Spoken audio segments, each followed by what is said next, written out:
I mean, if you've ever worked for John, yes, no, don't eat the pies. All right, we're almost there. We'll give it one more minute. This is such a cozy room, and it just got really bright, and now I can't see any of you, even though you're so close to the stage. It's sad. Well, I can see you, Kate, and I can see Caitlin, and Al, yeah, a few of you. All right. Are we ready? My watch says 9. I'm waiting. They could be giving me a high sign, and I wouldn't know. Yes, Bev is. Okay. We're going to rock and roll. Welcome, everyone, to ARIN 56. Thank you for sticking around. If you've been here through NANOG, I know it makes for a long week. Those of you who came in to join us for ARIN 56, we're especially happy to have you here with us. My name is Hollis Kara. I am ARIN's Director of Communications, and I'm here to make sure this train stays mostly on the tracks. So let's go through what's going to happen today. First of all, can I get my board of trustees to stand up? I'd like to thank them all. They are a critical part of the ARIN community, and they do a lot of work, and we couldn't have this meeting without them. They are here. Please seek them out if you are here with us on site. They would love to chat with you. Equally important, especially in the public policy meeting, is our advisory council. Okay, everybody, this is the audience participation. AC, on your feet. Get a round of applause for our advisory council. And then finally, but last but not least, our Number Resource Organization Number Council. I think we have 2 of them in the house with us today. Nick is unfortunately unable to be with us. He is representing the NRONC at the ICANN meeting that is just wrapping up in Dublin today. So, yes. Now, attendance. Oh, I don't think we got these numbers updated from yesterday. We've got really great registration numbers for virtual attendance. We've got 185 of us here in person, hopefully. Room looks pretty full. I'll buy that number. I think the last count I saw since this was updated was 420.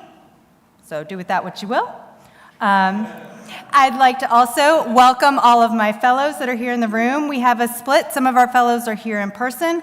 Some are joining us online. They've been great in the lead up to this program, participating in everything. Special shout out, I'm not sure she made it online today, to Arsenia Brown and the rest of our colleagues that are in Jamaica that have been dealing this week with Hurricane Melissa. Our thoughts and prayers are with them as they face cleanup from a pretty epic hurricane, not in a good way.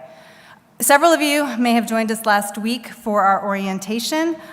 If you did, you had an opportunity on the way out to complete a short survey in order to be eligible for a survey prize today. And do we have a winner?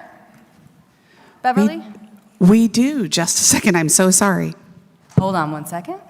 I will note the penalty for attending orientation is that a lot of what I go over in the next 5 to 10 minutes is going to sound kind of familiar, but that's okay. Bear with us.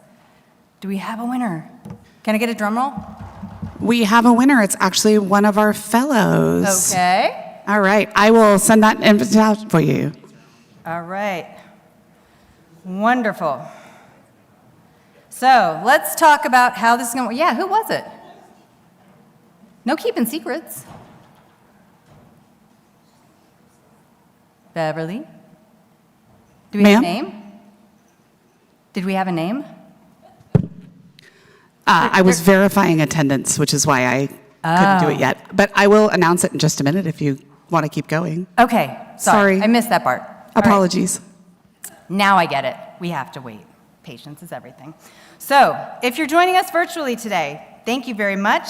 Please note that if you are in the Zoom, you can use the chat to talk to your fellow Zoomers, and the Q&A for any comments or questions that you'd like read in to moderation during any of the discussions of policy, open microphone, any other periods of that sort.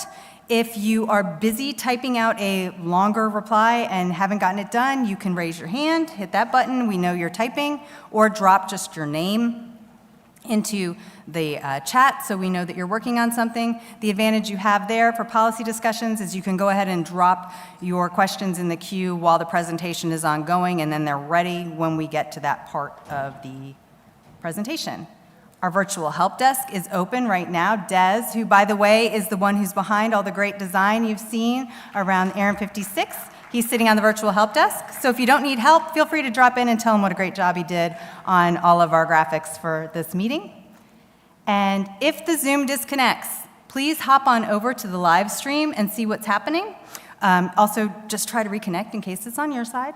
But if for some reason Zoom is down, you will hear an update on the live stream on what's coming on, plans to get you back online. If the live stream and Zoom are down, hang tight. You will get an email. We will probably be pausing the meeting in order to not proceed without your participation. So just keep watching that email and we'll get through to you. And with any luck, we won't have to exercise any of those options today. For folks who are here with us in the room, do note that you are welcome to join the Zoom for a couple reasons. One, you can hop on there and talk to your fellow attendees who are maybe not on site. And if you do that, please do make sure that your device is muted and disconnected from audio. It's also an option if for some reason you maybe don't want to come up to the mic during a question and answer period, you can use the Q&A there and we will get you into the discussion that way. Do remember for everybody when we get to a Q&A portion that we do want you to lead with your name and affiliation. That helps us with the transcript and the meeting report. It also helps people in the room know who's talking. And please speak slowly and clearly, probably like 5 to 10% slower than I'm talking right now, if you can manage it. And as I said, we do want to hear from everyone, so Q&A in the Zoom is available to anyone who wants to use that avenue, but also please do make sure as we're queuing up the mics, and we don't have a lot of runway for room, but that the queue has cleared before you come back to the mic with follow-up questions or comments. So we want to try to get as many of you up and moving as we can. It's going to be a little squishy getting in and out of those aisles, but we'll make it work. Hollis, Yes. I have a winner. Oh, thank goodness. Who? And correction, it is John Stitt, and I believe he's right. in the room. He's right down in front. Way to go, John. Amazing. Stitt. Thank you. Apologies. You could have just asked me. I could see him. He's one of the only ones I can see. All right. If you aren't on the Wi-Fi, haven't figured it out, haven't found it this week, please do check in at the registration desk. They will help you out. And today at lunch, as we always do, we'll have a few table topics. We have one with the Policy Engagement Working Group, talking about ways to get more folks involved in our public policy process, one on the out-of-region use policy, and another on the Section 6 IPv6 request formula. So if you have an interest in talking about any of those topics, please feel free to join those tables at lunch. Tonight, thank you, Calorama. We will be having they're our social hosts tonight, if I can get a round of applause for them. We will have the opportunity to visit and tour the AT&T Stadium. There's going to be a great meal. It's going to be a good time. Please do wear your badge. We are walking. There are accommodations for anybody who has a mobility issue getting there. Please check at the registration desk. We'll help you out with transportation. But otherwise, it's going to be a little bit of a hike.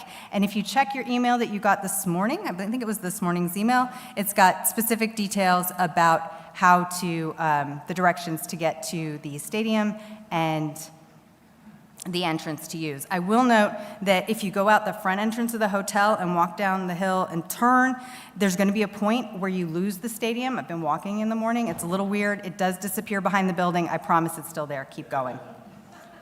In the event of an emergency, please follow any directions that come in over the intercom. The rally point, if they have to evacuate the building, is out the front doors, across the street, and by the Starbucks in the bottom level of the Choctaw Stadium. You can see it right out there when you go out. Don't go shopping for cowboy boots. It's right next door. If you need any medical assistance, dial 88 on the hotel phone. We've got information on the urgent care and closest pharmacy. As always, you can check in with us for directions to anything, but we've got all that covered. And just a reminder, we are recording, which means I have to watch this again. Anyway, recording and live streaming, and there's live transcripts, so you can read along. Presentations are all available. They are up on the meeting website. They're also available on the meeting materials page. You can open those presentations and view them while they're being given. If they're a little bit hard to view in the Zoom stream or the live stream, sometimes that can be a little bit tricky, and as I said, live transcription is also available. You will notice if you go to the website now, when we took this screenshot, it wasn't live, so it's not there, but right below the big yellow Register Now button is a button that says Join Live Stream, and that'll take you through to the live stream and transcript. So let's take a look at some of the other stuff. If you go onto the website, we have a big program information drop down. Couple of key points there. Whoops, nope, I lied. Let me walk you back through this.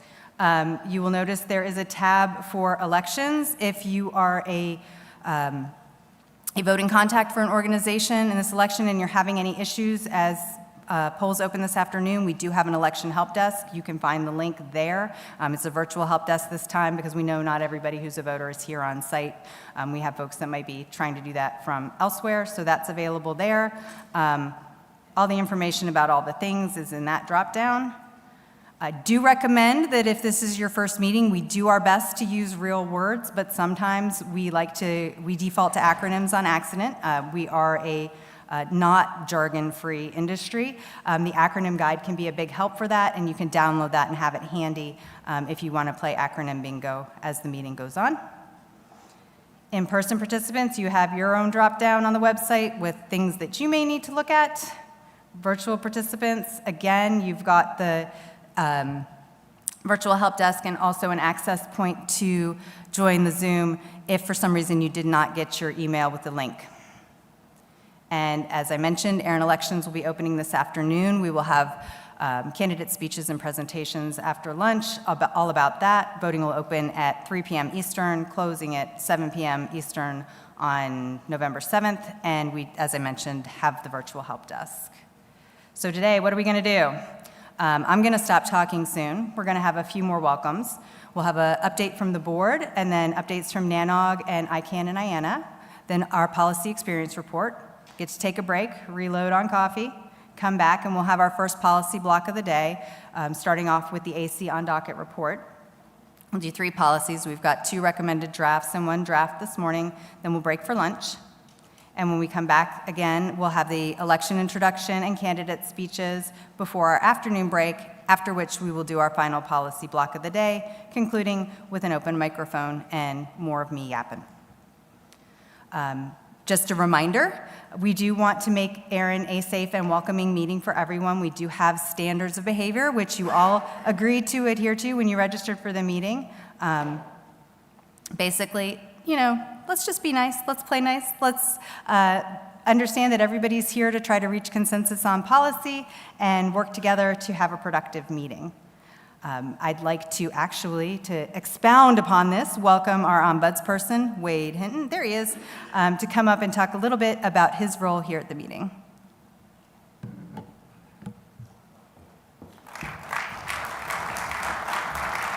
Thanks, Hollis. Good morning. You're right, it's really dark and light at the same time. All right, well, it's great to, I would say see all of you, but I can't see all of you, but it's great to be here with you. My name is Wade Hinton. I'm CEO of Hinton & Company. We're an organization that is rooted in trying to help organizations or partner with organizations to bring their values to life and make sure that their leaders are aligned with those values. And so it's been an honor to serve as the ombudsperson here. Part of my role is to do exactly what Hollis mentioned, which is to encourage and make sure that this is a safe community, not only in person, but online. And so we're going to just, be around, have conversation, discussion. But again, as Hollis mentioned, everyone here wants to be in a safe space where they can learn, listen, and lead together. So I do want to call out a couple of quick things just to bring your attention. And this is also how I believe ARIN brings their values to life. We wanted to make it a more accessible place. So I want to give a shout out to Dan and Denise. As you can see, there's live captioning in the room. So let's give them a round of applause and welcome. Also, want to bring attention to the fact that we have a lot of first-time attendees and fellows here. So if you would, if you are a fellow or first-time attendee, could you just raise your hand so we can at least make sure we can give them a round of applause? And I would encourage you to make sure you're making them feel welcome as well. Now, if indeed there is a moment where you feel like someone has crossed the line or is not living up to those standards of behavior that Hollis just mentioned, there are several ways of getting in contact with me. There's a QR code that you'll see throughout the venue where you can just scan it and get the contact information. You can email me. You could also text as well. Or just really stop me, right? And what you talk to me about is completely confidential, so please feel free to do that at any time. With that, I wish all of you a great conference, and I'm looking forward to connecting with you throughout the meeting. Thanks.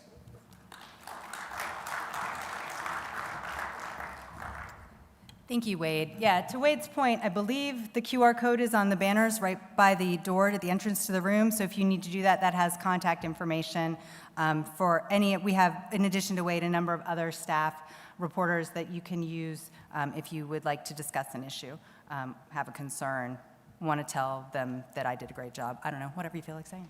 All right, so we're getting to the last bit of audience participation before we launch into our presentations. I'd like to get a round of applause for our network sponsor, AT&T. Our platinum sponsor, AWS. Our social sponsor, Calorama. Our silver sponsor, IPXO. And they changed their name trying to trick me. Our exhibitor sponsor, IPv4 Global by Hilco Global. All right, so we're getting ready to get rolling. With that, I'd like to welcome our President and CEO, John Curran, to come up and say a few words.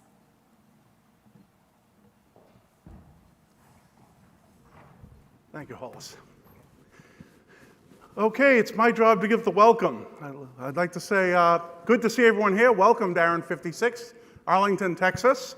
Very happy to have everyone here. People tend to think about ARIN meetings and think, it's not very important, is it? It doesn't feel that way at times. A bunch of people in a room talking about some NRPM thing, whatever that is, and some line, and whether it should be a /22 or /24. The fact is, this is very important, and I just want to emphasize, ARIN's been around 27 years. We're 10,000 days old, roughly. If you think about it, we are how the community manages number resources. We are your way of getting that done. If it weren't for ARIN and the other RIRs, number resources would be managed by a process that wasn't accessible. You wouldn't have a way of coming and getting fellows to be introduced to the policy. You wouldn't have people welcoming you to participate. You wouldn't have the ability to discuss things in a forum that's welcoming and everyone can share. You might be submitting to a government process. You might be instead doing this in some manner that is not friendly, might involve more structure, more lawyers. I like lawyers, but more lawyers can be a little much. And the fact of the matter is that the reason this is important is you're managing the number resources. No one else. This is the community that uses them. This is the community that manages them. So while it may seem a very lightweight, trivial thing, that's because we tried to make it really easy for you to participate and set the policies by which we manage the registry. But it is very important. It's an anchor of self-governance for the internet. It's because you participate and you set the policies. You do that and you work on these on behalf of the entire ISP community. 27,000 participants in the ARIN registry in our region, 100,000 globally participate in the number services registry, and you're the one setting policy. So please work with each other, set good policy that's easy for people to understand, easy for us to administer, very important.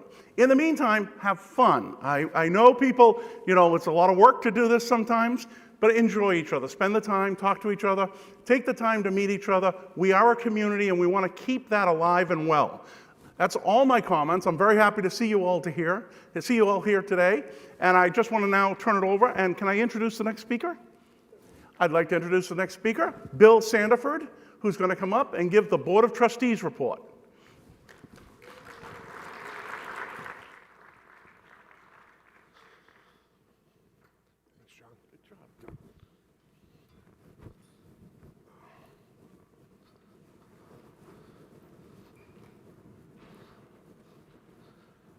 Good morning, everyone. Welcome.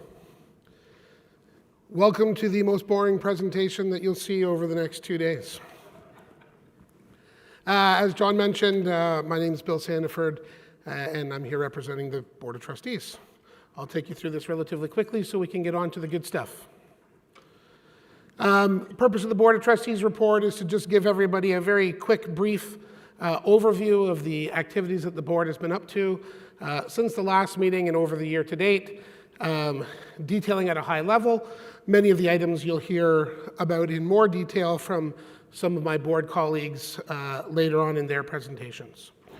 So, from a financial perspective, we took care of all the usual statutory requirement things like accepting auditors' reports, financial statements, take care of all the tax documents for filing with the IRS. There were some changes made this year to our investment policy statement. I'm sure you'll hear all about that a little bit later in the finance report.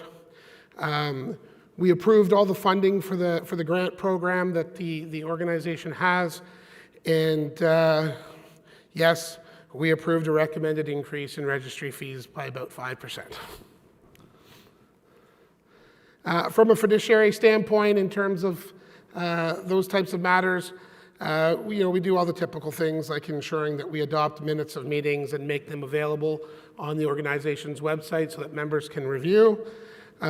We accepted a new code of conduct for election nominees to ensure that the election runs smoothly and our nominees are operating inside of a code of conduct to help ensure a fair election. And finally, and this one was, my screen disappeared, but the one there did not. Hold on just 1 second, Bill. We're working on it. I'm so sorry, Bill. That's all right. I can do it. Sorry. Free flow.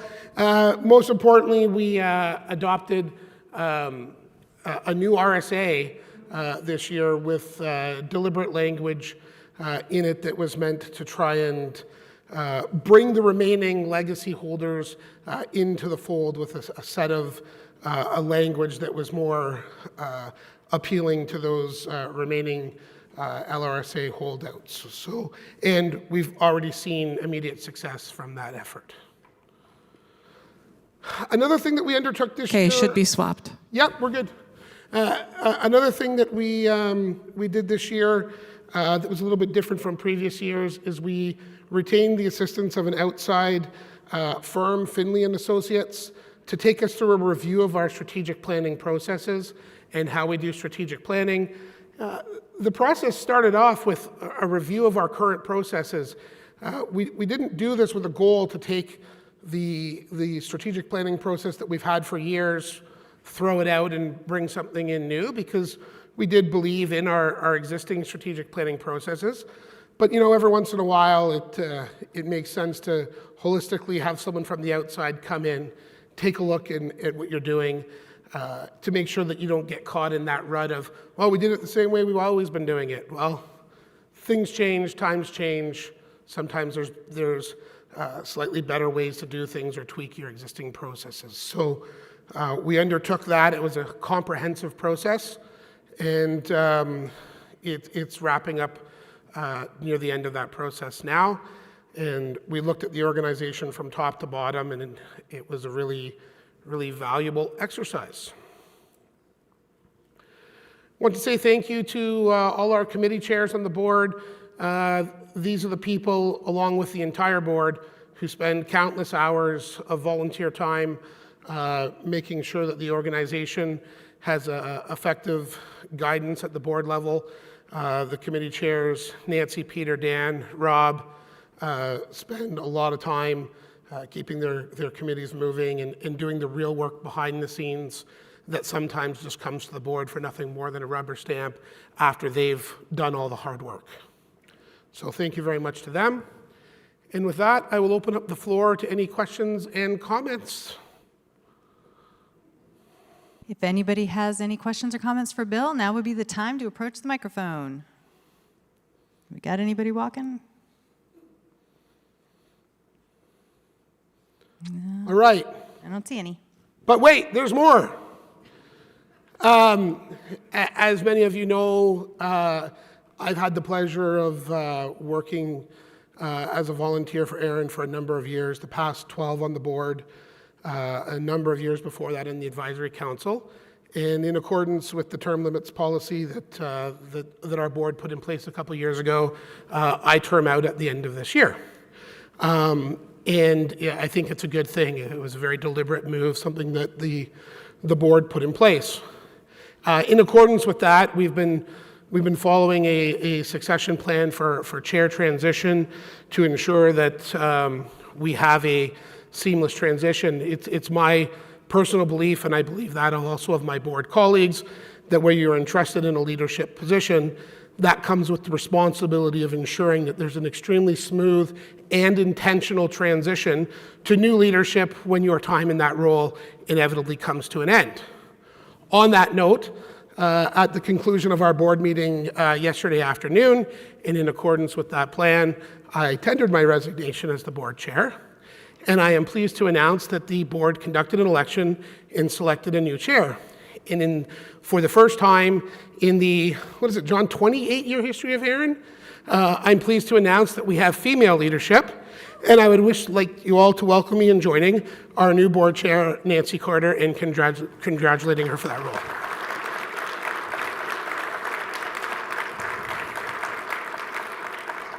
All right, and it's really the end this time.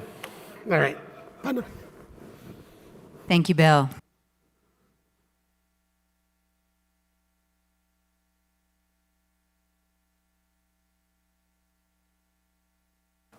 Hello. Are we back? Oh, good.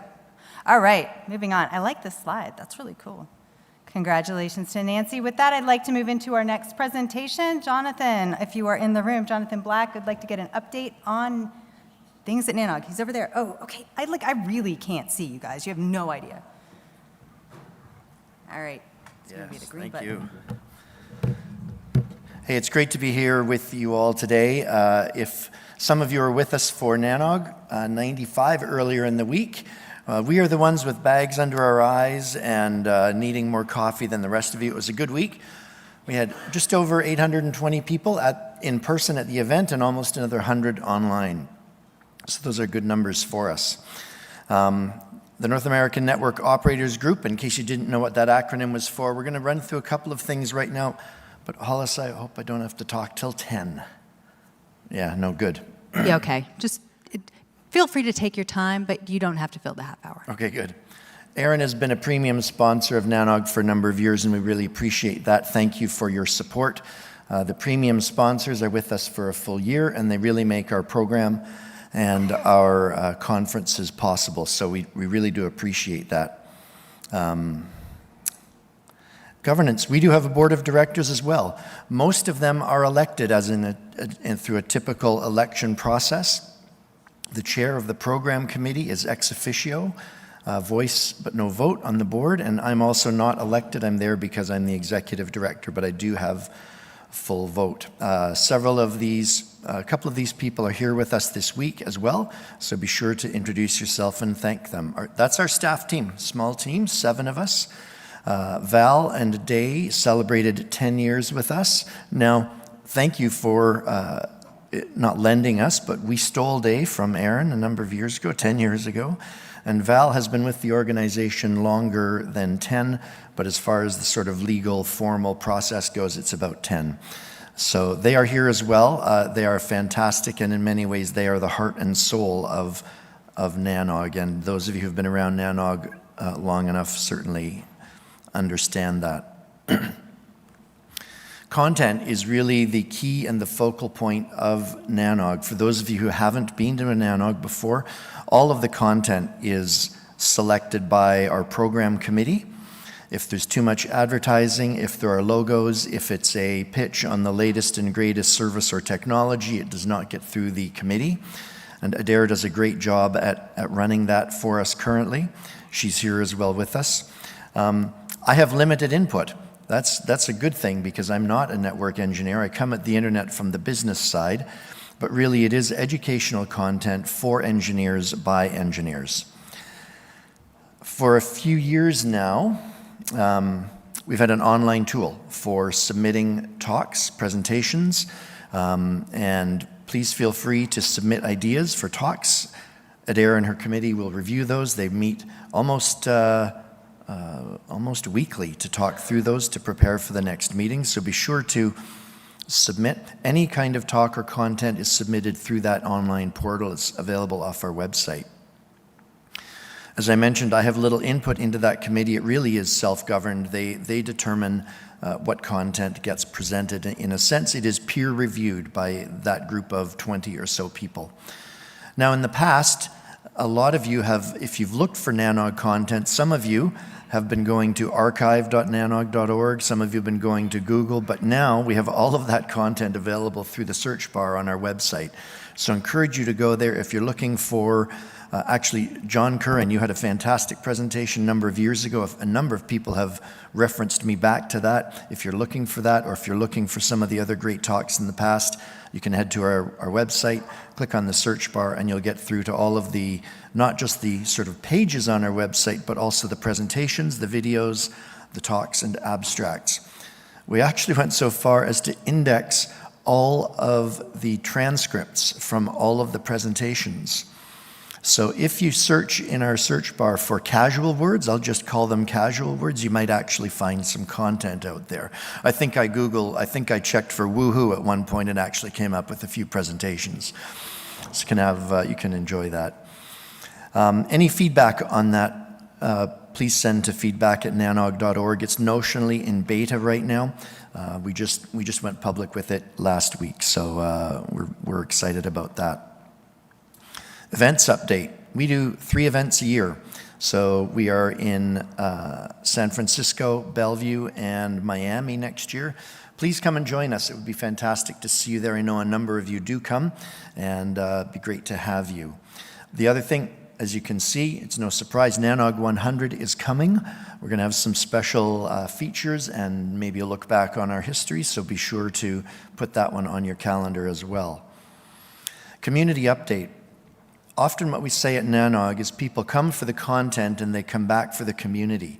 Once they've had their hallway track, once they've been there for a few meetings, they really want to come back because those connections they make are the ones that will help them when they run into an issue or when they need some advice. And so that's incredibly important to us. We go about building community in a number of ways. In the past couple of meetings, we've been focusing on a bit of community service. So we partnered with a group in Denver, and most recently we've partnered with CompuDopt. So this past week, we had CompuDopt in our meeting times, in our beer and gear, in our showcase area. CompuDopt takes laptops, iPads, computers, whatever they can. They refurbish them, they cleanse them, they make sure they're all anonymized and all the data is gone, and then they hand them back out to needy children and schools, and it's really a fantastic program. If you have any equipment lying around, in fact, one of our NANOGers at a university walked up to the desk and said, "How many pallets do you want? We keep collecting stuff that I can't redeploy." So if you have old equipment out there, CompuDopt, look them up. They're a fantastic organization. They will help get that equipment back into the hands of people who really can use them. So that's been a fantastic partnership at this past NANOG. We also have a mentorship program. We have about 30 or 35 people involved in mentorship. This isn't life coaching necessarily. This isn't about a 1-800-HELP-MY-NETWORK program. It's about some of the soft skills. How do I, as a network engineer, manage this relationship? What courses should I be taking? So it isn't a help desk for your network, but it is someone who you can go to get some advice on some of those other skills, those other parts of your career. We've had a lot of momentum in the past few weeks. We've probably increased that. That number will probably be up close to 50 come the next meeting. So that's been something we've been working on. At each meeting, we have ambassadors. They wear purple lanyards, and they are the ones who kind of self-identify and say, hey, if you have a question about the event, if you're a newcomer, it doesn't matter if it's, how do I get to the social event tonight? How do I get to this room? They are there to answer questions and help newcomers find their way through our event. We've also been trying to encourage community through activities. So we've been doing a regular run club, hiking possibly. We've done some pickleball and we've done some yoga. It's another way of getting to know your people and, frankly, staying healthy and alert during our meetings. Nothing like going for a run like yesterday at 54 degrees with the wind going, running around the lakes out back. Those people were very alert for the meeting. In addition, community appointment windows. So we have communities, as you do. That window is coming up January, February 2026. So if you are a NANOG or want to get involved, please consider that. Chart. You don't need to see the exact details. Some of those numbers are small, but the dip there is during COVID. So some good news. Our membership has increased slightly since COVID. That's a good thing. Many of us would say there were only a few good things that happened through COVID, but this would be one good result of it. Our membership are the people who vote, like the ARIN membership on our board of directors, and that's been a very key part. You need to be a member as well to be on our committees. So that's all I have, a quick update on NANOG, and I'm available for any questions. And if you don't have any now, I'm certainly around for the next couple of days. Do we have any questions for Jonathan? Please feel free to approach the microphone or start typing in the Q&A. We'll give it just a second. I'm not seeing anything. All Thank right. you so much, Jonathan. Great. Thank you.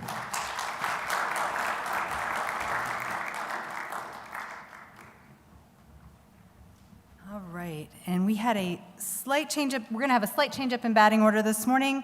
Our IANA presenter is coming to us, will be coming to us, I believe, from Dublin virtually, and they are not yet online. So we're going to go ahead and jump to the policy implementation and experience report with John Sweeting.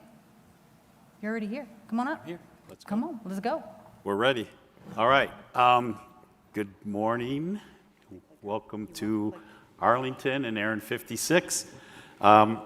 I'm John Sweeting. I'm the Chief Experience Officer, at least for today and tomorrow.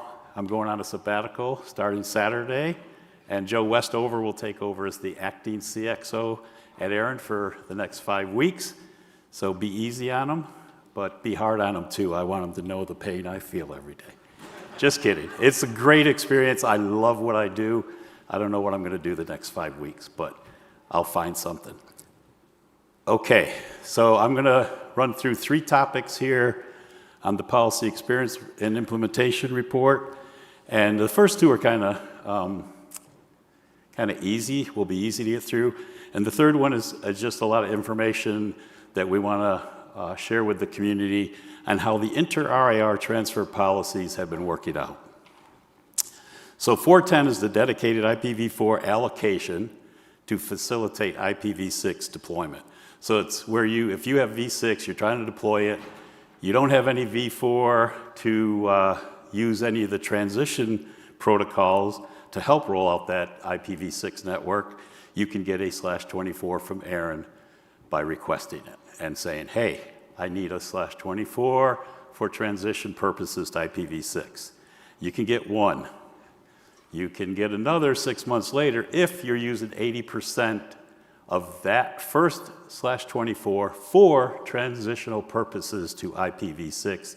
And we ask for a lot of proof of that. So don't get upset if we ask, because it's one of the biggest fraud vectors we have today is people coming in trying to get those free, not free, but /24s for IPv6, and they use them for everything but that. They lease them, they do a lot of stuff with that.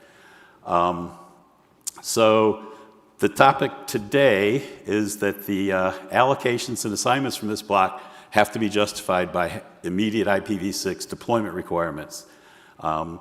Examples are, of course, key to dual stack your DNS servers, critical infrastructure. You have to dual stack in order to be able to run IPv6. NATPT, CGN, NAT464 translators, and ARIN staff uses our discretion to make sure that that's what you're going to use those, that /24 for. So staff ensures that the requester actually has IPv6, and a lot of times they have it not directly from ARIN, but they have it reallocated or reassigned from someone else. And we've noticed over time, so if they have it directly from ARIN and they return the IPv6 space to ARIN, the IPv4 space comes with it, because they obviously aren't using it for the purpose of the policy.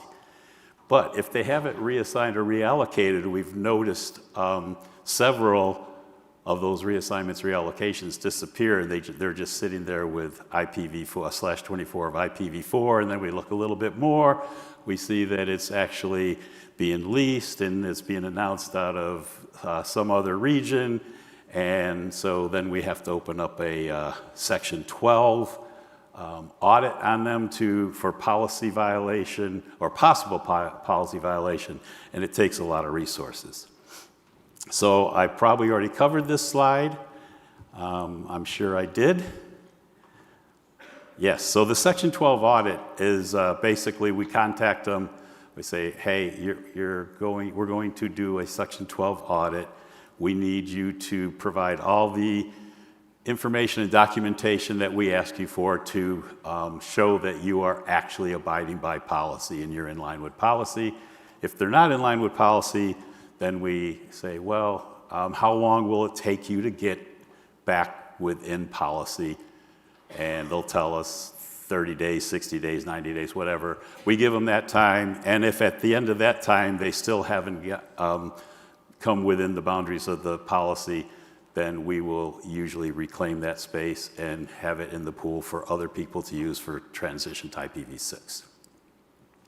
So, questions for the community. Is the current practice consistent with the intent of the community and the policy? Should staff continue to issue 410 space to organizations that only have a reassignment or reallocation, or should they have to have direct allocations from ARIN themselves? There's no fee difference if they have their own IPv6 /40 and a /24.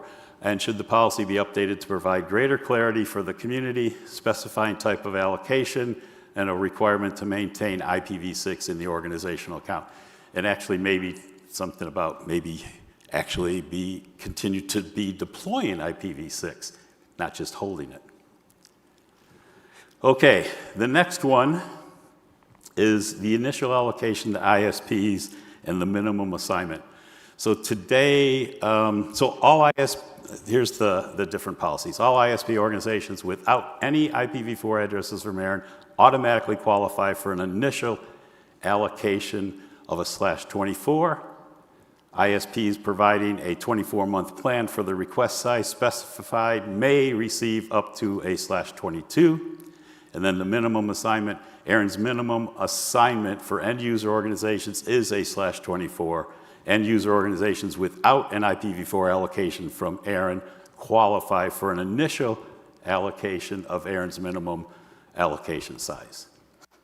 So what staff has been experiencing is that the current policy language allows for that /24 allocations for organizations with no direct allocations from ARIN.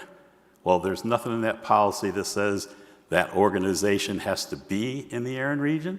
There's nothing in that policy that says that they have to use it in the ARIN region.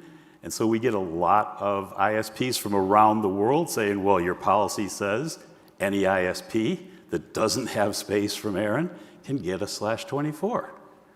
So staff's looking for some possible help on the language, tightening it up so that it basically, if the intent is that it's for ISPs in the ARIN region, that the policy be more specific to that, and that we put that into that can be put into the policy.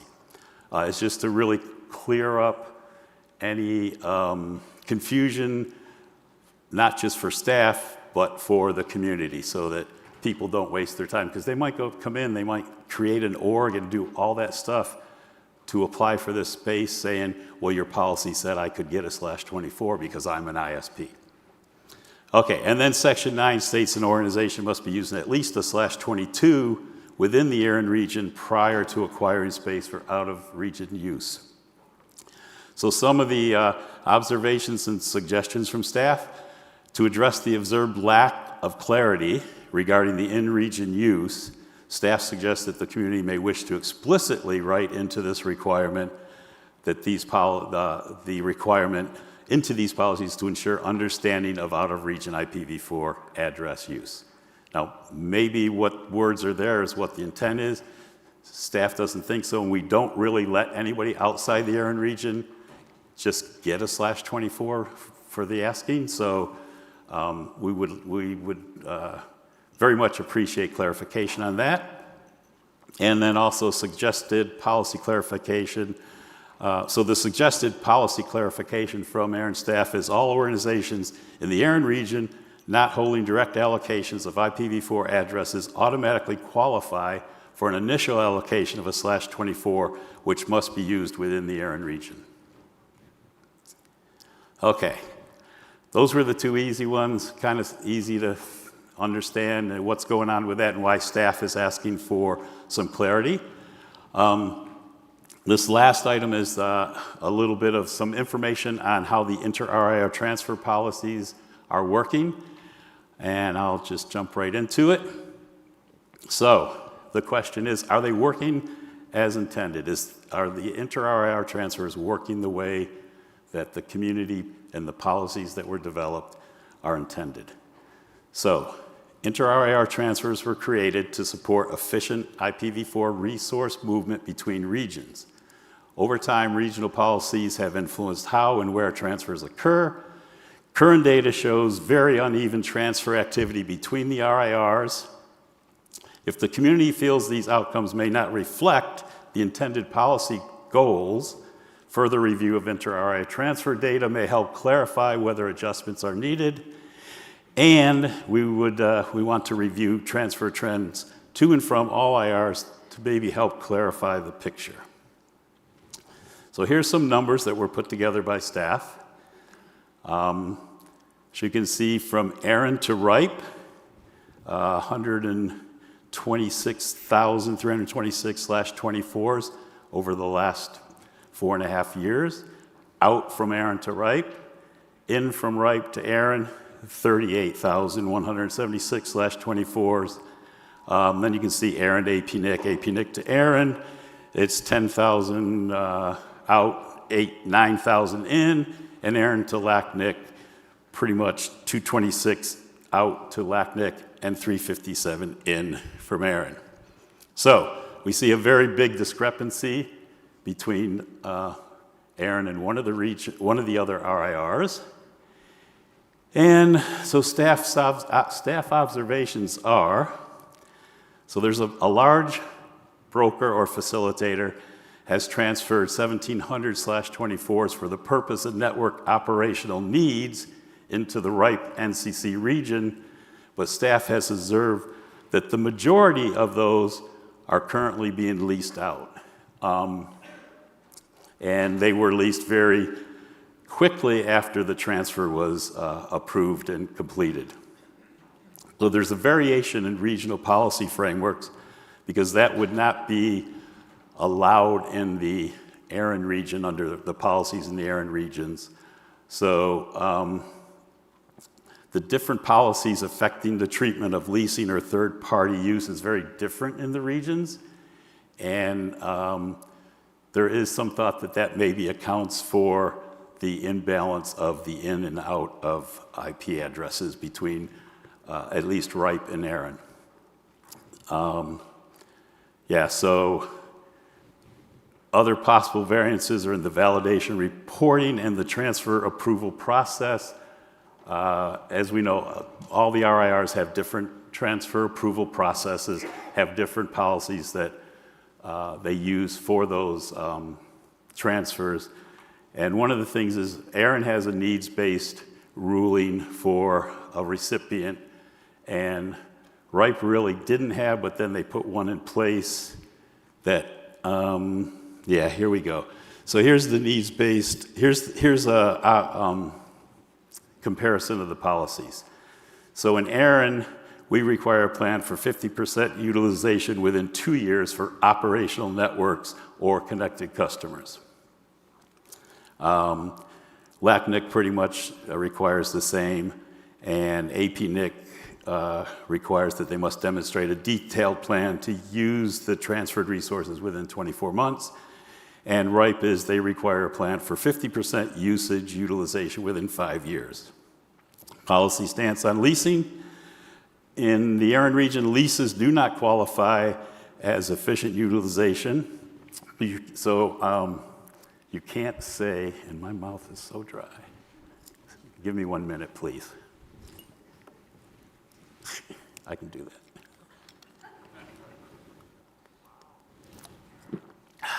But thank you. Okay, that's better. Whew. All right. So for leasing, you can't use it you can't, if you're the recipient and you've got like a lot of IPv4 address space, you can't say, well, I'm leasing it all out to a bunch of customers so it's in use. No, ARIN will not recognize that as efficient utilization, and you won't qualify to transfer in more space. You also can't use it as the reason, the needs for transferring, being a transfer recipient. You can't say, I've got 256 customers lined up that want to lease a /24 from me, therefore I want to buy a /16 and transfer it into my account. Neither one of those would be approved. It doesn't happen. In LACNIC, leasing is effectively prohibited. And in APNIC, LIRs must only delegate addresses to customers who will be using those addresses in relation to network connectivity services. So basically, they don't allow for leasing either. But RIPE has a very permissive policies, including a temporary transfer policy explicitly intended to facilitate leasing. So the key consequences of this on transfers must be compatible and reciprocal with ARIN's needs-based policy.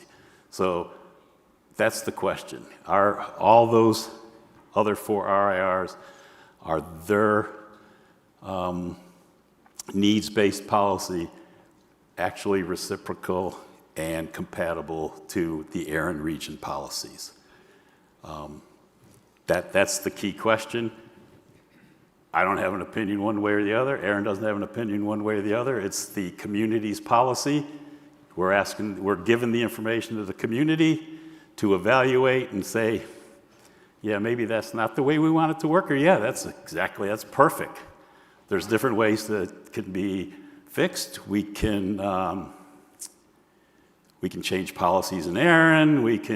There's a lot of different ways to change it if that's what the community wants. If the community doesn't want that, then that's fine.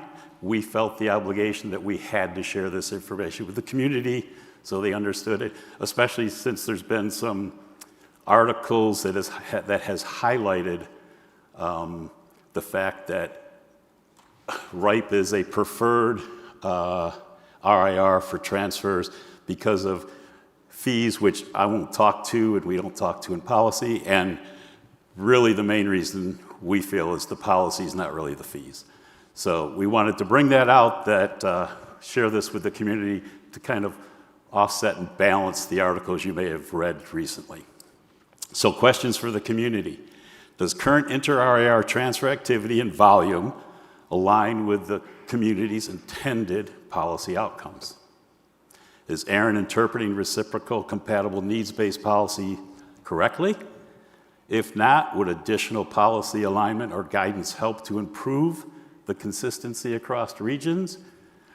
Are there areas where further community clarification or input is needed to ensure expectations are clear and applied uniformly? So, with that, are there any questions or comments? That was a whole lot of information. So let's go ahead and queue up at the microphones. And I believe we actually have one virtual attendee who got a question in early. So let's start over there. All right. Yeah, I actually have a couple, but I'll start with one. Tim Liu, thanks for your presentation. When reviewing NRPM 410 request, do we only consider the organization's existing IPv6 addresses registered in ARIN, or in practice, IPv6 addresses obtained from other RIRs might also be used with the ARIN region depending on their policy, together with the requested IPv4 addresses for IPv6 transition? Yeah, so if they can show, and I think Lisa's in here, she'll correct me if I say something wrong, but if they can show that they have IPv6 from a different RIR, but they're using portions of that in the ARIN region, and they're going to use that IPv4 only, /24 only in the ARIN region for the transition, then they would most likely be approved. All right. But they have to have an ARIN account for us to issue that to them. Okay. I want to take a question from over on this side. Absolutely. Allison Woods, State of Oregon. I'm also on the ARIN Advisory Council and the chair of the Policy Experience Report Working Group. So thank you very much, Mr. Sweeting. That was amazing. We have a lot of good things to work on. As far as 410 space goes, if a customer undergoes a Section 12 audit, fails that audit, is there anything prohibiting them from coming back and requesting more 4.10 space and trying to get back into that 4.10 kind of? No, as I said, if they go through the Section 12 and they don't get, they're found not in policy, and they say, well, we're going to get in policy within 60 days, 90 days, even 6 months, we'll say, fine, we'll give you the time, we'll flag them, and we'll give them the time to get back within the policy. However, if they don't, we will reclaim it, put it back in the pool. Nothing prevents them from coming in when they can meet policy and get more space.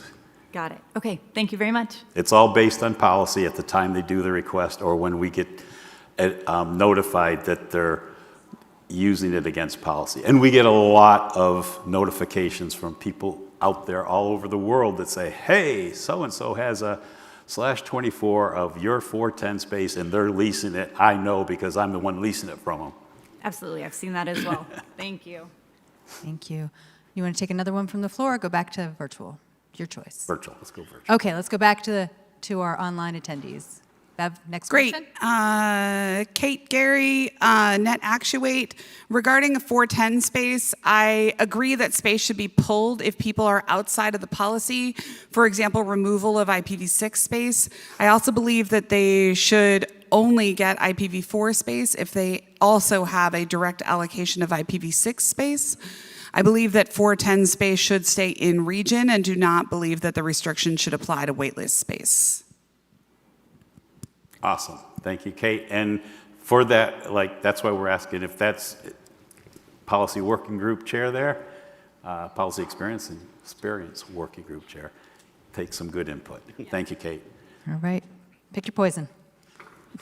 Mike Burns, IP Trading. Hi, John. Hi, Mike.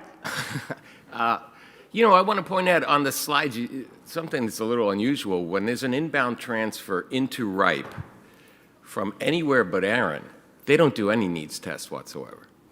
Right. It's only because ARIN's language requires that reciprocal is the word. So they don't do needs tests only for ARIN addresses. And but the point of the transfer of addresses between registries and registry shopping and the issues you raised, they all seem to orbit around a certain idea, and that's the idea of leasing. The problem is that this community hasn't recognized that as the internet has evolved, leasing has a valid role. We can tell that by the vast number of people who lease. There's plenty of reasons to lease for business cases, nefarious and non-nefarious, just economic reasons. And I think it's time for the community to realize that we wanted justification to show addresses were in use, but somehow that's become connected to have to be in use by your network. And I don't really see that that's that important. If the addresses are in use and you can demonstrate somebody is using them, what does it really matter whether there's a physical or virtual circuit back to the registrant? So I think if this community would, revisit ARIN's leasing policies, a lot of this registry shopping stuff would disappear. Thank you, Mike. And that's why I said there's a lot of different ways to resolve this discrepancy on between the inter-RAR transfers between RIPE and ARIN. Lee, I think you're next. Oh, and I just want to thank you for that, Mike. And yeah, you got the point of what we're talking about. Hi, Lee Howard, unaffiliated. Your statistics about RIR transfers included a lot of stuff from ARIN to the RIPE NCC. Did that include legacy resources? Yes. Okay, because RIPE doesn't recognize those as transfers.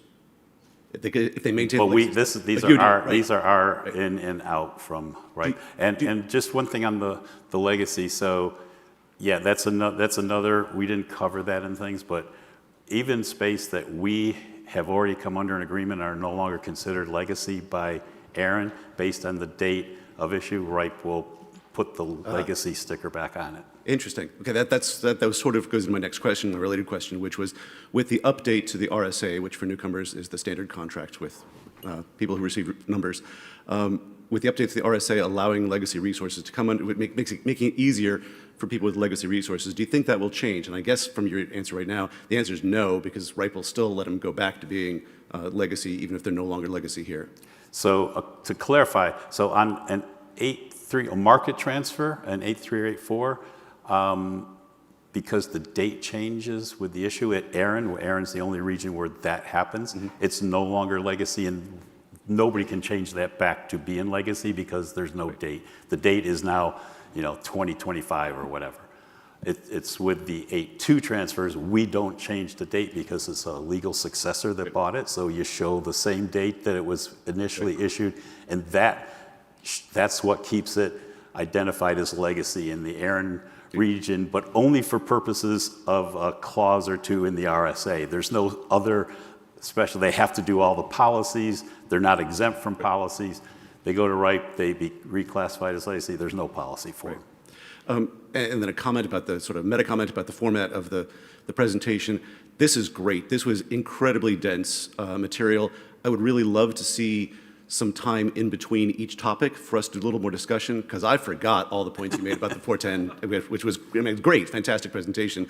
I've got to go back and reread the slides and do more conversation. Good input, so I should take questions after each section. I think, yes. Yes, please. Okay.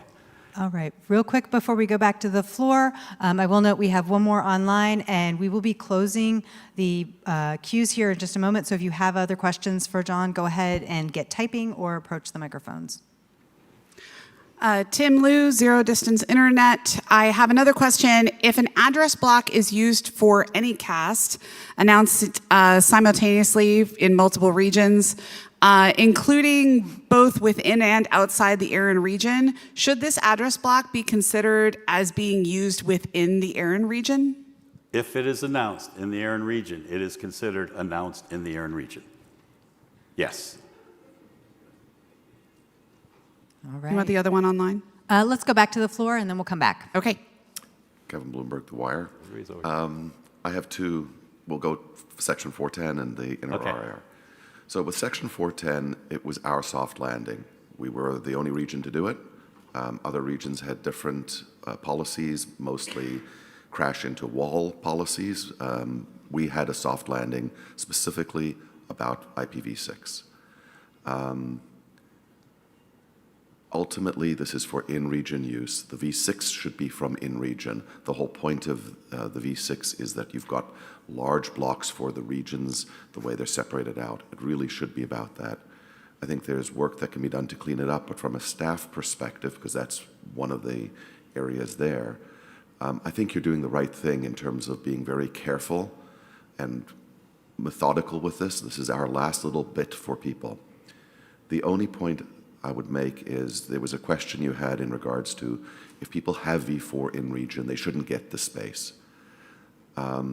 Whether you're new or old, the whole point of this was to give you a leg up on deploying a V6.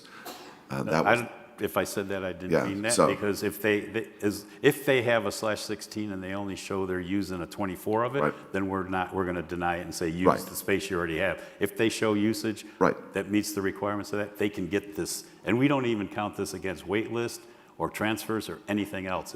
It's strictly its own. Perfect. I just wanted to clarify on that. In regards to the RIR transfers, there's a couple points. One, fees absolutely play a key issue to this. And there's nothing you can do about it, but ultimately water flows in the easiest direction. And if it's much cheaper in a region to go from many different orgs to one org, and that it's not cumulative, it's just one fee, it's going to be easier over there. So that may have some part to it. So real quick, and John may want to jump up, I don't know, but we have looked at all that, and like 80% of our customers have cheaper fees than RIPE. Understood. So it's not a big... In the large transfer, like you sort of used as an example, that would be a significant... We know that was specifically to get around the leasing. Right. The real question for me with all of this is, what you put up there is this still a compatible needs-based policy? Is there a compatible needs-based policy? And if it's being abused, I don't think the community can answer that question. I think it's really for the board to say, to look into this situation, maybe report to the community, seek feedback from the community. I don't think the community can really do that. But the way you've described it is, no, we do not have a compatible needs-based policy anymore. And that's concerning. So we, I think, have to address this. That, I think, is the biggest issue that you've brought up today, and I appreciate it. And I'm not sure how we are going to operate under it.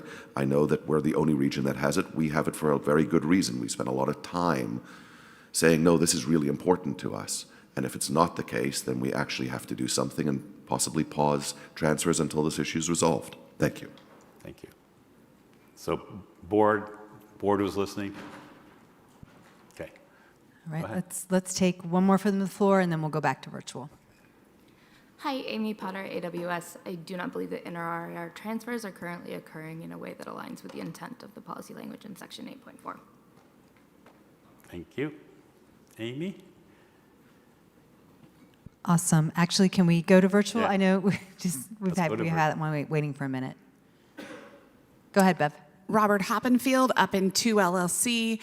While leasing your addresses is a valid business case, why should ARIN give away these addresses for others to profit off of, if not to have any direct benefit? why not have some number of ARIN addresses that would have been given out to the market for people to lease and have the profits pay for ARIN operations? Just handing out addresses for others to lease would restrict people who want to start their own networks. That's a big can of worms. So John, do you want to? I think let me get it. So what the insinuation there is that ARIN get a big pool of IPv4 addresses and instead of giving them out for transition IPv6 or whatever, we lease them out to people rather than directly allocate them. Is that what we're saying? Do you need me to reread it? That's what it sounded like. Yeah, that was the remote comment, John. Okay.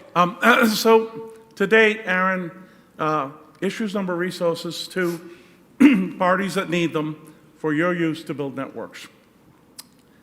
We've never seen a policy proposal from the community for ARIN to lease address space instead, and that would be a pretty significant change to our practices. If indeed that's what people want, you would need to be exceedingly clear. In general, if you think about the history of the registry system and how ARIN's evolved, it's been about making addresses available, and we're able to do that with a small maintenance fee. We don't consider that a lease. We consider that just maintaining the operations. A change to that would be very significant. So I don't think we need to change. I will note that ARIN is remarkably financially stable.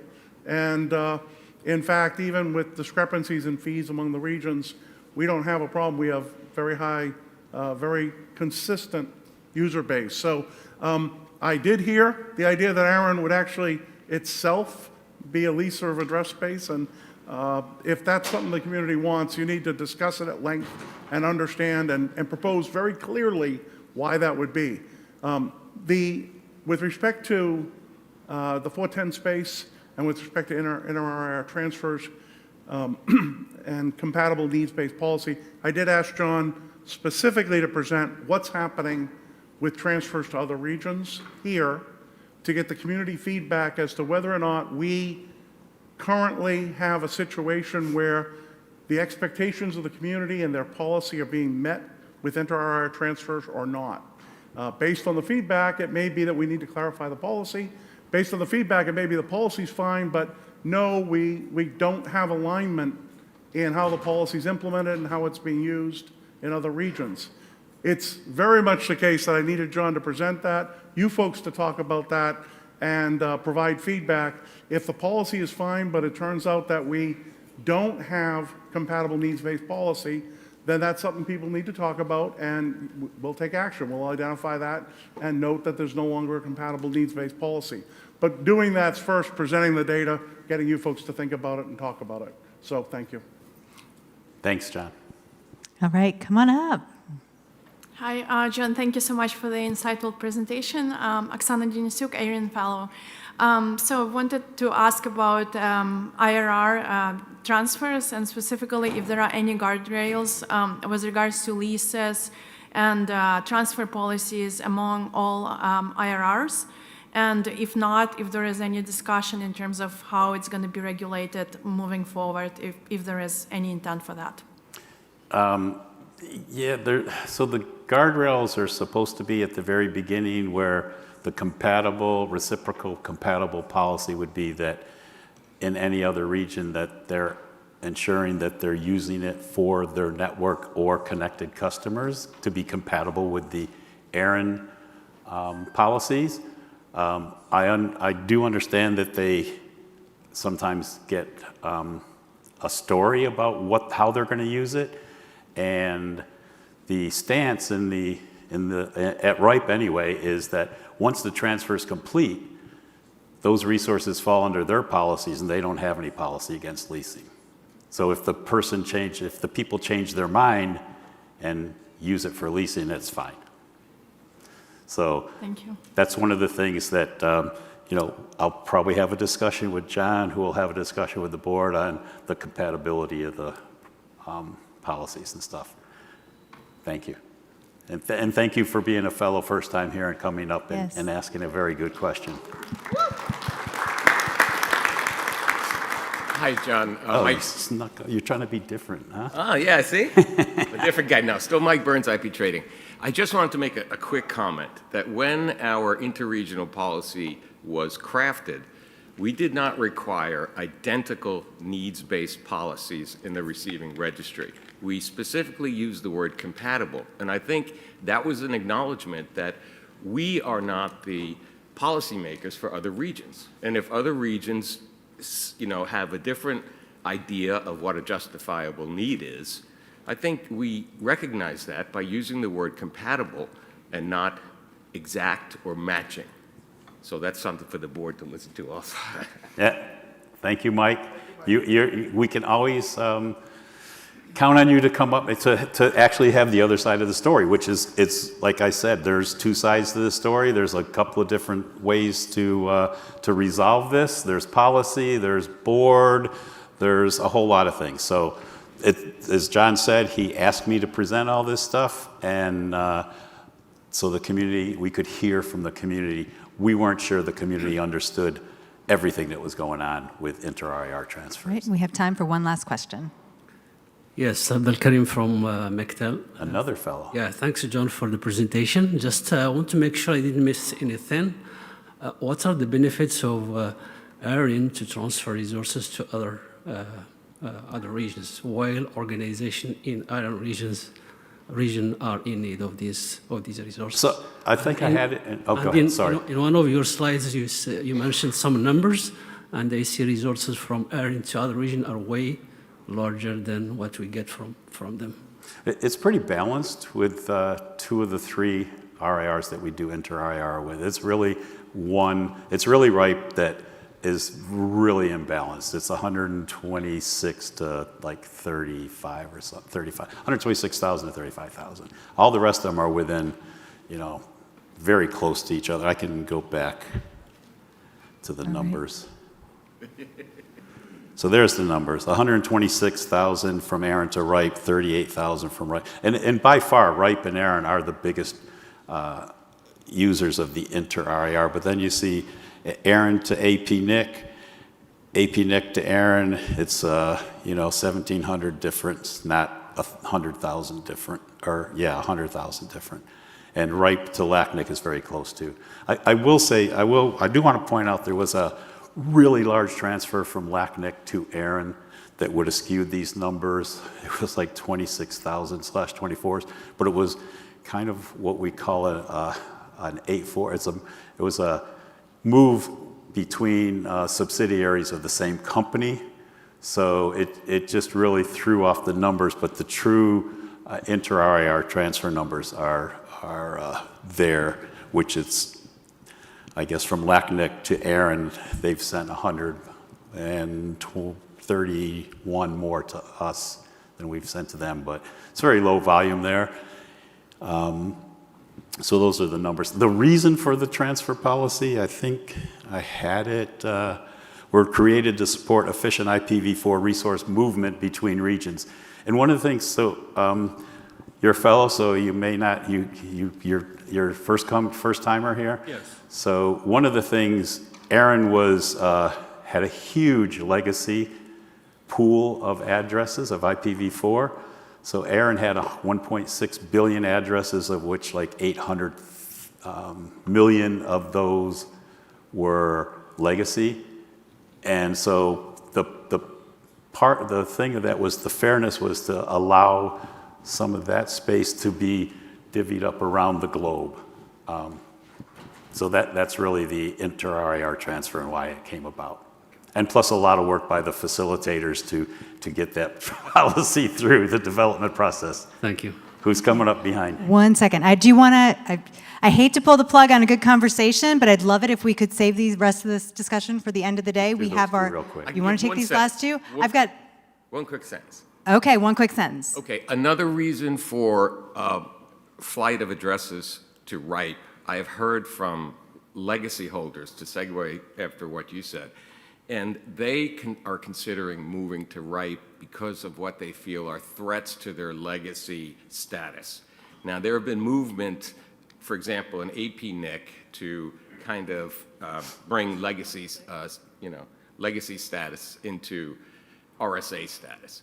And some legacy holders feel that with the POC update and things going on in the ARIN policy community, that protecting their legacy status is an incentive for them to move specifically to RIPE, which they feel, as you say, is more loose with the policy. So that's another driving. So by protecting their legacy status, you mean they want to go to RIPE. Not wanting to participate in helping the community develop the system and everything? That's right. Because there's nothing, I mean, ARIN, absolutely, I can say right now, there is absolutely no intent of ARIN to go take anybody's legacy space away from them.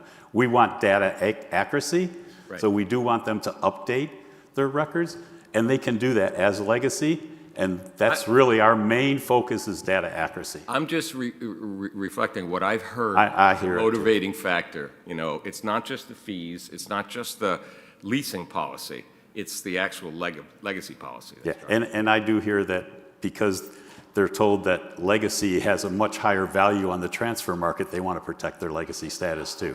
That's a rumor that I hear from a lot of people. Go ahead, Kevin. Kevin promises me he'll be quick. Let's see if we can do one sentence. Kevin Bloomberg, The Wire. Just very quickly, please give us a very specific use case example, asking us a very specific set of questions. You can't just say, hey, the community, we believe this is a problem. We're not really going to dive into a specific use case, but we want you to then pontificate on it. Big word. Please, if you believe that there is an issue, you can give us an exact question to answer and let us do that. But I'm very concerned that we're getting some hearsay and some other stuff, so please give us specificity. And we'll do it through the policy experience and working group with our chair sitting right there taking this all in. Okay. All right, with that, that's it. are you done? I'm done. Okay. See you later, John.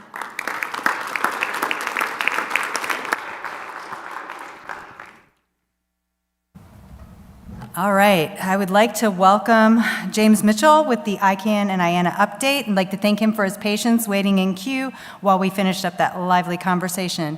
Do we have James ready to bring up on screen? All right, go for it. Perfect, thanks. And hello, everyone. Apologies for being remote. I was asked to call in sort of last minute when our presenter, Joe, sort of became unavailable. So I'm in LA. It's sort of just after 8 here. I've missed my school drop off, so I apologize in advance if there's an interruption from children, but let's assume not. I'll try to keep to the time and we'll go through. So as I said, my name's James Mitchell. I'm the Director of Technical Services at IANA. I've been with the company now for coming up 5 years. But yeah, I wanted to talk to you what's happening with IANA over sort of the next year or so. But before I do, just wanted to give some context into the topics coming up. We are now in our first year of our 5-year strategic plan that aligns with ICANN's 5-year strategic plan. And in putting together this plan, we sort of centered around these 3 pillars. IANA really as a service organization, operational excellence is sort of paramount. But as you kind of come to see and through some of the topics, innovation or sort of a lack of movement, I guess, on sort of the IANA services and systems has been, I think holding us back and is definitely a key area. And as well as community engagement, looking at how we can sort of broaden our reach into sort of the various internet communities, especially as sort of the older generation, the ones that grew up understanding IANA, sort of begin to retire or move on. There's more there if you just want to Google the IANA 2030 strategy. You might have to throw the word ICANN in there. We start talking about some of the KPIs and things that underpin these. So yeah, as I said, as a service organization, we operate primarily through policy development processes. Coming up this year, we're looking at ICANN's next new GTLD program, the next round of GTLDs. Specifically, coming up, we'll be looking at how we, or standardizing how we delegate these temporary delegations. It's a slight deviation from sort of the past procedure that sort of began in 2012, what's called the 2012 round, where we expect the delegations to be, these new domains to be delegated in the DNS for a short period of controlled interruption, to make sure there's no adverse effects of delegating these top-level domains, and then they'll be revoked or pulled from the DNS before contracting. So that's a slight change for those that might remember, sort of similar to what we did for the test IDNs quite some time ago. So we're looking to streamline sort of that policy there, and some factors are governing that are around how we the procedures around the sort of growth of the root zone. And so we're looking at how we report on that. Coming sort of out of the CCTLD space and also tying back to the GTLDs, we'll be looking at IDNs and specifically variant domains. So they're domains where they're sort of considered, I'm going to probably not quite get this right, but confusingly similar. In this case, we might be talking about a simplified Chinese name and the traditional Chinese name, delegating sort of both of those, and sort of really preventing the possible for confusion if they were to be either one, not delegated, or two, delegated to a third party or someone else. So there's potentially going to be some work around that in both the CCTLD space and the GTLD space. And then also, I think for some time there's been a bit of discussion around IANA's role in RPKI. I think from my understanding, this is an area I haven't particularly been involved in that much today, but my understanding is that we're looking to sign ROAs for potential non-globally routable addresses. I think this is still in the early days, but I apologize if I've sort of made a mistake there, but I think that's going to be something that will be obviously developed in conjunction with this community and the broader RIRs. So we're looking at a modernization of the website. As you can see there's sort of those, hasn't changed in many years, and it's wrapped around these sort of three pillars that aligns with our also with our governance structure, domain names, sort of numbering and protocols through the IETF. What we're looking at doing here is sort of switching this to a sort of a registry first view, sort of taking people, not requiring users to understand how we're governed in order to sort of find how to find the registries they need. In this, we're looking at an improved responsiveness via, especially via mobile, but also, for our global audience, using CDNs and whatnot to make our, push our content towards the edge, closer towards the users, to have that, better experience. And, more relevant to this community here, as part of this sort of registries approach, our current architecture sort of been limiting in our ability to, I think, sort of pull together different registries. Right now we have, the IPv6 assignment registry, and we've got the global, unicast registry, special reserved, addresses. And there's sort of no clear relationship between those once you sort of narrow down into one space. So I think we're looking at, maybe not in the first iteration, but we're definitely aiming towards is being able to sort of pull these related registries together and sort of present them in a way that makes sense based on their, their content. And through that, obviously, then it makes sense to promote how one might apply for an assignment or a registration. Obviously, in the IP space, it'd be obviously directing them towards the RIRs, but talking about, say, port numbers, there's an expert processing workflow. And so providing sort of contextual information at the right time in order to drive users through to the right next step. Okay, so one area that sort of I'll call it probably has been lacking to date is we've been publishing all of our registry data primarily as CSV, but also there's sort of an XML file representation. And that was sort of our internal XML file representation, and it's been published and people use it, so it's obviously now sort of a public committed sort of API. But we just recently began publishing all of our registries in JSON. That's not quite ready for public yet. We're sort of have just announced this to the IETF, but if you go to beta.iana.org, you should be able to find all the registry data there in JSON.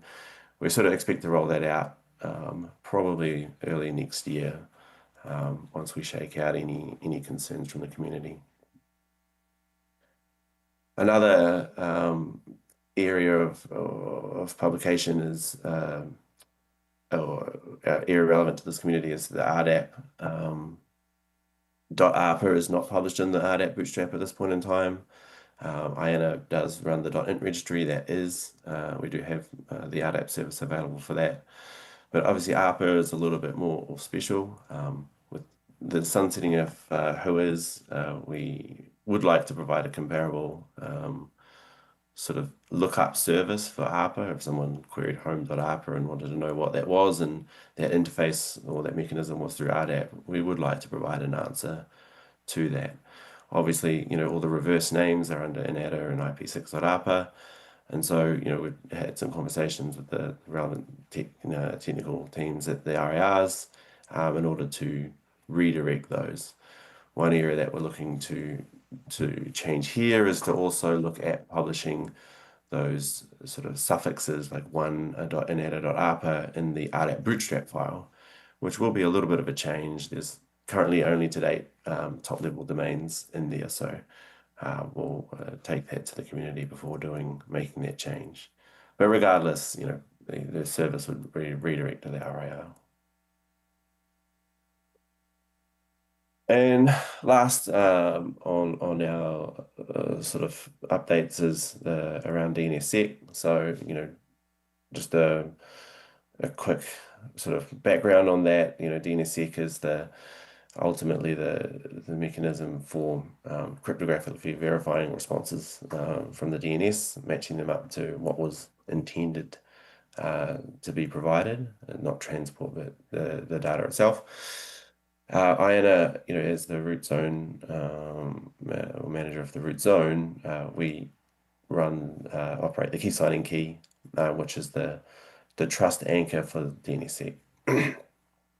And we maintain that, through public, transparent processes where we interact and sign, the next sort of quarter's worth of signatures, or produce the next quarter's worth of signatures during these public key ceremonies.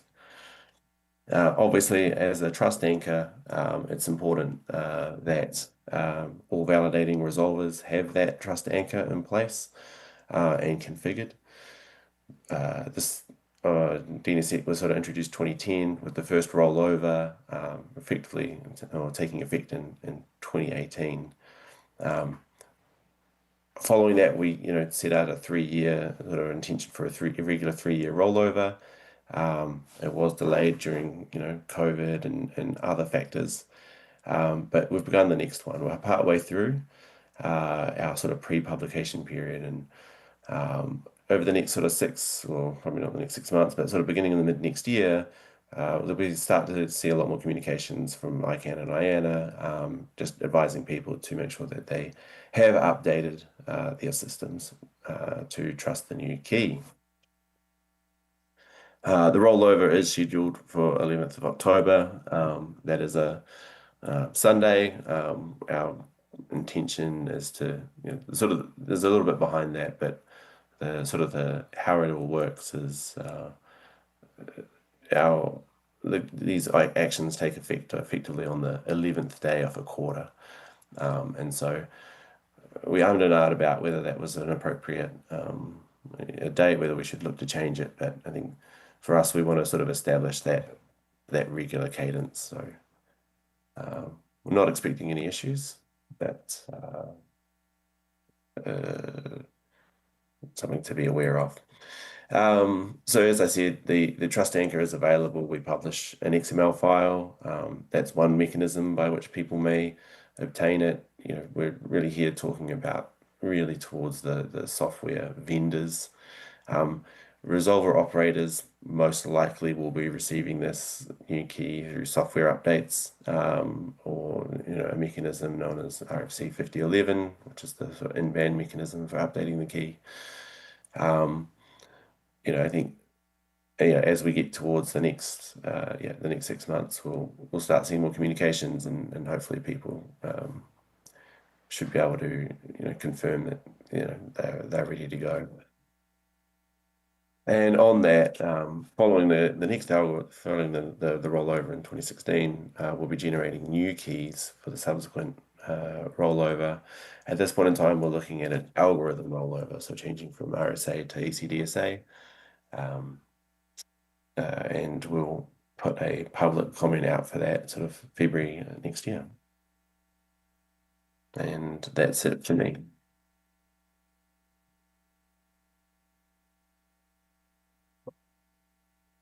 No? Oh, there I am. Thank you, James. Does anybody have any questions for James before we let him hop offline and get about his day? Now's the time to start typing or to approach the microphone. Anything online? Nothing online? All right, we'll go to the floor. Darren Carra, Quad 9, but speaking as myself as a community member of ICANN that's concerned. James, I hope you've been well. Of course, I'm going to ask something that's KSK or KSK adjacent. I'm concerned that we have 2 KMFs that are in the United States. Is there any initiative for a third KMF outside the United States in some other region? Yeah, Darren, that's a good question.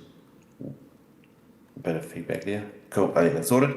Yeah, hi Darren, yeah, good question. I think this has come up sort of multiple times. I think, obviously having a third or a KMF outside of the United States is, I think, a desirable property to have. It is an expensive exercise, and I think this really does need to get driven sort of through, it's not IANA's decision, right? I mean, I think in its entirety, it needs to come through the community, and they really need to recognize that, the cost of doing this and sort of support that. And so we sort of expect that to come through the ICANN board and through those channels there. I think the team here definitely recognise that, as I said, it would be a desirable property to have, but there are quite significant implications. No, I understand that. I think the cost of not doing it can be much more severe than the outlay of having a new KMF. For those in the room that don't know what a KMF, it's a key management facility for the root zone, and it's where the KSK occurs, East Coast, West Coast, throughout the year. So again, I know a lot of community members in the ICANN community. I'll probably have to engage with them more to make this more of an issue. But again, I think the possible cost of not doing it is greater than the cost of turning up a new data center and a new secure facility. So, hey, thank you for your time, James. Thanks, Darren.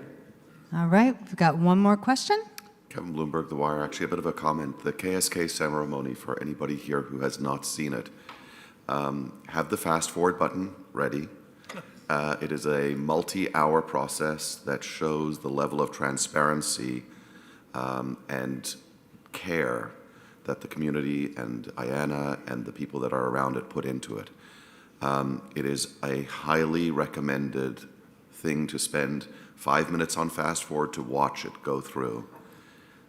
Absolutely recommended, and I thank all of the members in the room who have done this in the past, because we do have a couple, for their time and dedication to this volunteer position.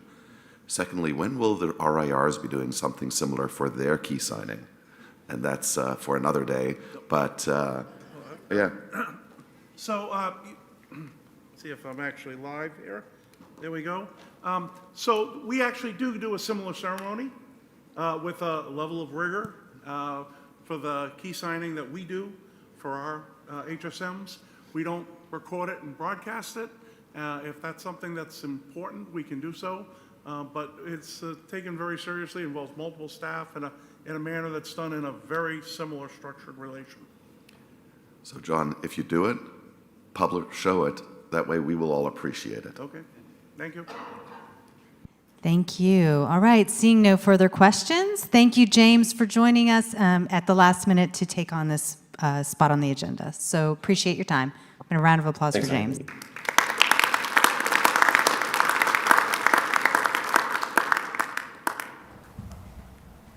All right, with that, we are actually running just a couple minutes behind, so we're going to take a break. I will remind everyone we will start back promptly at 11. We do our best to make sure we stay on schedule for our policy blocks, so we want to make sure we get started back promptly at 11. Coffee and refreshments are out in the foyer, so please do enjoy the break, and we'll see you back shortly.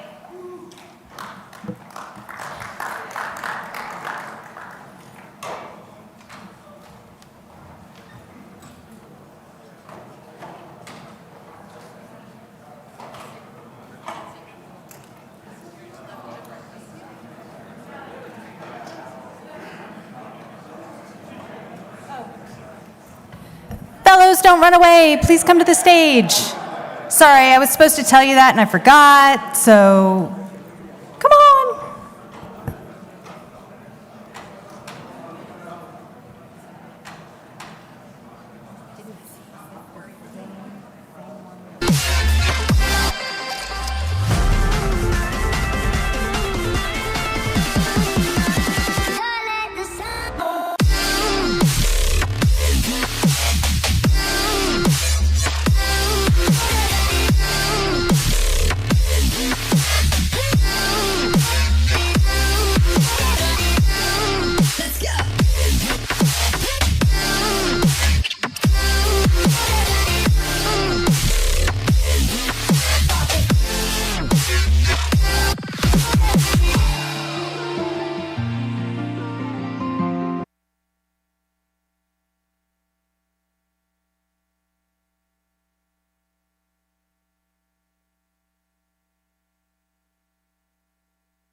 boy. Drop.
But I I can also see the bones decay.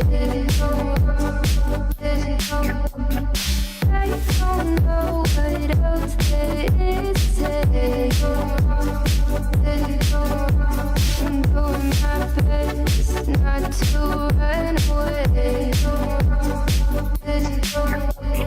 Sitting throwing rocks across the pavement, hoping it'll cave in and swallow me whole. Wondering how the world keeps on spinning, kinda scared of living when it unfolds. Hard to see the light when everything is dying, waiting for the clear. Thankful I'm alive, but terrified of dying. But hey, I'm still here. Is it bad? Sometimes I like it when I lose control. There's something in it that's so beautiful. Listen, I can see the light but I can also see the bones decay. I don't know what else there is to say. I'm doing my best not to run away.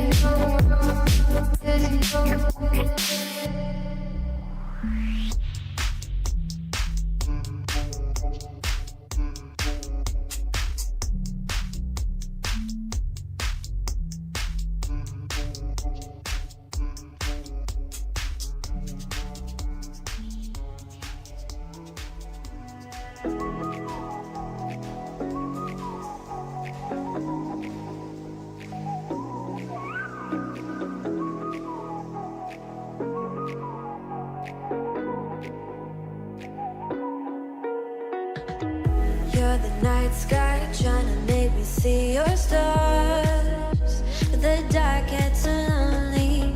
Now I see violet, I can feel silence, and the dark's all that I see. When your stars have burnt out and your heart makes no sound, I'll find violet in your eyes. You'll always be my night sky.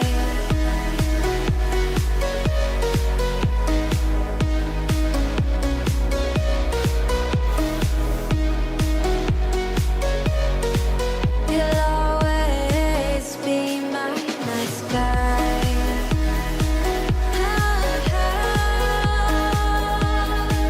Be my night sky.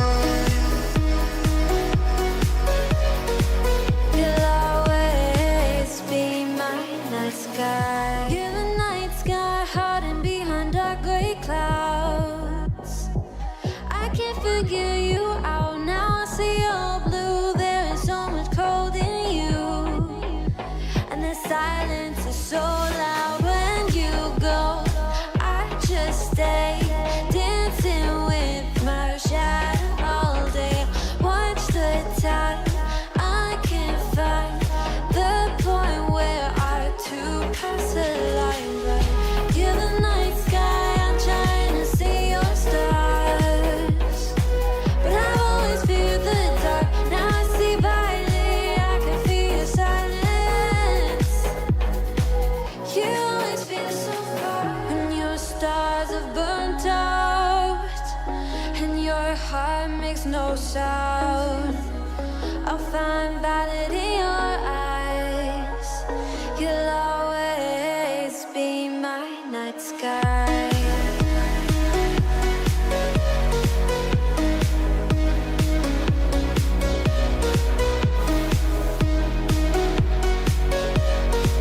You'll always be my night sky.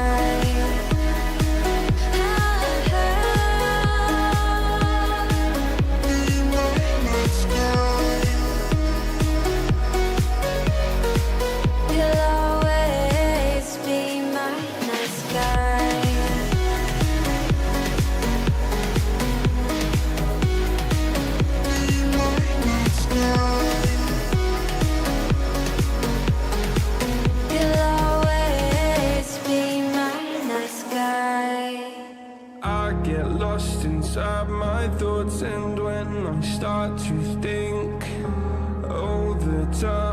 close it starts to end up on the brink. I tried so hard, but all these scars, they cut so deep I bleed. I fell so fast from heaven, it's like someone clipped my wings. Now I'm falling, and I can't see the ground. Can we stop this gravity? It keeps bringing me down. I can't breathe, and I don't wanna die. Can we stop this gravity? 'Cause I don't wanna say goodbye.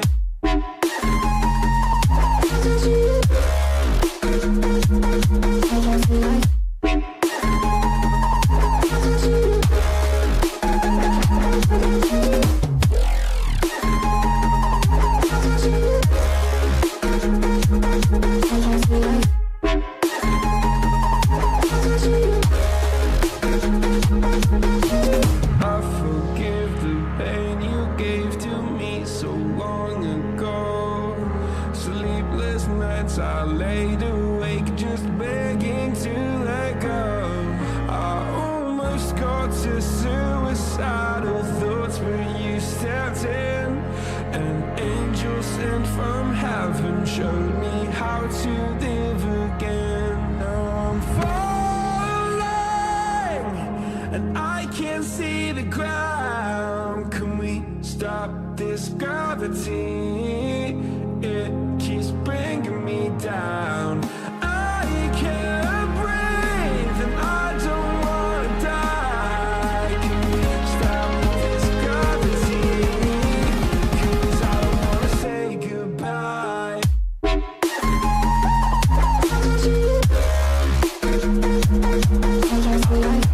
I'm on? Oh, I am. Hello. All right, let's start getting folks in from the hall so we can get going on this policy talk. We got work to do. Come on, y'all. Let's go.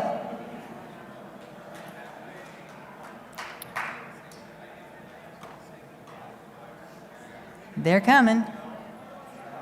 It's about that time.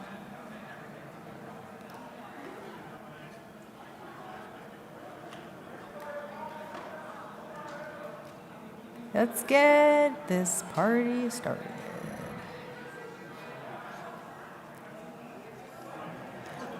We're going to give them just a second to get in the room, Kat. Sound good? Okay. Thank you, everybody online, for your patience while we get everybody in from break. You tried? I was going to say, I feel like if you tried, I would have heard you in here. Tried. I want you to know, for anybody who was with us in Toronto who witnessed the miracle of the water bottles on the stage, they are multiplying inside of the podium, in case you're worried. My hydration is secure.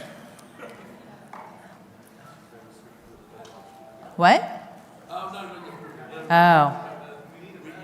Oh, there is a bell out there. I can hear it chiming. What we should have done is given Alistair the bell, and that would have... There you go. I can hear it. It's a polite little chime. All right. We'll let this... Richard's going to drop the doors. Yeah. We need more cowbell, is what I'm hearing. Always. Always. All right. Welcome back. We're going to get rolling on our first policy block today. And to kick it off, we have our Advisory Council update and on-docket report from Kathleen Hunter, the chair of the Advisory Council. Come on up, Kat.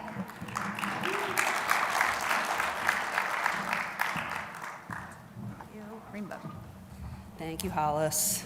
All right, good morning, everyone. My name is Kathleen Hunter. I'm the AC chair, and this is the Advisory Council update and on-docket report.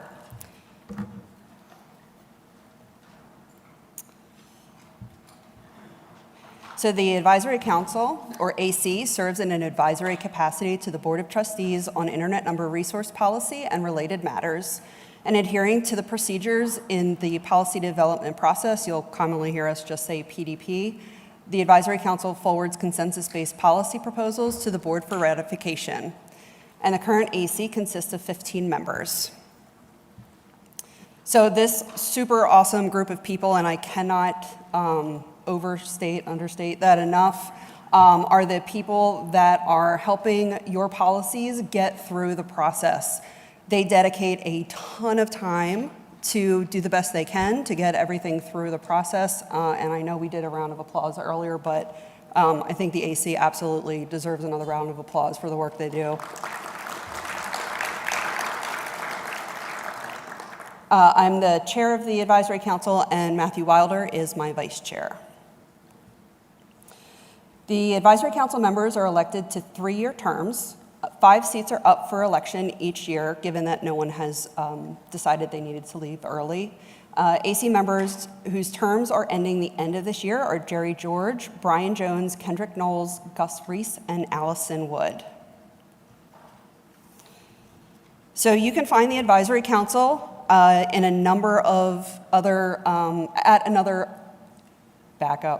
You can find the Advisory Council at a number of other RIR meetings, too many acronyms, and also at the NANOG meetings as well. We typically send 2 members of the Advisory Council to each of the other RIR meetings in an observatory capacity to see how the other meetings are run and take notes on policies that are discussed.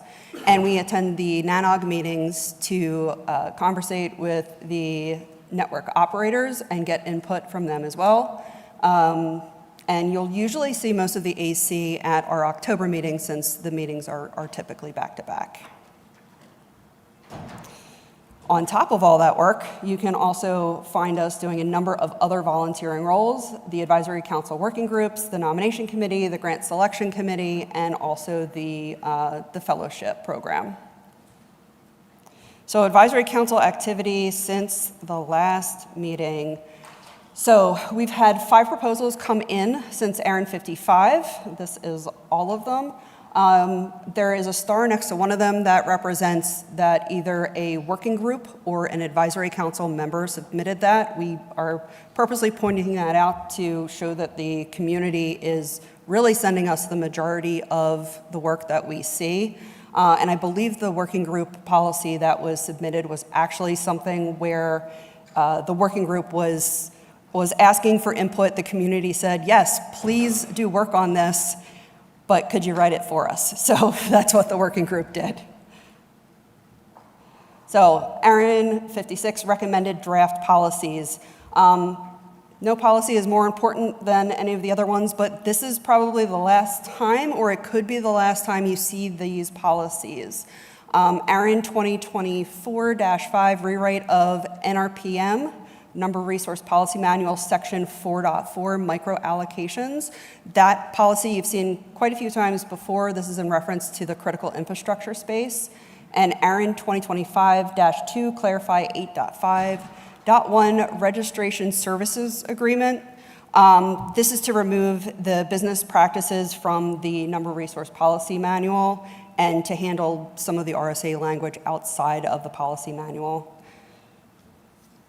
And for each of these, the questions will be the same. Do you support these as written? We don't really make changes to recommended draft policies once they're in this state.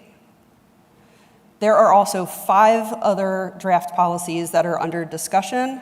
ARIN 2025-1, for those that are on PPML, you're probably sick of seeing this one. It's on there a lot. This is to clarify ISP and LIR definitions and references to address ambiguity in the NRPM text. I believe LIR is used once. ISP is used pretty much everywhere else. So this was to realign the language in that text. ARIN 2025-3, NRPM Section 9, out-of-region use. That is to change the size from a /22 to a /24 for in-region use. ARIN 2025-6, fixed formula in 6.5.2.1c. The long and the short of that, the problem in, or the formula in that is incorrect. and needs to be corrected. So this is an attempt to either get the right formula in there or to get the language updated to better fit something in place of the formula. ARIN 2025-7, make policy in 6.5.8.2, match the examples. That one is kind of how it sounds. There's examples that need to be realigned. And for those that don't know, Section 6 is V6 policy. ARIN 2025-8, reserve 410 space for in-region use. 410 space is the V6 facilitation space, and that is to sort of hardline state that space should be used in region. ARIN staff's already doing that, but the policy manual doesn't specifically say that is how that should be used. So some policy statistics. Luckily next year that really, really tall bar is going to go away, and then you'll see that the amount of policy we get every year is generally the same. The last couple of years we've done a pretty good job of using the lunchroom table topics and the NRPM working group to go through some of the language, push a policy as far as we can, and if it's just policy that the community doesn't want, that moves to abandonment. So we really only have one policy left over from last year, and everything else is from this year. So advisory council working groups. Number resource policy manual working group, I specified in the spring that was reinstated, but with a different charter. So that group is now used for brainstorming and collaboration for policy that just seems to be giving us a problem. We found that the lunchtime discussions were working very well here, so we sort of created a mini version of that while we are working monthly on policy to try to get the language the best we can before it gets reposted to PPML. The policy shepherds are still responsible for their own policy, but this does help them work through some of the language because you can get stuck and get writer's block a little bit. The chair for that policy is Brian Jones. Also, Lily and Caitlin are members of the NRPM working group, and Matthew Wilder and Eddie Diego are always on those meetings in an advisory capacity.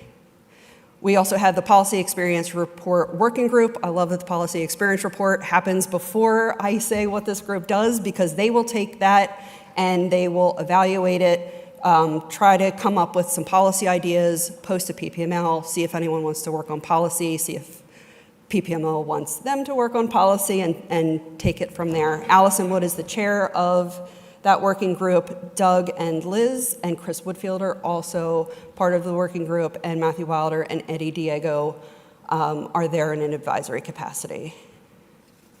And we have a new working group, like we didn't have enough working groups to start with. ARIN 55, there was sort of a loud call to us in hallway conversation, open mic, and pretty much everywhere else, that the community wanted some better potential ways to work with the advisory council on policy. So that group has been tasked with looking into things, and Discord is not, something that we're using right away. But look at things like Discord, social media, training avenues, an email address maybe for new policy authors that are having issues writing policy, instead of just go find an AC member.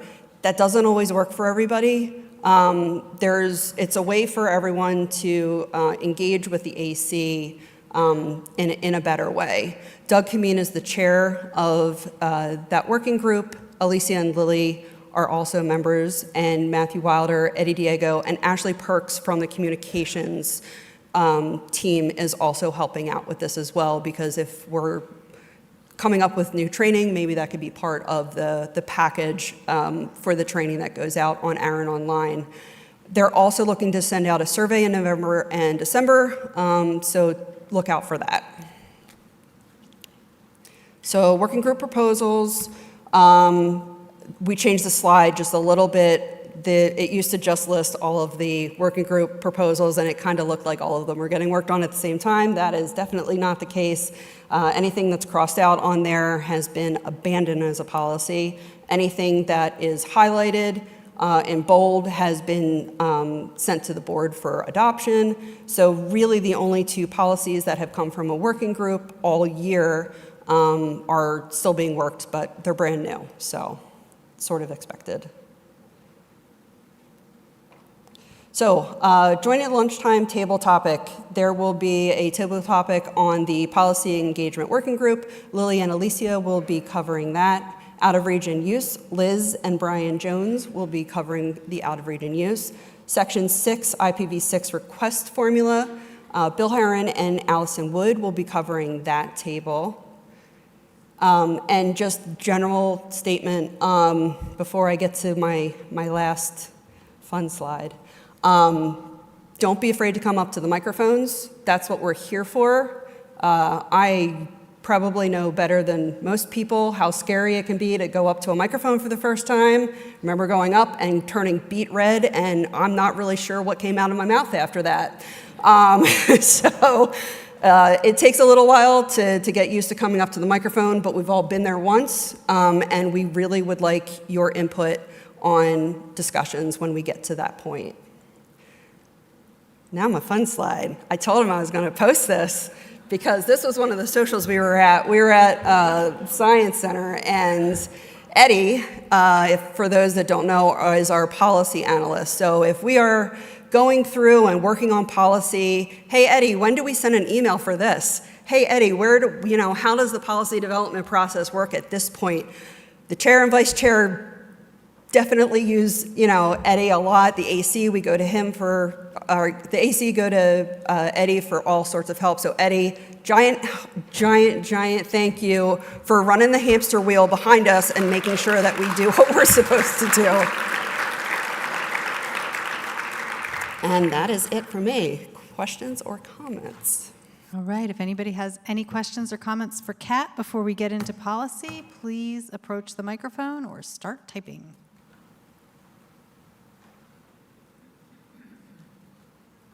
All right. Hi, Chris Woodfield, Woodfield Network Consultants. The spike in policy proposals in 2019, if memory serves, that came as a result of the instantiation and the commissioning of the working groups. Yes. And there was a wide range of policy proposals that came from those working groups. I'm curious. I'm trying to remember what the stat was for 2018, which would have been the year before. It dropped off. Eddie might still have that somewhere. I believe it was even larger than that bar by quite a bit. Okay. Yeah. Yeah. But I believe there was a backlog of policy experience report stuff that had sort of gotten stuck. So yeah. All right. Thank you. Doug Kameen, CCSI. Also ARIN AC and the new Policy Engagement Work Group Chair. Really excited. Thanks for the shout out. Great presentation, Kat. Thank you, as usual. Wanted to just share with the community, we do have the table topic today. This is a new work group. We're really focused on trying to figure out the ways that we want to hear from the community about engagement. So if engagement has changed over time, we hear things about how you engage, what you don't like to engage. We hear these in hallway conversations, but we're trying to formulate it into something more formal, something that we can action upon, and something that really helps all of you as members of the community get your feedback and have it heard and incorporated into the policy. So we'd love to see you at the table topic, and there is that survey that Kat mentioned coming out. When we get that too, we'd love to hear your feedback there and through other sources. So thank you. Kevin Bloomberg, The Wire. And this is me speaking completely personally, not as a member of the NRO-NC, but having served on the NRO-NC now for a number of years and watched a different type of policy making, policy decision processes going through.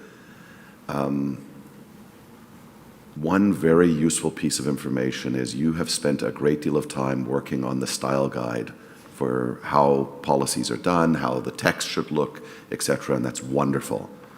But many of the policies today don't fit into the style guide, but are just as important. This is something that we noticed with the work that was being done with ICP2, which is implicit versus explicit. So you brought up the policy Prop 340, and I took a look at it, and it's like, this policy is saying something that is explicitly mentioned And it doesn't need to be explicitly mentioned because it's implicitly implied. Therefore, we'll now remove it out so that it's implicit and not explicit. And there's this juggling with many of the policies that have been going on. Well, we don't need to say that it's implicit. Oh, but now it's not implicit. There are people who are questioning it. So we need to, I think that that's something that we need to work on as a community, because the NRPM juggles between that. And from a style guide point of view, we need to figure this out as a community, and through the help of when do we do something implicitly, when is it explicit, and why. Thank you. Thanks. We'll come back to the other side real quick. Adair Thaxton, Internet 2, previous ARIN fellow. I was wondering if any of the working group discussions are open to the ARIN community to sit in and listen in on, and if you have thought about taking community volunteers as kind of as volunteers. We haven't, and we can discuss it. Most of the working group work has been with the AC, which is why we do the table topics at the meetings, so that we can loop everybody in when we've kind of worked the data a little bit better by the time it gets here. But yeah, we can consider that. Thank you. Yep. Wonderful. We have one last question on this side. Samuel Benzaquin, a current fellow for ARIN and from Securtech Systems. Very grateful to be here, and it's more comment than a question. I'm amazed to see how communication and the debate on the internet is very alive. Grateful to see everyone there, and that ARIN exists to have these, let's say, very structured approach to making sure the internet we like is not disappearing. Notably, I've seen the proposition on out-of-region use. There's a lot of interesting propositions also on the table. So very grateful to be here, and thanks to everyone here as well to fight for the internet. Thank you very much. Seeing no questions online, I think we're done. Awesome. Thank you, Kat.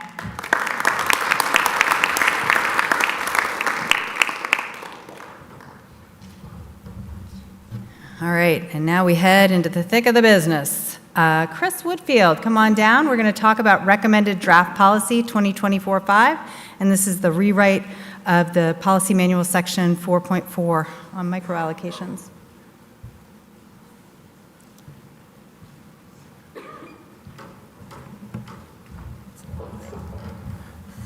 Hi, I'm Chris Woodfield, ARIN AC, and I'll be talking to you about the 2024-5 micro-allocation policy.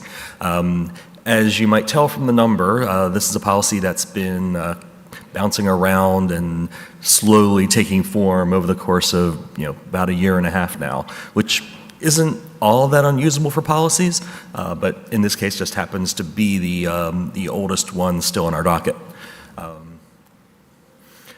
So I am the main primary shepherd.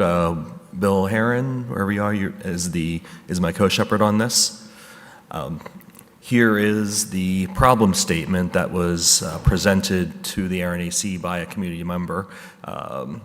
This is the current text of it, which last was revised in July 2025. Generally, we leave problem statements unmodified when we get proposals in from the community. The AC does not want to be in the business of changing the intent of incoming policies. We generally keep the problem statement unmodified, and then we work on the policy text to best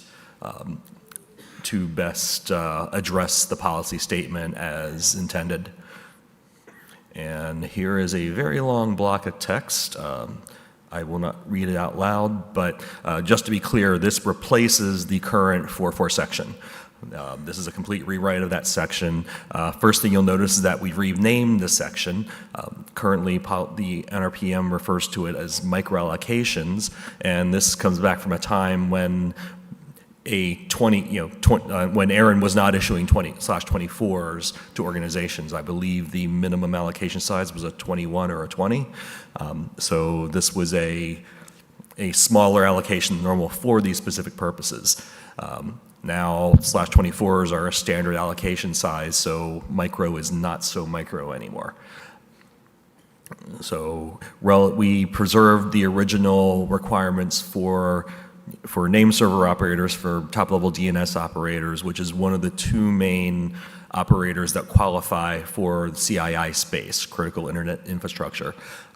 The second being IXPs, which is where most of the development work for this policy came in. And it didn't so much change the technical requirements for qualifying for CII space as an IXP, but it did raise the documentation bar.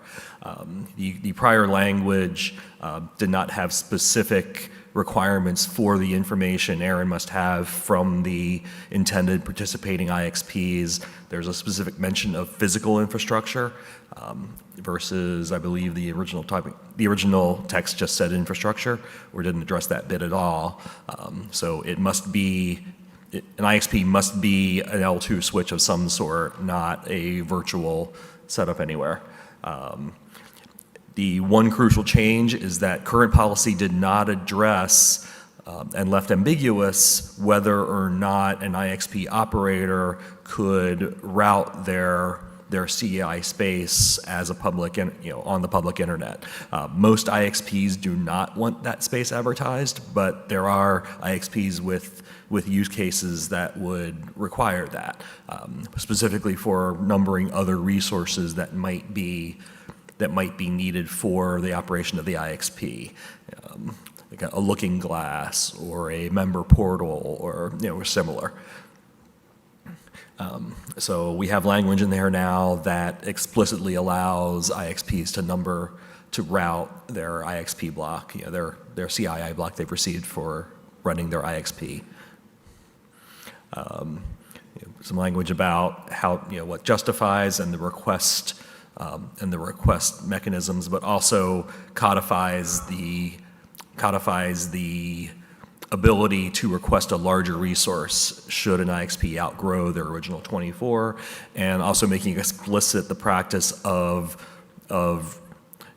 issue and replace and return. So IXPs in particular need a contiguous block, whatever their size is. So if an IXP that has a 24 now needs a 23, they will get a contiguous 23 and then a year to renumber and give back the 24 they had previously.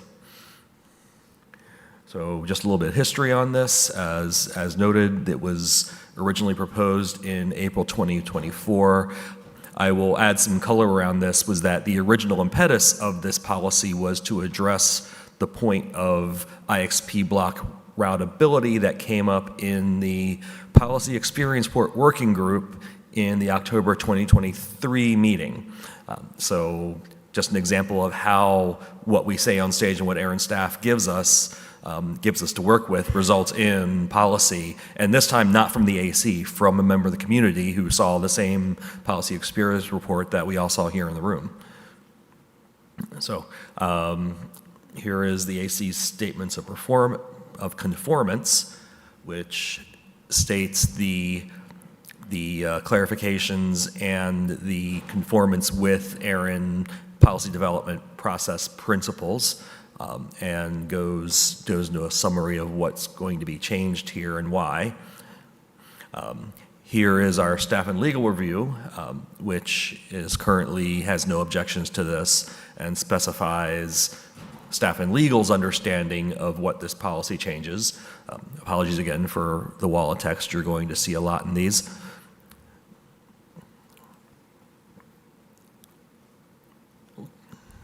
On to the next. And staff and legal review continued, staff understanding.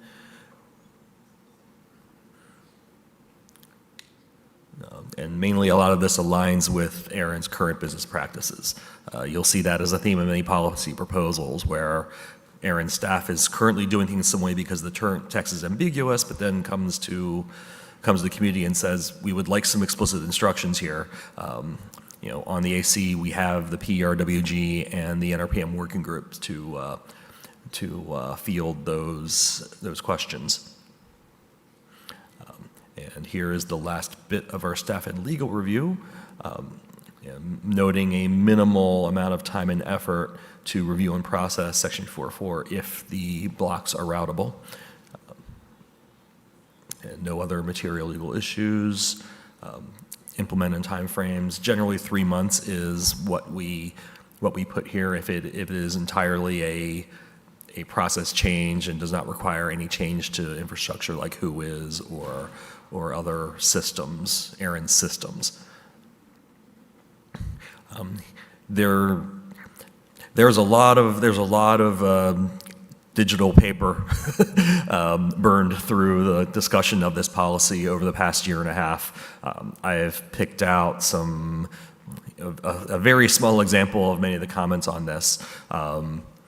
One of the things that came out of the discussion was there was an open question of, if we are allowing IXPs to route the space, do we want to explicitly enumerate what purposes IXPs are allowed to use that space for? What types of resources, applications are in line and which ones aren't? The community consensus did not feel that was a good idea to enumerate specific uses, and so that will be left up to ARIN staff discretion, and with some obvious green red lines, a monitoring site for IXP participants, a BGP looking glass, absolutely.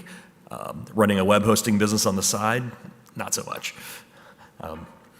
There were some comments about the definitions of CII, which appeared to be arbitrary, which is a reasonable critique. One comment about the first sentence, and this is a phrase that was inherited from the original section, which is ARIN will allocate a /15. That is text unchanged from the current text, but the concern was that, is that going to imply that ARIN is going to allocate a new /15 when this policy is implemented? We don't believe so, but the concern was raised. There was also some comments about the need for more clarity around the examples of which DNS providers qualified for CII space. A little bit about the policy impact of this. The documentation is clarified, and organizations requesting space have clear information on whether or not they would qualify and what documentation they need to bring in order to qualify for the space, which I hope will make ARIN staff's job a little bit easier. Again, it resolves the ambiguous routability question, and then codifies the return and renumber and return procedure for getting a larger block as an IXP. All right, and as this is a recommended draft policy, our first and sole question for the community is, do you support this policy as written?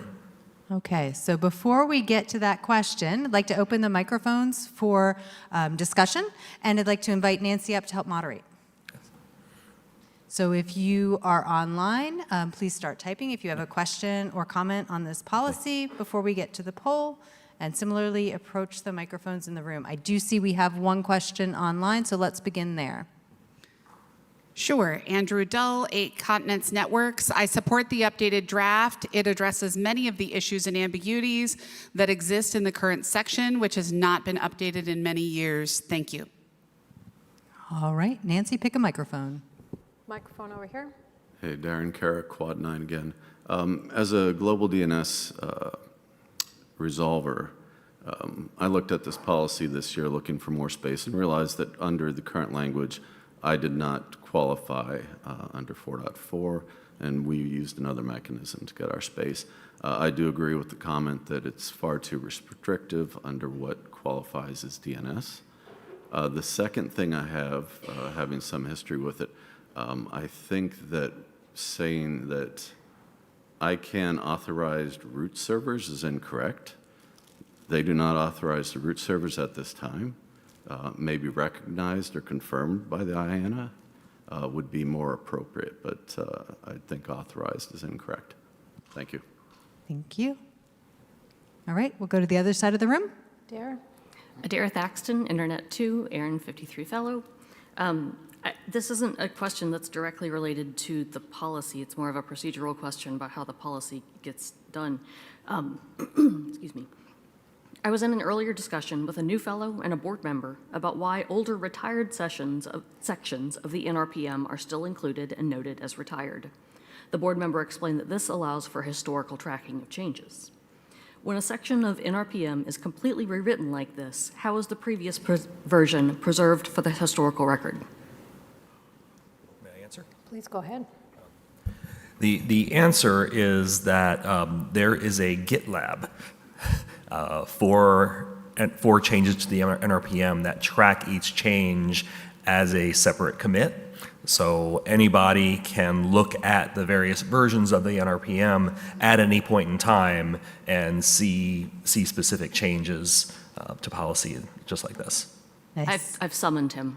Yes, you have summoned John Curran. Absolutely correct. In addition, the reason not to renumber is not so much tracking of change, but for references. The day that we renumber, 8.2, 8.3, and 8.4 get different numbers, and all of us end up being confused for the next 5 years. So we maintain the sectioning just because we know the numbers and we don't want to change them. But we do have a Git lab to track it all. Yeah, that was what the board member explained about renumbering. Thank you. Horace, you want to pile on? Yeah, just really briefly, several meetings ago, and I tried really quickly to find out which one and failed, I did a presentation at ARIN with a quick tutorial on how to claw through GitLab and spelunk through and find 15-year-old NRPM entries. Like, what was this like in 2005? So I encourage you to go spelunking in ARIN archives to find that video. Thank you. Thank you. Go ahead, Kevin. Kevin Bloomberg, Toronto Internet Exchange. Do I support the policy as written? No.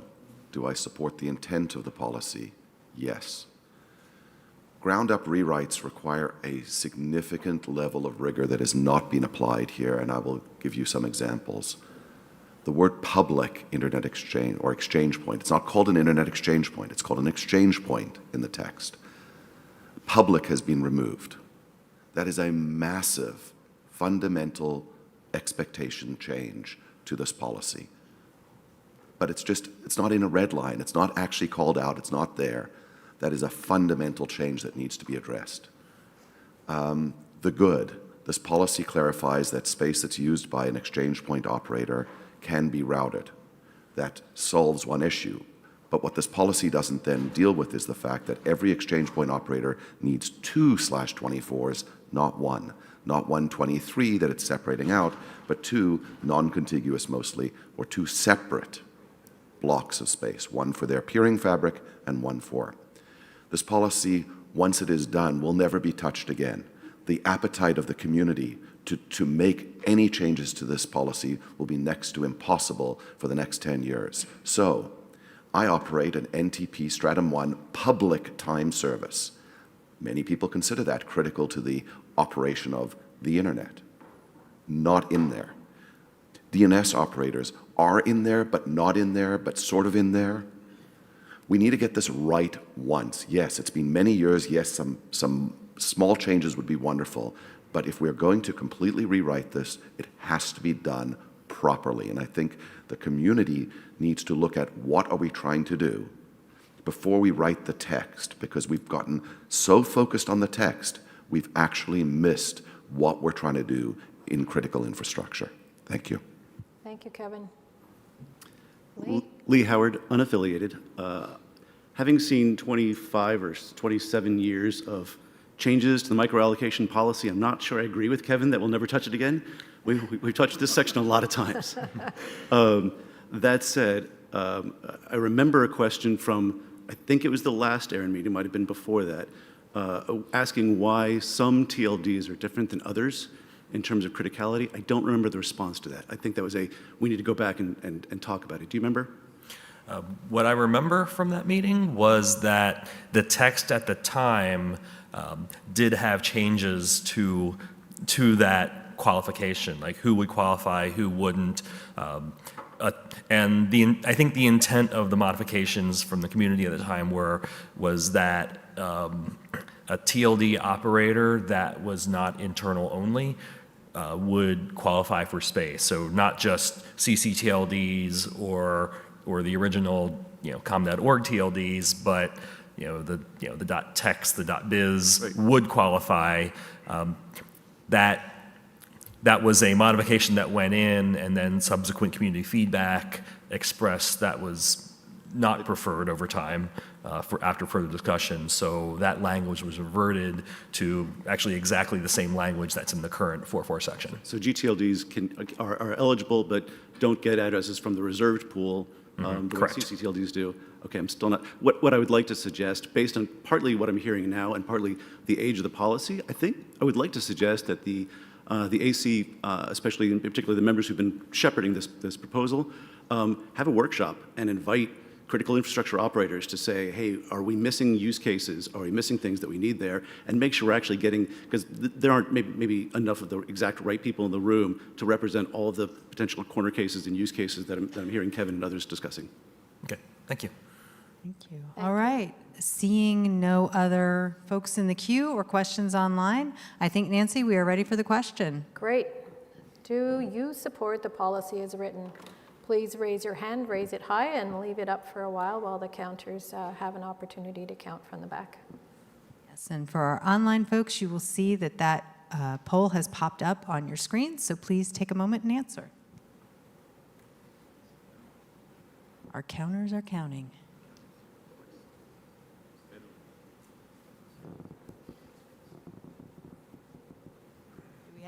Are we done with the fours? Can I get a thumbs up from somebody in the back? Okay, we're done with the fours. I guess we're ready for the do not support. Is there another slide? Yeah, so that's the reverse of the Okay, question. yeah. So we need to know who doesn't support the policy. Put your hand up if you don't support this policy as written.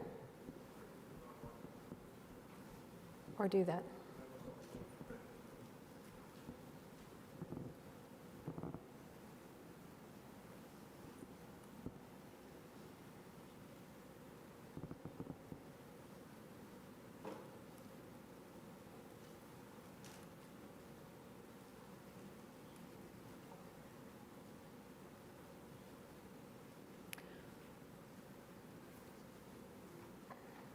I think you can put your hands down now. We'll just wait for ARIN. Okay, take a moment while we get the tally together from the room and online.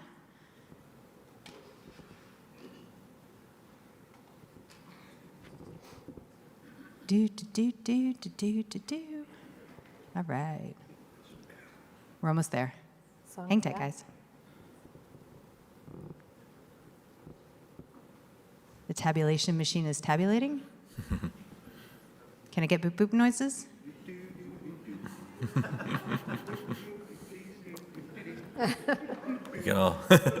Excellent. Vamp for a little bit here. We tried to automate the process, and it's slower.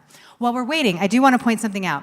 Everybody mentioned GitHub as being a place that you can go to look for previous versions and all of that, and that's great if that's where you like to play. You can also go to the policy section of the website.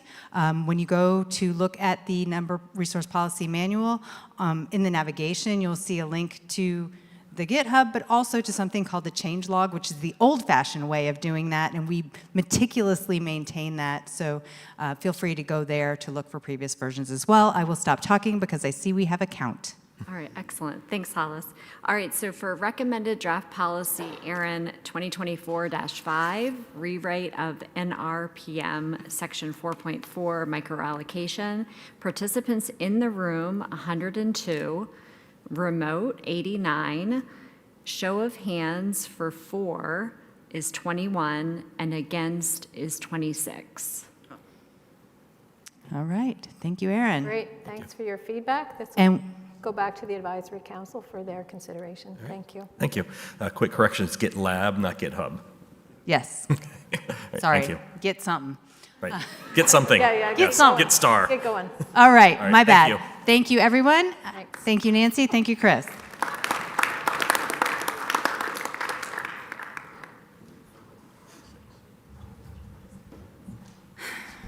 Giddy up. It's giddy up. Yeah, that'd be about appropriate. All right, we did it. Next up, Gus Reese. Where you at? He's over here. Oh, there he is. Come on, Gus. We've got recommended draft policy 2025-2, and this is a clarification to policy 8, or clarification to 8.5.1 registration services agreement. And he's walking slow, so I had to actually read the whole thing. Jeez. Thanks, Gus. Come on. I'm done. Come on, let's go, let's go. Green button. Green button means go. All right. Well, I can't see anybody out here. Excellent. All right. So my policy is recommended draft policy ARIN 2025-2, clarify 8.5.1 registration services agreement. And my co-shepherd is Kendrick Knowles, and he's somewhere in the room, and of course I can't see you. Sorry. So the problem statement was that the current policy mandates that entities receiving transferred resources sign a new RSA unless they have an RSA on file no older than the last 2 versions. However, defining the RSA versioning requirements within the NRPM does not align with the policy development process guidelines, as determining which registration services agreement version is considered a current business, determining which RSA version is considered current is a business decision rather than a policy matter there. So the changes, we are going to remove the statement within the last 2 versions from 8.5.1 to state, the receiving entity must sign an RSA covering all resources to be transferred unless that entity has a current RSA on file per ARIN business practices. And the history, this came to the Advisory Council as a proposal in February of this year. We adopted it as a draft policy. And then after ARIN presentation at ARIN 55 and a staff and legal review, it was changed to a recommended draft policy in July of this year. And here's the statement of conformance. I'll let you read through that.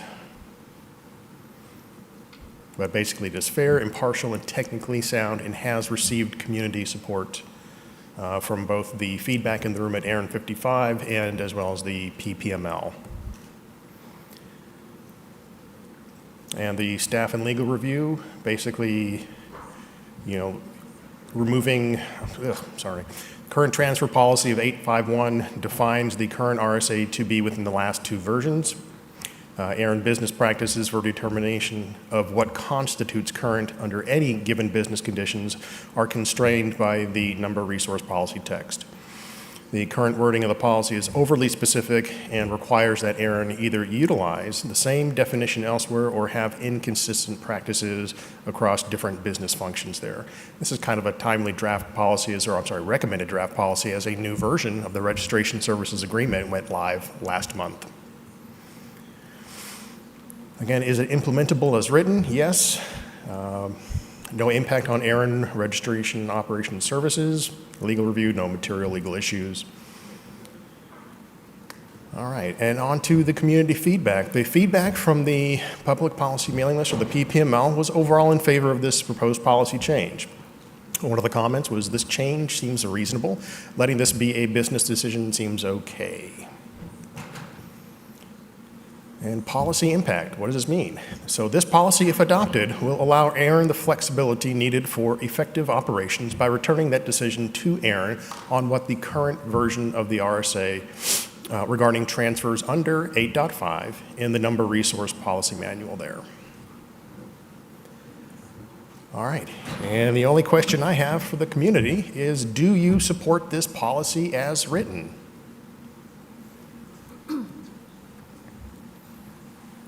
All right, it's about that time. Come on up, Nancy. Questions and comments from the community, please approach the microphone or start typing if you're joining us online. We'll get these questions in and comments before we move to the poll. Looks like Adair, go ahead. It's always Adair. Adair Thaxton, Internet 2, ARIN 53 Fellow. So because I represent Internet 2, we have a lot of colleges and universities that have a lot of legacy space. So the current policy mandates that entities receiving transferred resources sign a new RSA. Is there a similar requirement for entities that are transferring address space? In order to transfer address space, you have to sign an RSA in the process of doing so. That's just required because it sets conditions between us before we provide you the transfer service. Yeah. Thanks, John. Kevin? Kevin Bloomberg, The Wire, support the policy. But I do have a question because this has come up a number of times, which is enforcement of the NRPM as a policy document versus the RSA as a legal contract. The NRPM is a policy direction for staff, for everybody else, but ultimately I have signed an RSA. The RSA says certain things about when it needs to be re-upped, its auto nature, things like that. It's a legal document. Is this one of the situations where it's sort of moot? Ultimately, the organization can deal with terms in their legal documents outside of the NRPM because this is sort of a no-op? As in, we're removing it because we want to give flexibility, but the reality is this should have been a no-op in the first place because what this is doing is directing on legal matters, legal documents, where we've said we can't do that in the NRPM, just like billing fees can't be in the NRPM. Yeah. So to me, this is, and I do support this, this is really a no-op, and it's important for the community to understand, unless I'm misunderstanding the difference between legal and policy, which I would love some clarification on for future policies also that come down the pipe. Hi. So when it said within 2 versions, that's a particular requirement. It's not one that belongs in policy, but it reflected the community intent. And so if you wanted to have something that clear, you would have had to put it in policy and not left it. Now that it's more general, and it's been generalized to have an agreement, yeah, that's almost safely implied, and you could go all the way and strike it altogether. Baby steps, okay? There's nothing to say you have to go there in one fell swoop, so. All right, do we have any questions online? Nope, nothing online. Seeing nothing further in the room, Nancy, you want to We'll call the question. call the question? Do you support this policy as written? If yes, please put up your hand, raise it high, and keep it up for a while the counters do their work.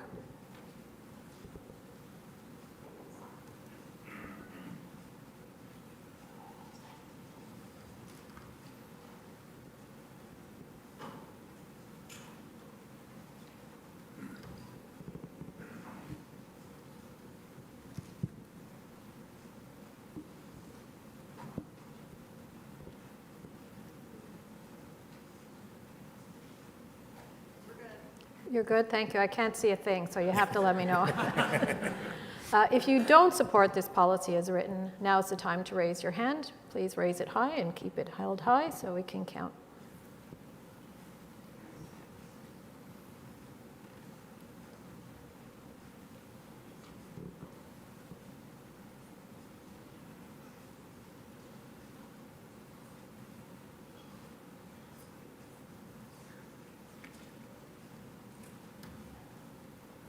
Looks like we're good. If you have your hand up, and I can't tell if you do, you can put it down now. Thanks. Give our tabulators just a moment to tabulate.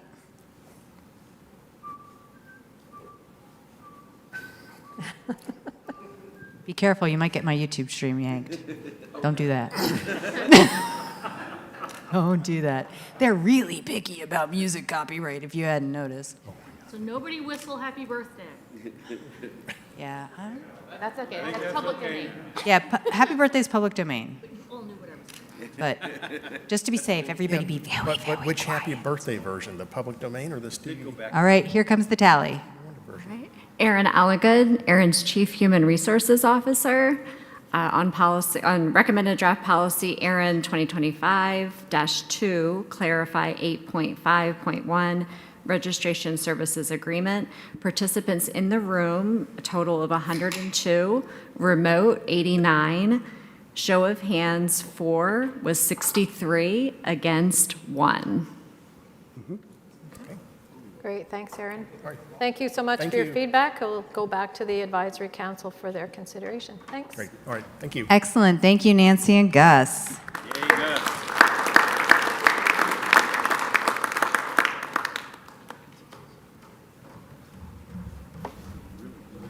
right, and that concludes our recommended drafts. So any further questions put to the community will just be informational and not decisional. And a big thanks to Nancy for getting through those first 2 recommended draft policies as chair. Let's give her a round of applause.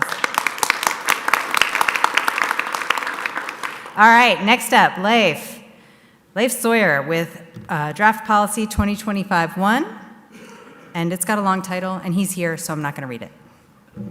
There you go. Thanks. Good morning, everybody. For those of you that were here for NANOG, you're probably wondering why I'm dressed so normally today, and that's because I had to give you a break after all the wild outfits. If you missed it, tune in tomorrow. Anyway, this is Draft Policy ARIN 2025-1, clarify ISP and LIR definitions and references to address ambiguity in the Number Resource Policy Manual text. Lee. I am Leif Sawyer, and Elizabeth Goodson as my co-shepherd for this. So, what this policy attempts to do, this draft policy, is attempts to clarify the use of LIR in Section 6 against the use of ISP within the rest of the NRPM. When we adopted Section 6, which was a global policy, LIR was the predominant use around the world. But in the ARIN region, we use ISP. We attempted to do something about that, which was to add LIR and ISP together within the documentation. You saw that at the last ARIN meeting. Feedback from the community was too many acronyms tagged together. Let's just settle on one. So we went back to the drawing board and decided to change everything to ISP. What that meant is we needed to add in additional definitions here, correct the definition for LIR, and go through, adjust everything to just say ISP, fix 651 here so that it's the LIR and ISP consistency text is removed.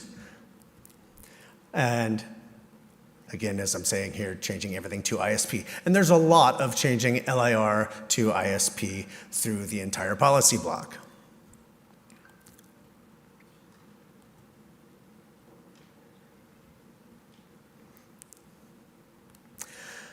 So this did start back in January. As I said, we've taken it to ARIN. We've gone through PPML, and we're bringing it here. This is the second presentation. So the impact of this and changing from LIR to ISP means we're impacting sections 2 and 6, the definitions, and then just the section 6 clarifications. 22 instances of LIR will be corrected to ISP. I mean, this aligns with existing business practices and all the educational and internal and external materials. One of the notes that was brought up was changing everything within the NRPM to LIR. And so that's referenced here. That impacts more sections, 2 more sections, adding 3 and 4. 58 instances of ISP would need to be changed to LIR. It requires additional training, all of the material updates, and talking with staff, there may be a requirement to submit a parallel ACSP to align the internal business practices with the new policy. We can get clarification from John here. I'm sure he'll be happy to figure that out. And as I mentioned earlier, community feedback has gone both ways on this. There's a split between PPML, depending on when they saw the text, which way to go. Internally, the IP request flow does use the combined LIR ISP as the equivalence term. It's the only place currently that we see this, so we would have to align that as well. We do note here, section 6 does include that header that LIR and ISP is used as an equivalent term in the document, as opposed to the section, as section 6 was its own standalone document at adoption. So I've got a quick definition comparison.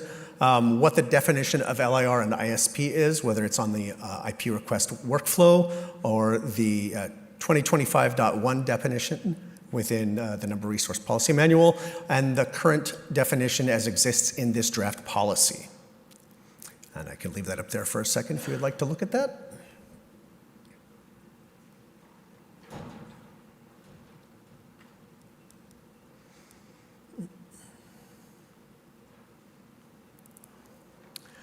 So I do have some questions for you, and mostly it comes down to, do you support continued work on this policy, whether that's as currently written to migrate everything to the term ISP, or should we look at moving it toward LIR?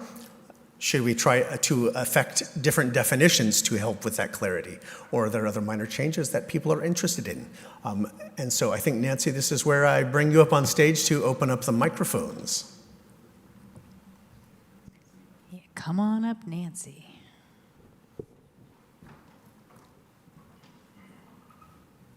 All right, the microphones are open over here. Roman Tatarnikov with Entlaws. Yes, I remember the conversation on PPML very well. There was a lot of emails. I wanted to write my response. A lot of more emails showed up, so I haven't written anything. So taking the microphone right now instead. I do believe it's best to switch everything to LIR, mostly because LIR encompasses ISPs, but ISPs not necessarily cover everything that LIR covers. And what I remember was the most common concern on PPML is that people who already know NRPM so well, that they are so used to ISP terminology that it's going to confuse everyone. I think, while I agree that it's important to make sure that no one in the community is confused, I think it's best to align terminology not just with the legacy ways we call the LIRs ISPs, but actually align it with the rest of the world and make sure that we use the proper terminology. That's why I think it's best to switch everything to LIR, and maybe in the definition make a small note that previously in previous versions was commonly called ISP. This kind of like clarification for legacy definitions. That's about it. Thank you. Great, thanks, Roman. Over on my left. Eric Landgraf, Virginia Tech, and also an ARIN 56 fellow. I think it is valuable to add the definition of ISP explicitly, separate from LIR, but the current text of the NRPM should probably be kept the same because of the changes to business practice of switching entirely to LIR, which would be more consistent with other RIRs. Okay, great. Thank you. Again on the left, thank you. Chris Rapier, Pittsburgh Supercomputing Center, ARIN Fellow 56. Question about the proposed text that it's going to. You have a sentence here, LIRs are generally internet service providers whose customers are primarily end users and possibly other ISPs.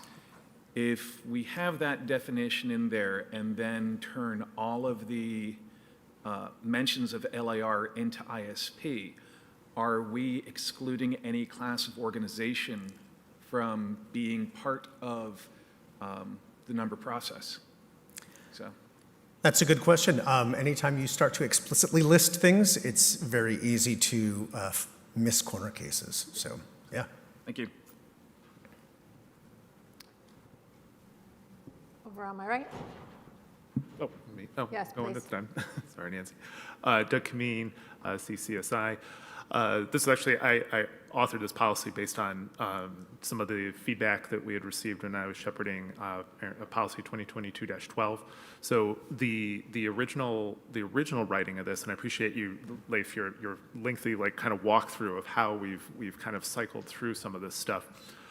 The background here was that there's in section 6, because we adopted that as a whole policy. I know Leif mentioned this once before. It says document. It says this applies to this document. And that was because of the adoption of all of Section 6 as a whole across all the RIRs across the globe. We wanted to fix that. We asked the community at the time, what should we do to fix that? Because the simple fix would be to say document to section. And the immediate community feedback was, don't do it, if you're going to fix it right. And we took that feedback and so I drafted this policy and submitted it with the understanding of the fix it right kind of idea behind it. And I think the previous commenter had mentioned about the corner case of LIR. So all ISPs, and at least by the definitions we have established here, all ISPs are LIRs, but not all LIRs are ISPs. So that was the intent behind the original language where it was listed as LIR/ISP to cover all the cases, cover all the corner cases that we could identify at the time, and solve the problem in its entirety through the entire document. Of course, that's up to the community to decide if that's the way we really want to go. As a member of the community, I still feel that that's the strongest case.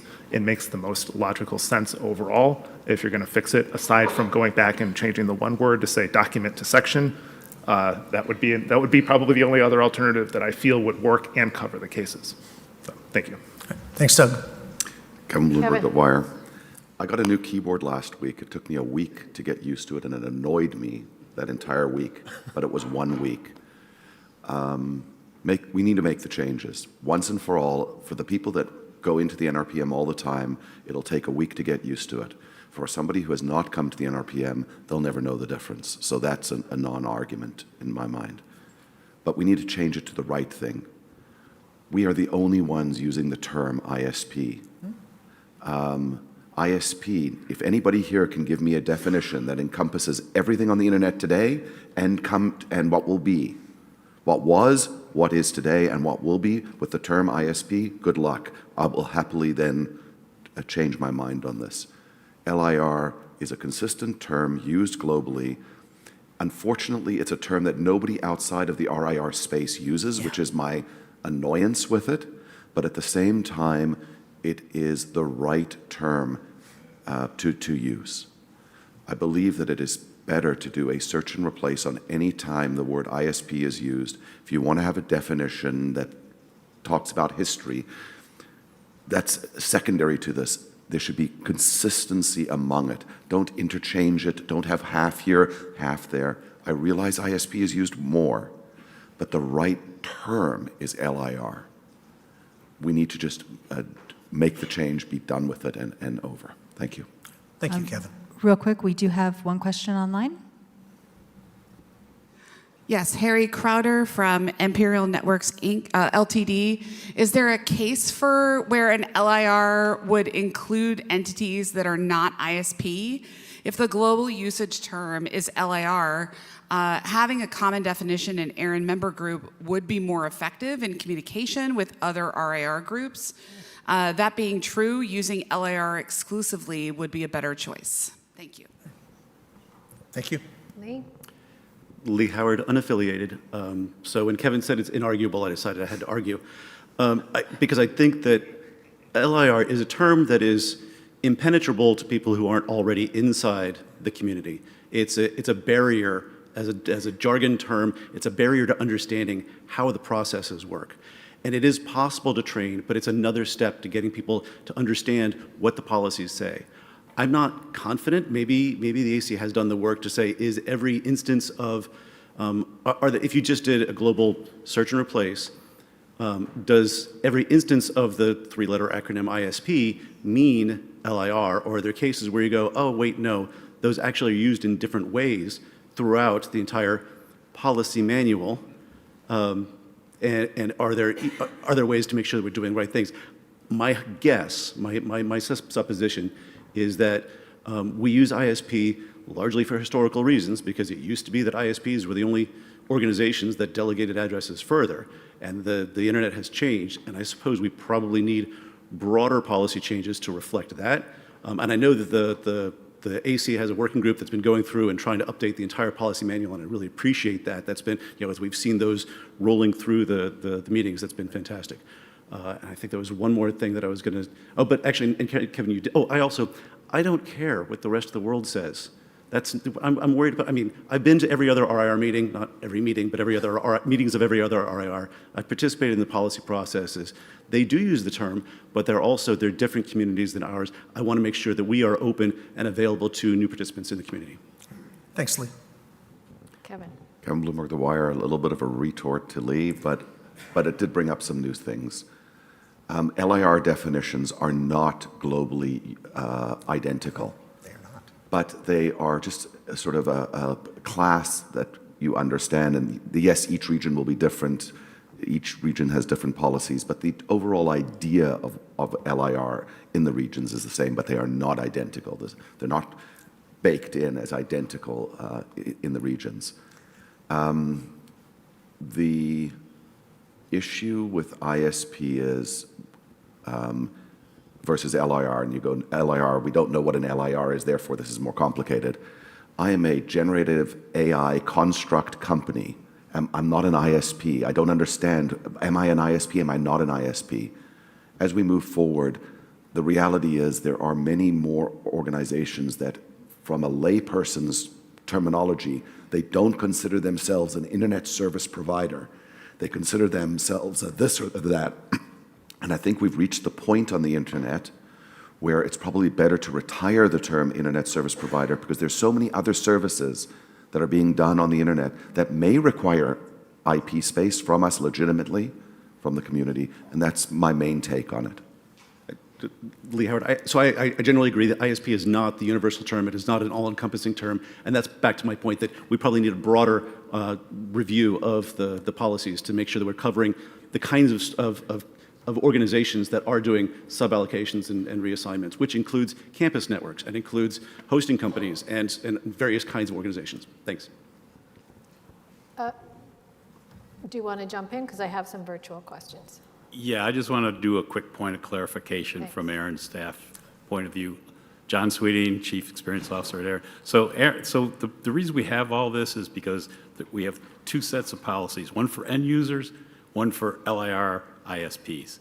Most people, we mostly see with our community, they use the term ISP. We don't have a lot of people saying, I don't know if I'm an LIR. They say, how do I know if I'm an ISP? And basically we ask one question. Do you have to use external customers to validate your request, or is this all internal usage in your company? Internal usage in your company, your end user, external, you have to use external customers, then you're under the ISP LIR policies. Thanks, John. All right, and we have our online questions. If we can go ahead and drain that queue. Okay. Alyssa Quinn, unaffiliated. +1 to Kevin's comment. I remember being confused by the term LIR when I first went to my first meeting for another RIR, but it's definitely the better term. Lots of network operators who reject the term ISP. I have additional questions. Yep, just keep going. Okay, Tyler O'Meary, unaffiliated. I think the fact that LIR is unknown is the reason we should use it. ISP is used by ARIN and the NRPM. Does not mean the same thing as ISP when it is used in common parlance. Using a common word for an entirely different definition can be very confusing to new participants. And I have one more. Go ahead. Okay. Bio Olotu, ARIN 55 fellow, unaffiliated. The problem statement isn't clear to me. The document says since all ISPs are LIRs, but to me not all LIRs are ISPs. That was a tongue twister. And LIR is not used in the term service, ARIN service region. ISP is the equivalent term. These things mean totally different items. I am inclined to think that the terms should be defined in the glossary or similar so the ARIN definition is clear, and where the sentence refers to LIR, call it LIR. Where it refers to ISP, call it ISP. Okay. I'm done now. Thank you. Doug? Doug Kameen, CCSI. I just wanted to, taking in some of the feedback, and this reflects, to me, this reflects the feedback that we've also seen on PPML and other places. where you have two camps. So like, Kevin's comments, I wholeheartedly agree, LIR is the term. I also think that, there's a number of very valid arguments that say about why ISP as a term, I'll call it a term of art. I don't know if that's the right way to frame it, but coming back to a comment that I think Mr. Kern had made earlier on either a different policy or just in a general sense, do we need to go all the way to one thing? Like if the end result is to get to LIR, I think that's a very proper path to follow. But is there an incremental step to get partway there that involves putting both terms together and using those as the incremental step to then a future change where you go towards, is there work to do internally with staff, with the systems of ARIN to change those over to reflect that new reality if that's what the community wants. So I'm just sharing that as that's how I hear the community feedback and what it internalizes for me as I think about that. Thank you. Do you have what you need? Got one more. I'll be quick. Kevin Bloomberg, The Wire. We got in trouble years ago when I was on the advisory council for defining other people's terms. We defined some entities, and it was in there, and we realized that was not a good idea to define other terms. ISP is not necessarily a defined term by one entity or organization. It's more like Kleenex. You don't call it a tissue, you call it Kleenex. And in North America, right? But the correct term is tissue, not Kleenex. Kleenex is a trademarked term. ISP to me has been usurped and used in so many different ways. LIR is our term. It's something that within the RIR ecosystem we can work with. But ISP now means so many things. While back in the day it may have been our term, ARIN is very old in that respect, it may have been our term, it isn't our term anymore, and I think we just need to recognize that. All right, thank you, Kevin. Thank you, Kevin. All right, so do you support continued work on draft policy ARIN 2025-1? Please raise your hand. Yep, we're doing an informal poll. This is a draft, and the question has been posed to the virtual participants. So if I can get my tabulators tabulating. Or counters counting. I guess you're not in tabulation mode yet. Whatever, you knew what I meant.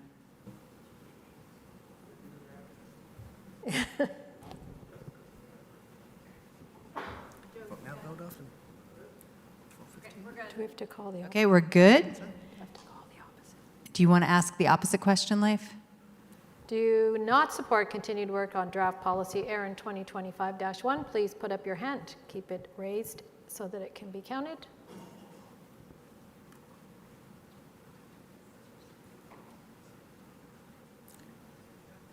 Looks like we keep working.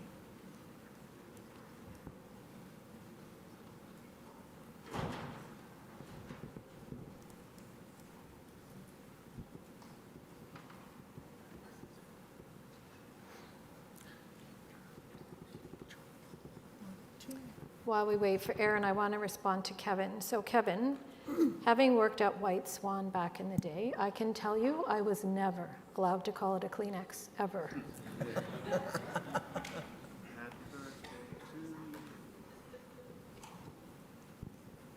All right, just a quick moment to tabulate. We'll get this count out, and then next up, we'll be going out on break. So sit tight, folks.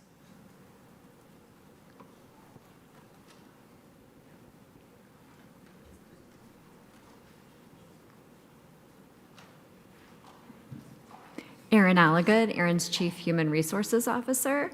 For the question to the community, do you support continued work on draft policy 2025-1, clarify ISP and LIR definitions and references to address ambiguity in NRPM text? The total participants in the room, 102, remote, 83, and then votes for yes, combined were 46 for yes. For no, were 3. Great, thanks so much for your feedback. That'll go to the advisory council and Leif will. Thank you all. Thank you. Thank you, Leif and Nancy.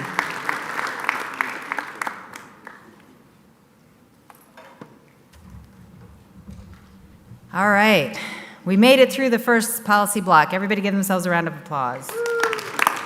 Well done, you earned your lunch break. So, folks that are here with us, please step out in the hall, around the corner, back where we had breakfast in Monument D. Don't forget, we have table topics. Join one if you're interested in discussing it with the AC members who are there facilitating those conversations. If you are a virtual attendee, feel free to leave the Zoom open through lunch if you like. And we will be back at 1:30 Central. If you need any help, our virtual help desk will be open during this time. And we will see you at 1:30. Thank you, everyone.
can see the light of day.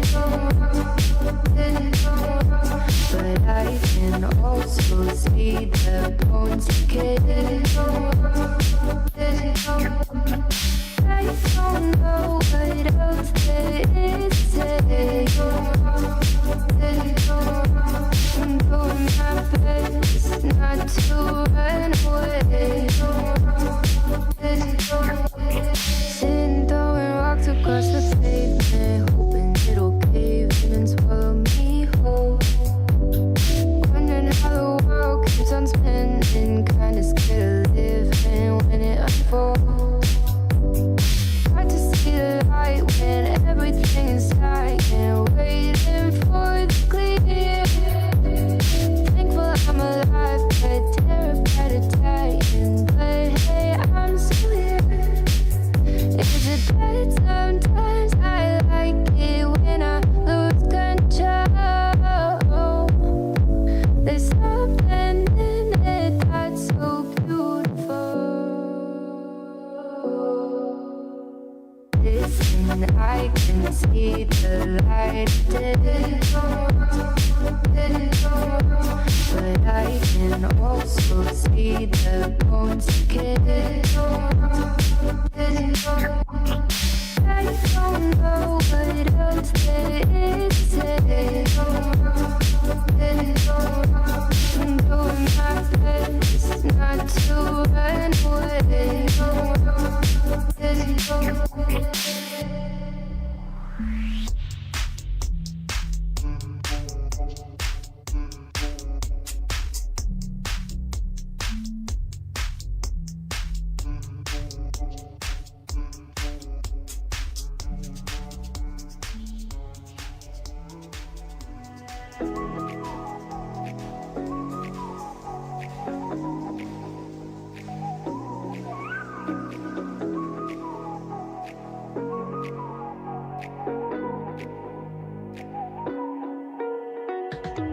You're the night sky trying to make me see your stars, but the dark gets so lonely.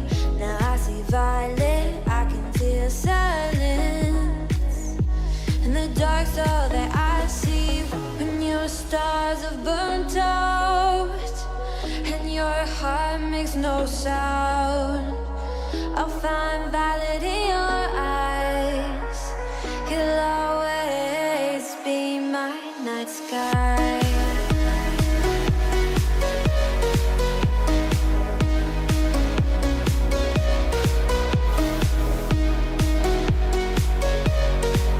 You'll always be my night sky.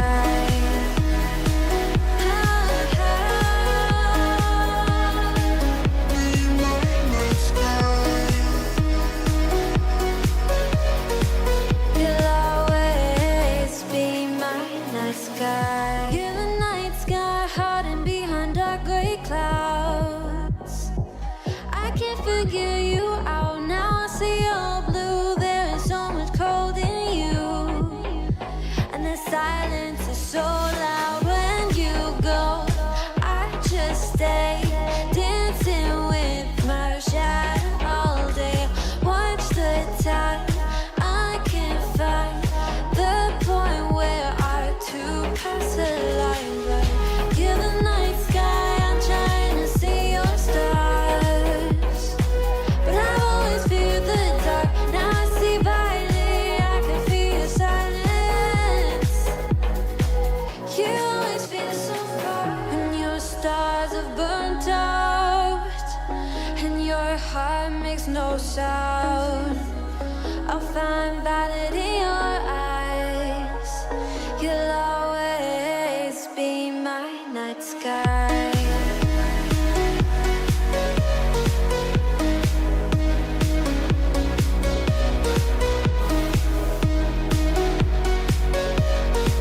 You'll always be my night sky.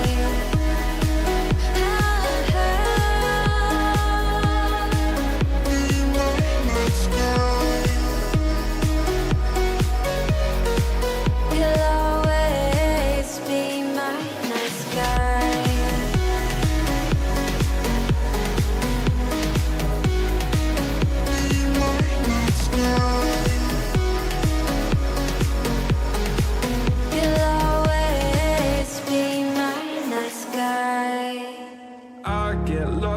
inside my thoughts, and when I start to think, oh, the tunnel closest starts to end up on the brink. I tried so hard, but all these scars, they cut so deep I bleed. I fell so fast from heaven, it's like someone clipped my wings. Now I'm falling, and I can't see the ground. Can we stop this gravity?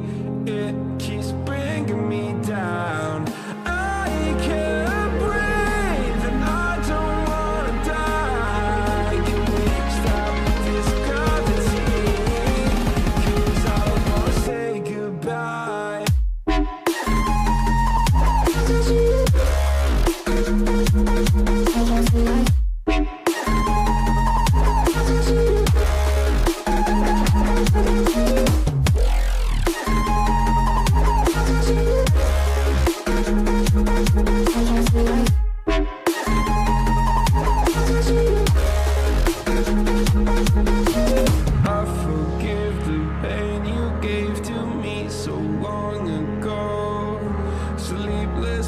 I laid awake just begging to let go. I almost got to suicidal thoughts, but you stepped in. An angel sent from heaven showed me how to live again. Now I'm falling, and I can't see the ground. Can we stop this gravity? It keeps bringing me down. I can't breathe, and I don't wanna die. Can we stop this gravity? 'Cause I don't wanna say goodbye.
each other high, but we fall 1,000 times.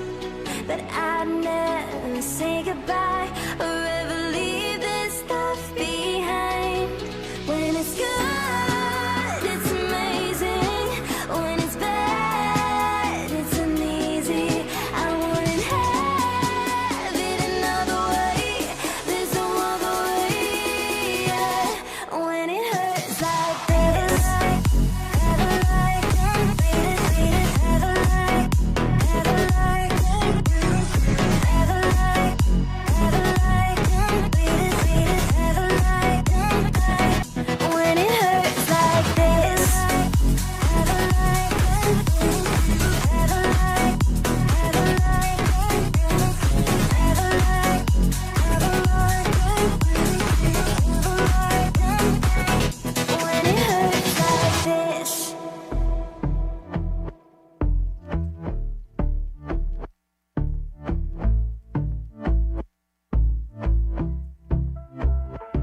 And I've been chillin', watching the ocean with you. Baby, up with a slow motion crew. And we up in our growlings when people change, but not us.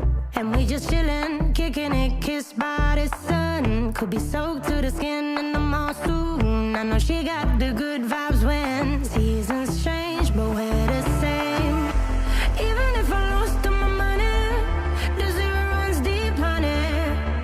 And I don't need to speak a single word, 'cause you got me holding, holding. Even if my jokes aren't funny, my tongue tied up on it. And I don't need to speak a single word, 'cause you got me holding, holding.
again. Trying hard, but you wanna be my friend.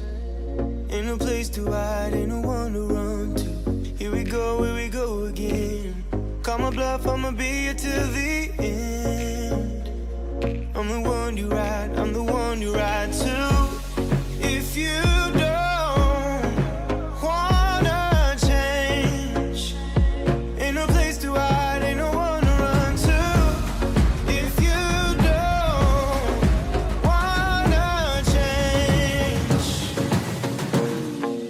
I can help you out, I can help you out, I can help you out, I can help you out, I can help you out, I can help you out.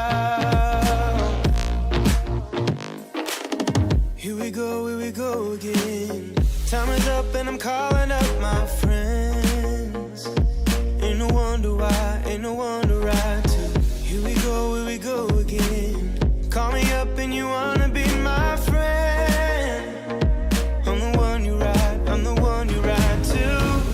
If you don't wanna change, ain't no place to hide, ain't no one to run to. If you don't wanna change,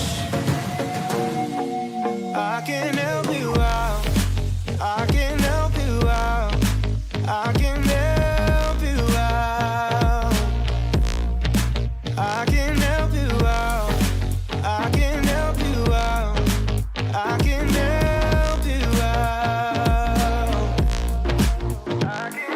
you out, I can help you out, I can help you out.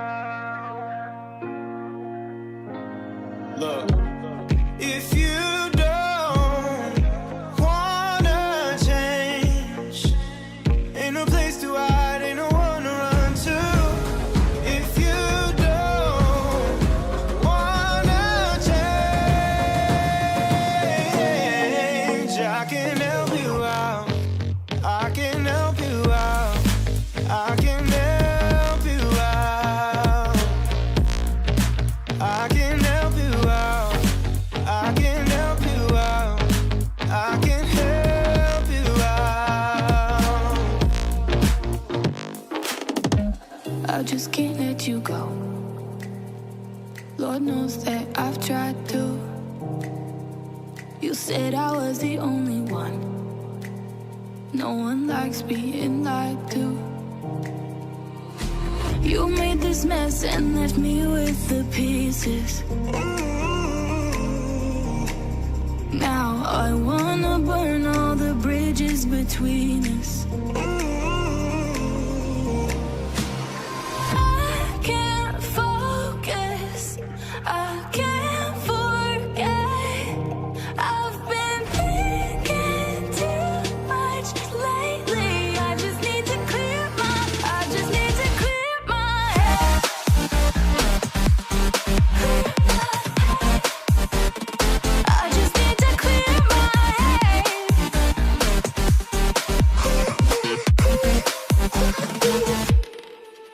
I've been stuck on your memory, but it's not like I need it. And we may have some history, but we don't have to repeat it. You made this mess and left me with the pieces. Now I'm gonna burn all the bridges between us. I can't focus, I can't forget. I've been thinking too much lately. I just need to clear my head. I just need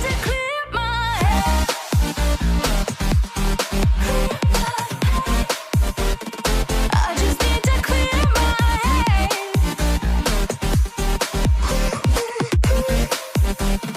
I just need to clear my head.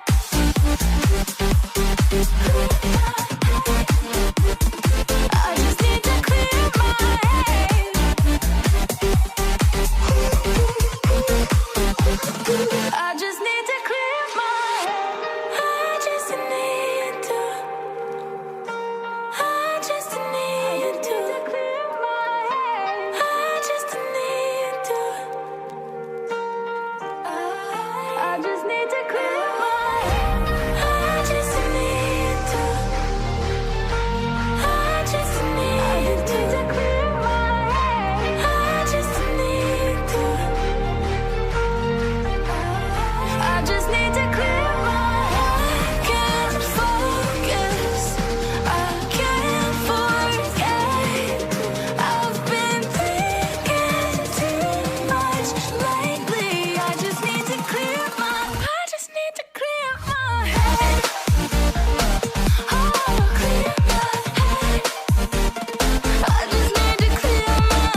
this empty town. I'm searching for the lost and found.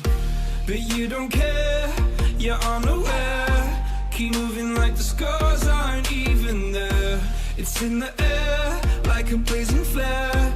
Don't stare, cause the flames will burn us. I thought you were the one for me.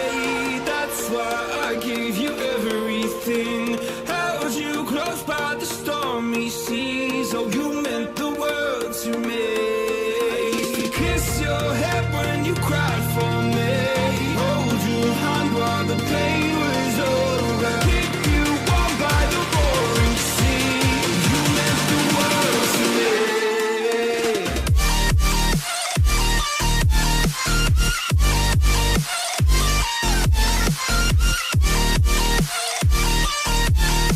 Oh, you meant the world to me.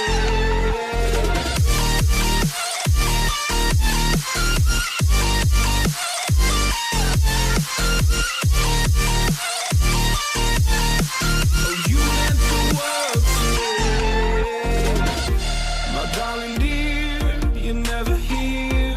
When I'm in pain, you hide and disappear. Like shadows in the atmosphere, charting the stratosphere. Yeah. I prayed for you and kept you near in hopes you'd chase away my fears. I'm on my own, you made it so, and now I'm chasing nightmares. I used to run with you through the great big leaves, laugh at you when you laugh at me. Hope for us because I believe the home was just you and me. I thought you were the one for me. That's why I gave you everything. Held you close by the stormy seas. Oh, you meant the world to me.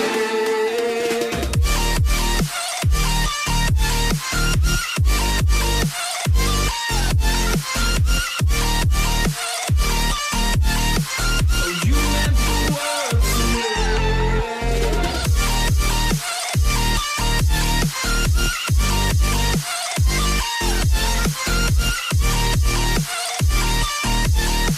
Oh, you meant the world to me. Oh, I'm gonna do this on my own. No point in blaming you, you did not know. Oh, I thought you were the one for me. That's why I gave you everything. Held you close by the stormy seas. Oh, you meant the world to me.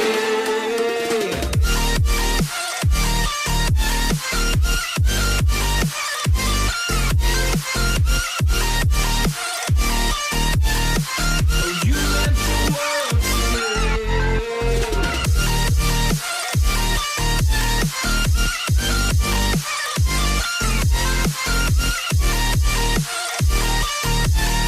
Oh, you meant the world to me. Oh, I'm gonna do this on my own. No point in blaming you, you did not know. Oh, I'm gonna do this on my own. No point in blaming you, you did not know. I thought you were the one for me. That's why I gave you everything. Held you close by the stormy seas. Oh, you meant the world to me. Said that you moved on. Where did I go wrong? I tried to make you stay, but I guess my love wasn't enough. Was it me or was it you, love? 'Cause I'm dying to know. Why do you wanna end? Was it real or just pretend? Tell me, why do you wanna end? Was he really just a friend? No sign of you at all.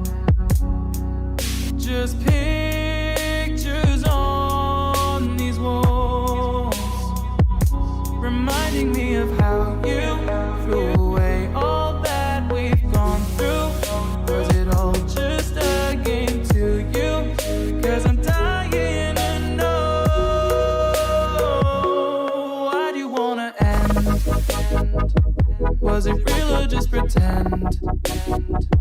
Tell me why you wanna end. Was he really just a friend? Cause it's playing in my head every word that you said. I ain't worked it out yet. So why do you wanna end? Was it real or just pretend? If there was any sign that our love was in decline, I would have begged you not to go. I would have given even more. My heart is breaking up inside. Can't believe our love has died. Guess it's out of my control. Why do you wanna end? Was it real or just pretend? Tell me why do you wanna end? Is he really just your friend? Cause it's playing in my head every word that you said. I ain't worked it out yet. So why do you wanna end? Was it real or just pretend? Why do you wanna? Took a swing at a wrecking ball and I prayed for my downfall, and I found a way to reconcile. Cause in my heart it's not worthwhile. It's a bloody battlefield where some go down, others heal. In the end it's all the same. All you can do is play the game. Oh, do we say goodbye? Refuse to question why. I'm sad to say I'm sorry, so lie. Pretend that you're okay. Swear that you will stay. Keep trying for one day. I'm sick of all these lies. Don't care if I capsize. There's nothing left for me to hide. Don't wanna live a lie. Too many lows, too many highs. Too many things to criticize. And so I leave it all behind. Don't wanna live a lie.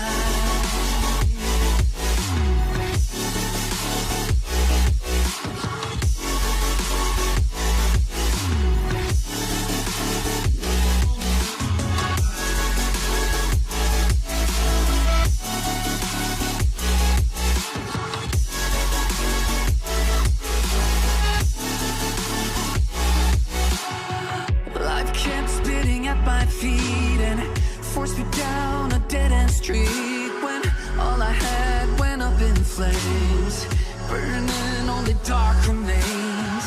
I cover up every part of my skin, oh, cause I don't like the person within, oh. I know I'm the one to blame. All I can do is take the shame, oh. Do we say goodbye? Refuse to question why. I'm too sad to say I'm sorry, so lie and pretend that you're okay. Swear that you will stay. Keep trying for one day. Whoa, I'm sick of all these lies. Don't care if I capsize. There's nothing left for me to hide. Don't wanna live a lie. Too many lows, too many highs. Too many things to criticize. So I leave it all behind. Don't wanna live a lie.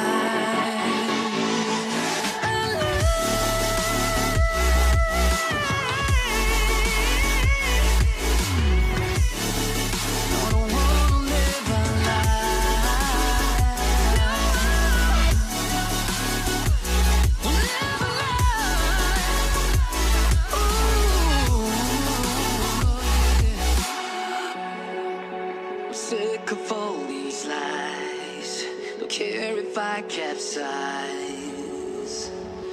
Oh no.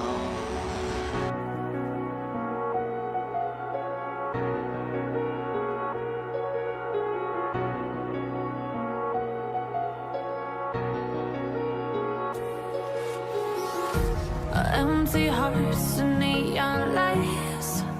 They're playing with my mind. Gotta get out of here tonight. Oh, I wanna run off and fly. And I'll tell myself it's fine to be alone, just to find somewhere that finally feels like home. Oh, oh, oh. I hate all this overthinking. Oh, oh, oh, oh.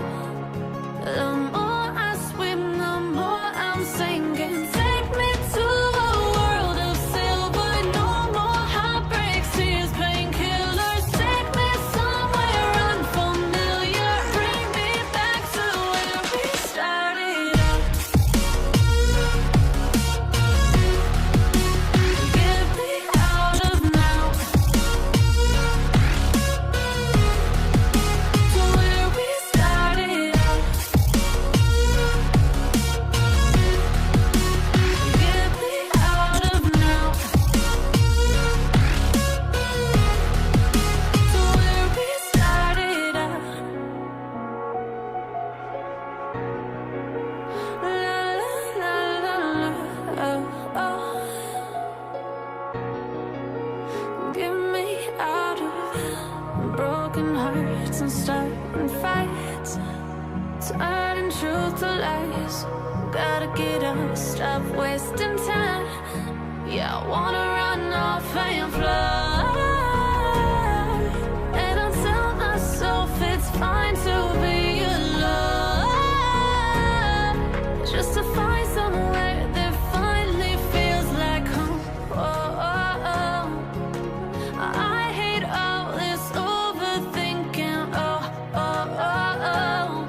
The more I swim, the more I'm sinking. Take me to a world of silver. No more heartbreaks,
I'm good?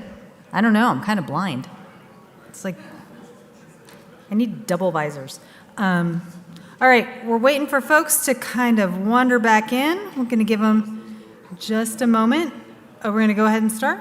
Okay, just a few moments. We're going to drop the doors. If you snooze, you lose. Going to keep this show on the road.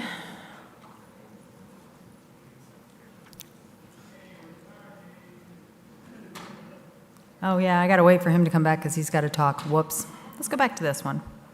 All right. I hope everybody enjoyed their break. Folks here had a chance to step outside and get a little bit of sunshine. It's a lovely day, if a little chilly. And if you were at home, I hope you got to do the same and the weather was equally nice, I guess. Sure, let's go with that. All right, welcome back. Here he comes. I'd like to welcome John Sweeting, our Chief Experience Officer, to walk through the introduction for the 2025 ARIN elections.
All right. All right, I think I'm good.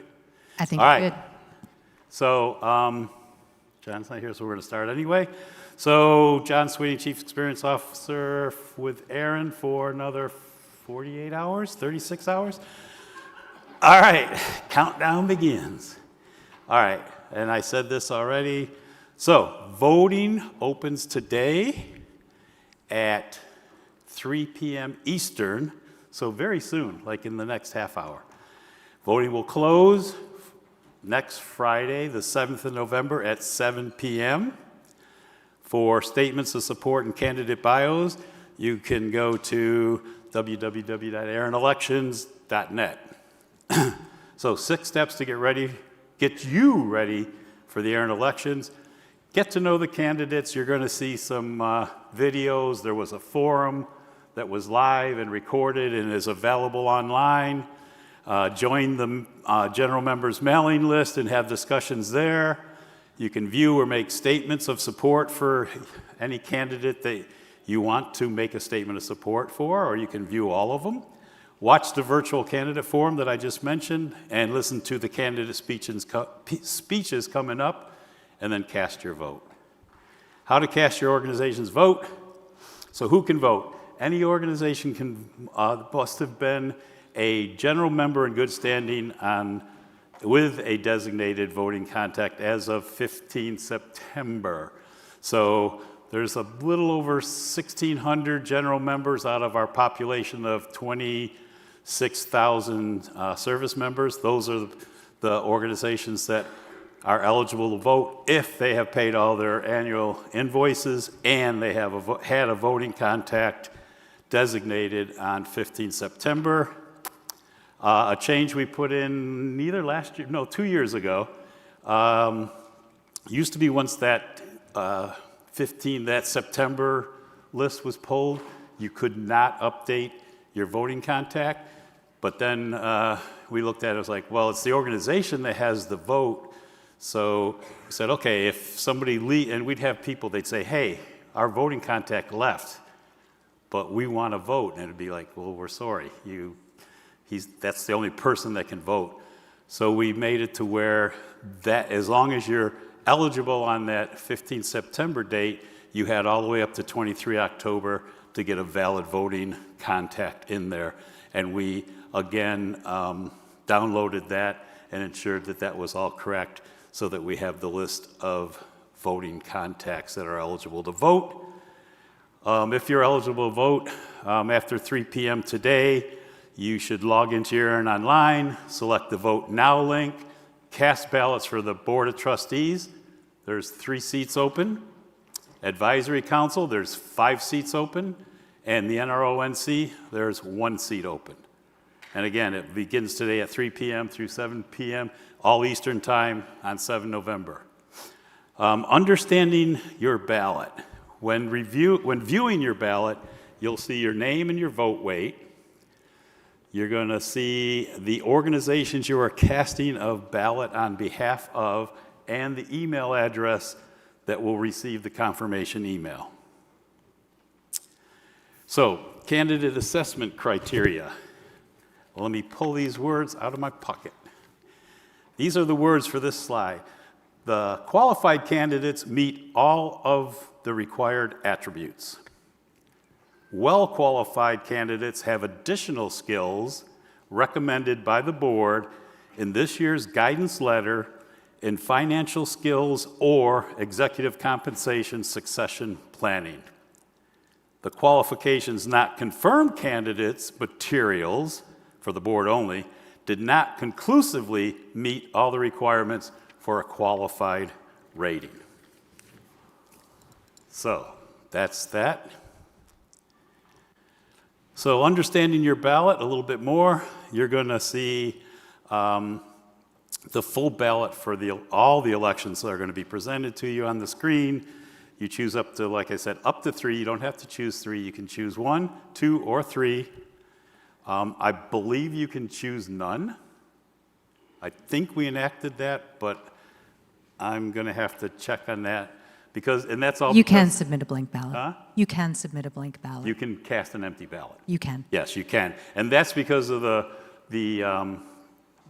policy that ARIN has, operational policy, that says a general member that hasn't cast a ballot in 3 consecutive elections loses their general membership. So we allow the casting of an empty ballot. So you can choose up to 1, 2, 3, or no candidates for the board, 1 through 5 or none for the AC, and 1 or none for the NRO-NC, and you still have cast a valid ballot. So then you'll get a page will pop up for you to review your choices. So review it very carefully. Once it's cast, it's cast. We're not going to be able to pull it back and say, oh, you can get a do-over. No, make sure that what you're getting ready to do is exactly what you want to do. Don't submit until you're positive. All right. Then you will receive confirmation that your vote was received, and you may print a receipt. You'll also receive a confirmation at the email at the address indicated. If there's for some reason you think something happened to who you actually submitted and what you get, you can actually reach out to the ARIN Elections, and we can confirm that what you submitted was what you got on your confirmation, or that there might have been an issue. We've never had that, so knock on wood for me there, Hollis. Thank you. All right, get to know the candidates. So we have a voter guide and candidate form recording. That's available on ARIN.net at elections. The general members mailing list doesn't see a whole lot of action, or I should say activity, but it's there, and you can use it to discuss things. Now the candidates are automatically added to the general member mailing list if they're not already general members, but they can only submit one email soliciting your vote and telling you who they are and why you should vote for them. So we monitor that very closely. And then statements of support, make or view statements at ARIN-elections.net. For statements of support, there's some people will have hundreds, some people will have 20. It doesn't matter, you know, the thing that we look at, they have to be under the terms of service for a statement of support, which means it can't just say, yeah, I support John, or I support Joe. It's got to say, I support Joe for this position because Joe has this experience, that experience, whatever it is. If it's just, hey, I like this person, I'm supporting them, we're going to send that, reject it as a statement of support back to the candidate to get with the person that sent the statement of support on their behalf for them to work with them to get some substantive information in there. Okay, so here's your list of candidates for the 2025 Board of Trustees. Christopher Holbert, Lee Howard, Hank Kilmer, James Lorimer, Robert Seastrom, and Mark Thorpe. Our first candidate for the ARIN Board of Trustees is Christopher. Boop. Pause, please. Back to the slides. We're going straight into that? No, we're not. I didn't think so. We All got right. excited. Whew. I knew I didn't screw up. All right, so the 2025 Advisory Council candidates, Ethan Angel, E. Marie Braley, Matthew Cohen, Jerry George, Alti Jackson, Brian Jones, Kendrick Knowles, Mohibo Mahmood, Khalib Ogundela, Gus Reese, Preston L. Usini, and Allison Wood. Maybe I should just say, yeah, you can read these names. Ahmad Anaya, Chris Gunderman, and Alyssa Quinn are your NRO-NC candidates. And then election headquarters is your source for all the information on ARIN elections, the election calendar and all the process, everything, step-by-step instructions on voting are all on there. And if you have any questions, you can contact us at elections@arin.net or visit the ARIN Customer Service Desk here in Arlington. Or you can visit the virtual election help desk that's on the ARIN 56 website for the times and details on that. And I think you can, if you go there, you can click right on and go right into the session and Correct. talk to It Jason, who is working to do that. Yep, he's online right now. And I think That's it. That's it, unless anybody has a question for John about this part of the election process. Nope, doesn't look like it. I think we're good. Here you go. Thank you.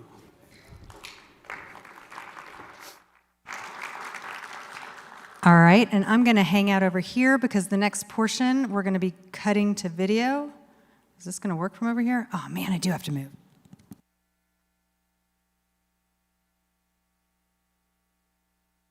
Or no, I just need to be able to see. Dang, I need to go back to the eye doctor. Okay, here's how it's going to work.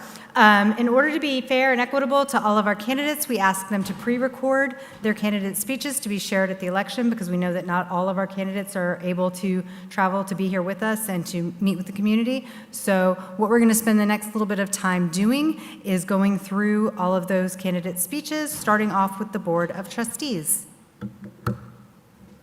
Our first candidate for the ARIN Board of Trustees is Christopher Holbert. Hello, everyone. My name is Christopher Holbert. I am the CFO, and for the last 4 years, I've been elected chairman of the board for Denuo Inc. Denuo is an IPv4 supply facilitator in the internet infrastructure ecosystem. I would first like to thank ARIN for this opportunity to participate as a nominee for the board. And I would also like to congratulate all my fellow board nominees. A bit about my background. I am a graduate of Bowie State University with a bachelor's degree in business administration with a concentration in accounting. I started my career when I was recruited to work in the New York office of Deloitte & Touche as a financial statement auditor. While working in the New York office, I passed the CPA exam and received the highest evaluation of my class. And as a result, was assigned to the company's largest financial services client, the Merrill Lynch parent company audit. Deloitte & Touche later paid for me to study Mandarin in China and work in their Taiwan office as part of their employee exchange program.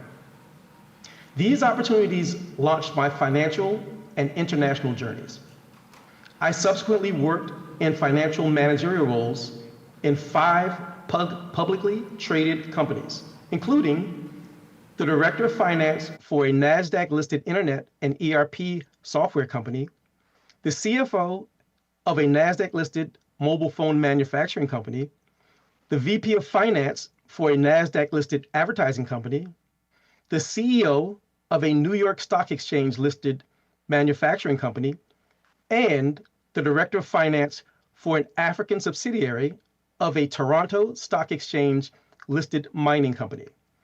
As part of my nonprofit federal government financial experience, I led several government program audits and co-led the financial reporting of a U.S. government agency, namely the National Transportation Safety Board, which required adherence to strict government accounting standards. As a current board member, I understand the challenges associated with consistently managing and striving to exceed the expectations of our various stakeholders while operating within the confines of our internal corporate governance and statutory corporate regulations. If elected, I look forward to bringing my broad array of financial and risk management experience to ARIN organization. Not that I think that there is anything inherently wrong with ARIN's finances or risk management, but I genuinely believe that any organization can benefit from a true outsider bringing in new perspectives, diverse experiences, and potentially novice solutions to old entrenched problems. Thank you for your time, and I look forward to meeting all of you at the next ARIN meeting. Our next candidate for the ARIN Board of Trustees is Lee Howard. Hi, my name is Lee Howard. When you hire somebody for a role, you're looking for the experience, the skills, and the attributes that will give you reassurance that they will be successful in that role. I have experience. I've formerly been on the ARIN board. I was treasurer for a number of years, vice chair, secretary. I was on the NRO-NC for a little while. I was even engaged with them during the working group in internet governance. I've been working group co-chair of the IPv6 renumbering working group at the IETF and IPv6 operations at the IETF. And for a while, I was on the Internet Architecture Board, the IAB. So I'm familiar with internet governance in generally. I've worked for several kinds of companies, small ISPs where it was just me and one other person, and large ISPs, UUNet and Time Warner Cable. And at Time Warner Cable, I led the deployment of IPv6 to millions of households. I've worked even in corporate IT, which is a completely different kind of networking than internet ISP networking. And I've been a consultant. Most recently, I retired from working for an IPv4 address broker. So I have lots of different kinds of experience. And that includes experience with finances, as I said, treasurer of ARIN, and in succession planning. I was on the ARIN board when we last had to find a new CEO. There are several hot topics in our community now. The IPv4 address market, of course, is still interesting and ongoing, and how it affects our ability to make sure we're getting scarce resources to networks that need them. But the leasing market is evolving and changing how we're managing those addresses. And we need to stay on top of that to make sure that we're keeping the database accurate. ICP2 is being renegotiated. I was on the ARIN board when we first negotiated ICP2. And when we then recognized LACNIC and AFRINIC, and it's been a blessing to be able to work with those communities. There has been some litigiousness among the RIRs in recent years, and that's something we need to protect against. And I think our biggest defense against litigation is making sure that our policies and even our contracts are grounded in community consensus. If everybody has a chance to hash out and argue about what the terms ought to be, then that grounding will give us better protection against people who may disagree with how we're doing things. And of course, we can have government support, make sure we have good relationships with the governments in our region. So I have experience. I also want to say how much I care about this community. In retirement, I'm most want to spend time volunteering and serving the communities that I care about. I first discovered the internet in the early 90s, and I realized this was something really important that I wanted to spend my life working on. And I've been very lucky to be able to do that. Thank you again. My name is Lee Howard, and I hope you vote for me. Our next Board of Trustees candidate is Hank Kilmer. Hello, my name is Hank Kilmer, and I'm running for the Board of Trustees. I'd like to start off by thanking the community for their trust in voting for me 3 years ago. It has been a productive 3 years on the board, and I would be honored to gain your vote for another 3-year term. During the past 3 years on the board, I've been involved in the Governance Committee, overseeing the NOMCOM, the Finance Committee, and the Risk and Cybersecurity Committee. One of the focuses these past few years has been getting each committee's structure and reporting responsibilities aligned, setting clear expectations on deliverables. This builds a structure where the board can better align and communicate with the community, which is a big part of the responsibility of ARIN's board. I would like to continue the work started on the board and would be grateful for your vote. Thank you very much. Our next Board of Trustees candidate is James Lorimer. Hello, ARIN community.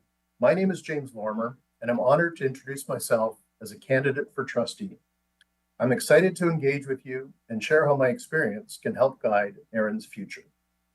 Currently, I serve as Chief Financial Officer at Data Communications Management, a TSX-listed tech-enabled provider of print and digital solutions that help simplify complex marketing communications and workflow for leading Canadian organizations.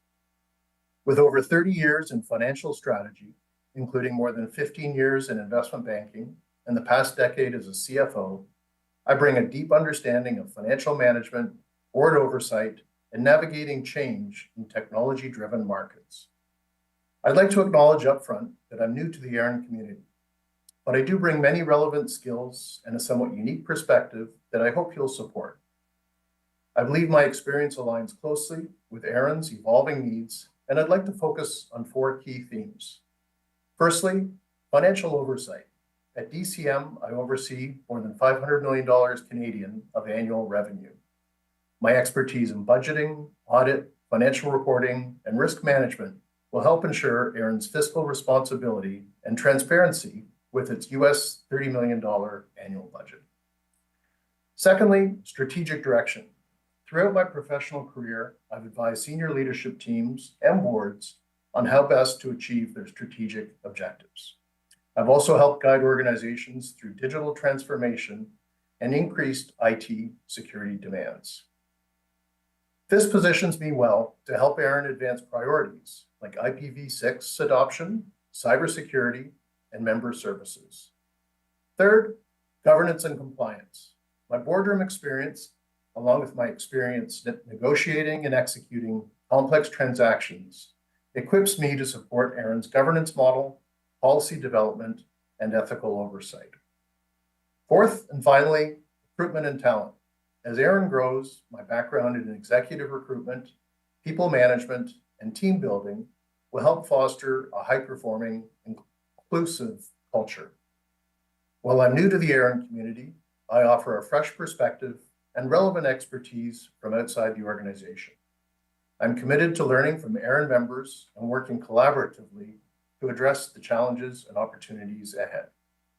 I look forward to learning from and working with all of you. Thank you for your consideration and welcoming me into the ARIN community. The next candidate for the ARIN Board of Trustees is Robert Seastrom. I'm Rob Seastrom. I've served as a volunteer for ARIN for over 20 years, on the Advisory Council from 2004 to 2022, and more recently on the Board of Trustees since 2022. Today I am humbled to stand before you to ask for your vote for another term on the board. Over 5 years ago, my career pivoted. After decades working predominantly at smaller organizations, designing and building infrastructure, I began working in an oversight and risk management capacity at a very large bank, contextualizing technology and business risk for senior leadership. But outside of my day job, I remained hands-on with technology, looking after the networking and routing side of a very small co-location provider.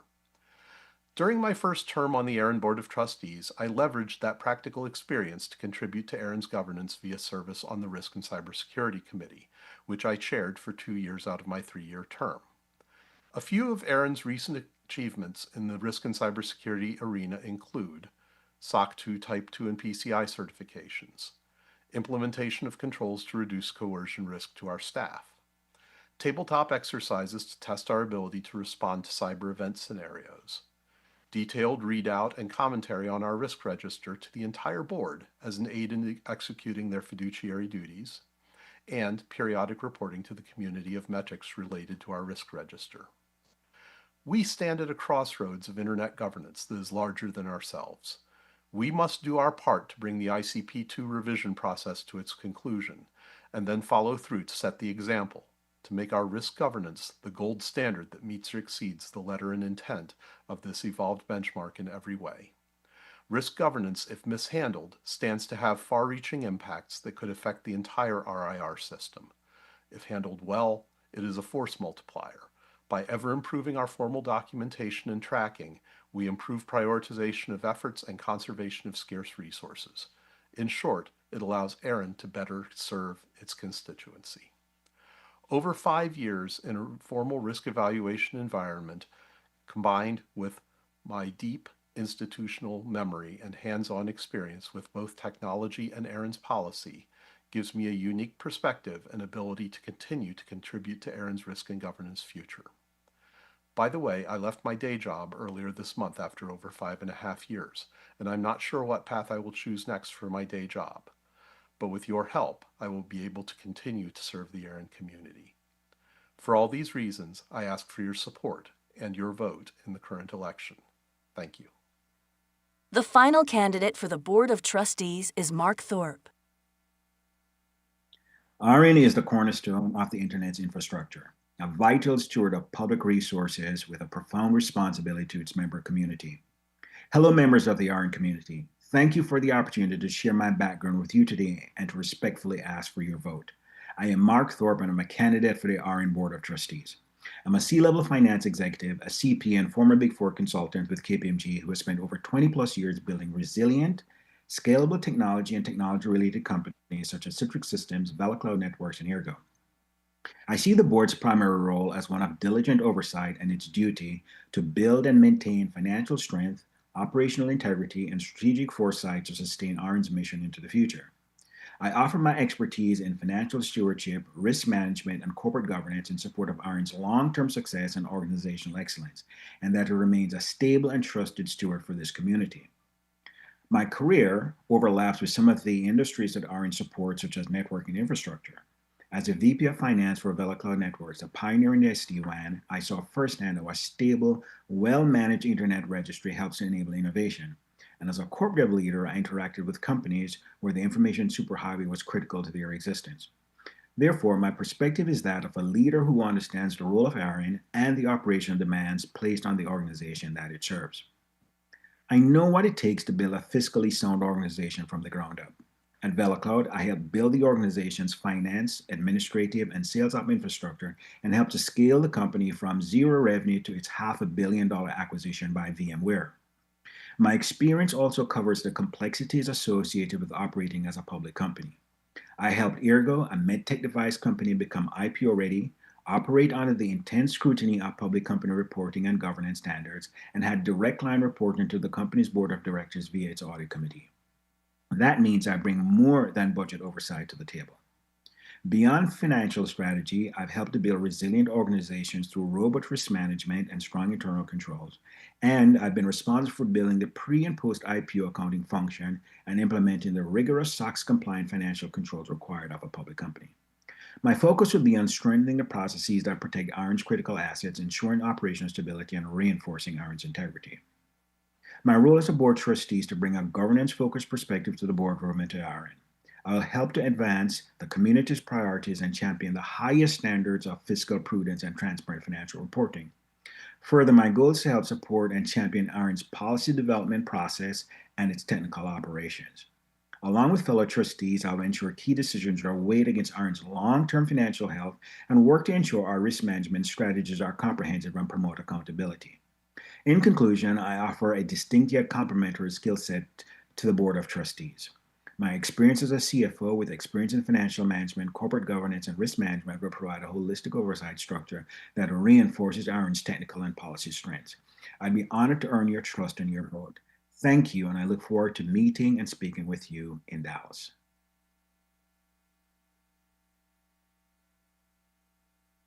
All right, and next up, we're going to move straight on into our speeches from our advisory council candidates. Next, we welcome Ethan Angeli, a candidate for the ARIN Advisory Council. Hello, my name is Ethan Angeli, and I'm a candidate for the ARIN Advisory Council. I'd like to take a moment to tell you a little bit about myself, my background, and why ultimately I'm interested in serving on the ARIN Advisory Council. You see, I'd always been pretty curious about technology and electronics since I was very young. Doing things as simple as pulling apart stereos and speakers, things that probably were beyond repair, but still seeing if I could fix them. But I'd have to say the real defining moment for me that really set the hook for networking as a career was at Air Force Tech School, where I configured a pair of Cisco routers for probably routing the most basic way. And it was that moment where I saw the ping packets change from request timed out to echo reply, and I knew I was hooked. I was like, this is amazing that I could cause this communication to occur. Like most of you, that career started out doing things like help desk, desktop support, eventually being a network intrusion analyst, which was an amazing job and an incredible time of growth for me, somewhere I really had the opportunity to learn about protocols within the TCP/IP suite. I then briefly worked at SolarWinds before spending a little over 9 years working for a power company in the inland Northwest. My time there really shaped what I know today, and gave me real experience, designing and building networks. And then I was able to spend the latter 1.5 years there as an architect, leading the automation and observability project for the infrastructure teams, a project that exposed me to how technology ultimately supports the business, as well as an opportunity for me to be a leader of a team of engineers to develop my leadership abilities. I would then start my journey at my current company, Kentic, where I'm able to be a part of an amazing team doing amazing work within the realm of network observability. I originally began as a post-sales engineer, and then for the last year, I've been on the pre-sales side. In both of those roles, I've had the privilege of working with some of the greatest companies on the planet, helping them with their network observability and monitoring challenges, both for their internal networks, but also for their external edge networks as well.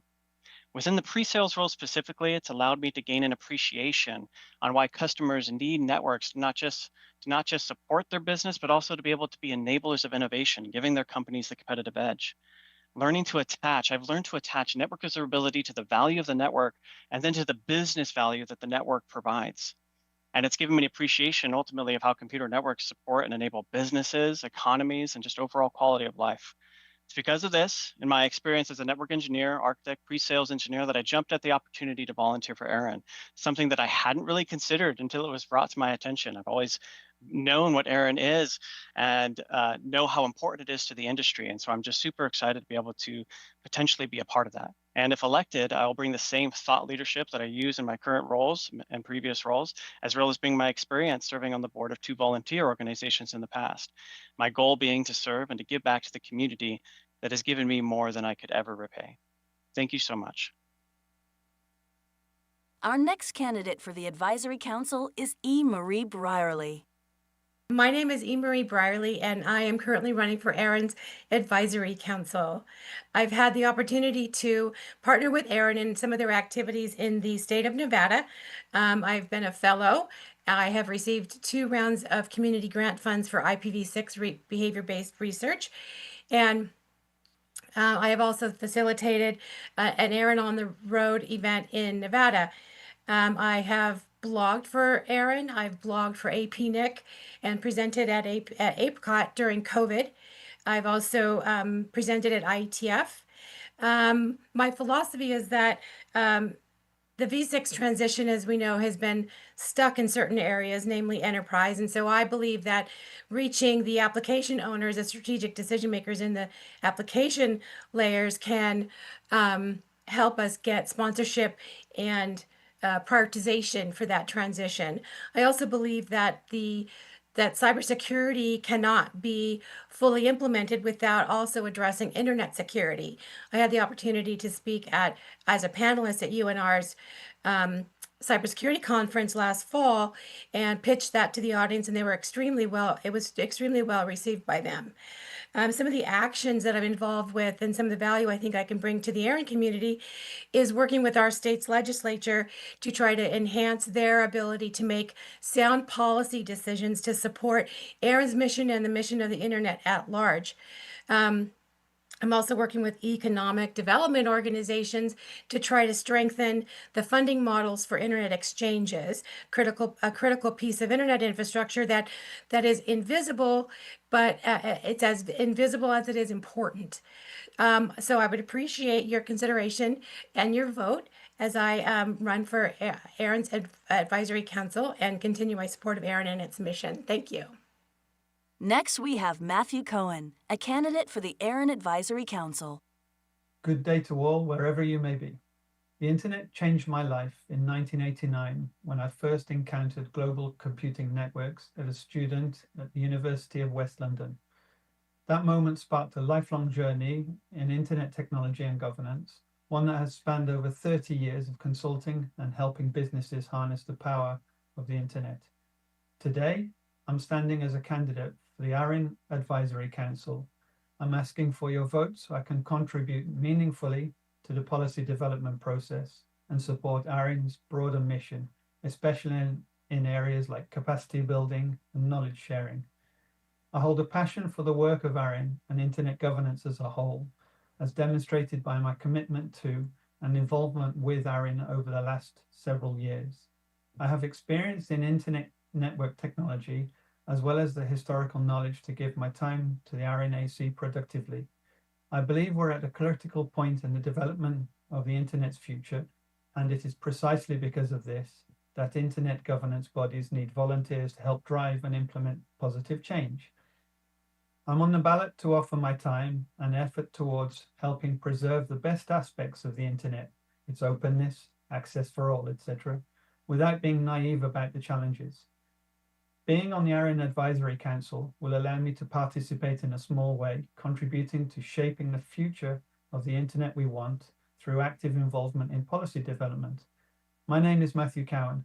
I'm a technology consultant based in Martinique with a passion for the internet. Thank you for your time, and I would be honored to have your vote and support.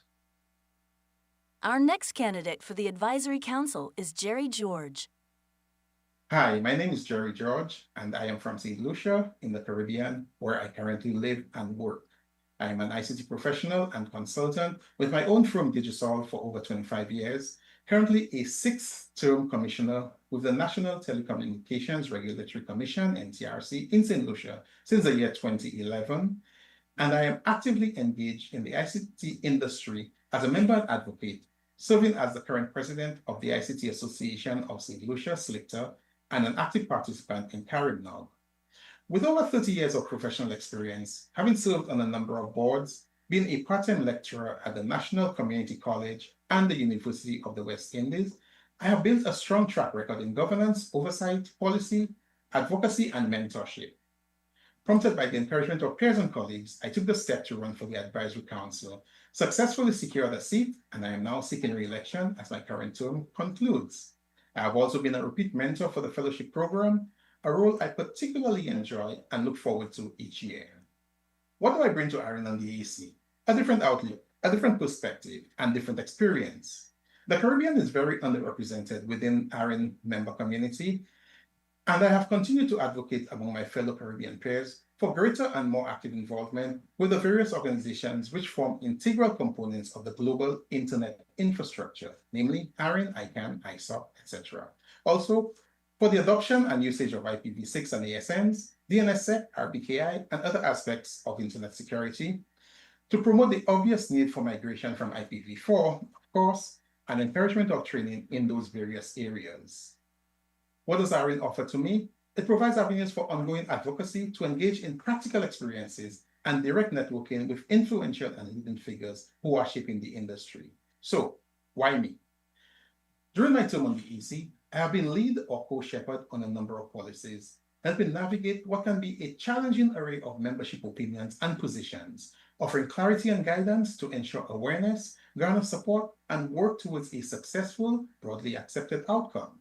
This often requires careful recognition and consideration to ensure clarity regarding intentions, desired outcomes, consequences, whether intended or unintended, to ensure informed decision-making, collaborative participation, and that consensus-based adoption of policies are community-driven, seek to advance ARIN's mission, and is in interest of the ARIN community and membership. In closing, I would like to thank the community for the opportunity to serve during my first term and to respectfully solicit your support in casting your vote for me so that I may continue contributing on the Advisory Council. I remain committed to the stewardship of policies through member engagement and public participation, working collaboratively towards consensus-based policy adoption. Thank you. Our next candidate for the Advisory Council is Alti Jackson. My ARIN community members, today I come before you not just as a candidate for ARIN Advisory Council, but as somebody deeply committed to the future of our digital landscape.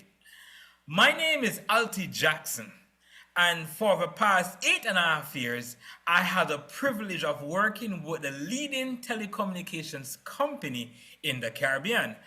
I have witnessed firsthand transformation power of connectivity and the importance of sound governance in our industry.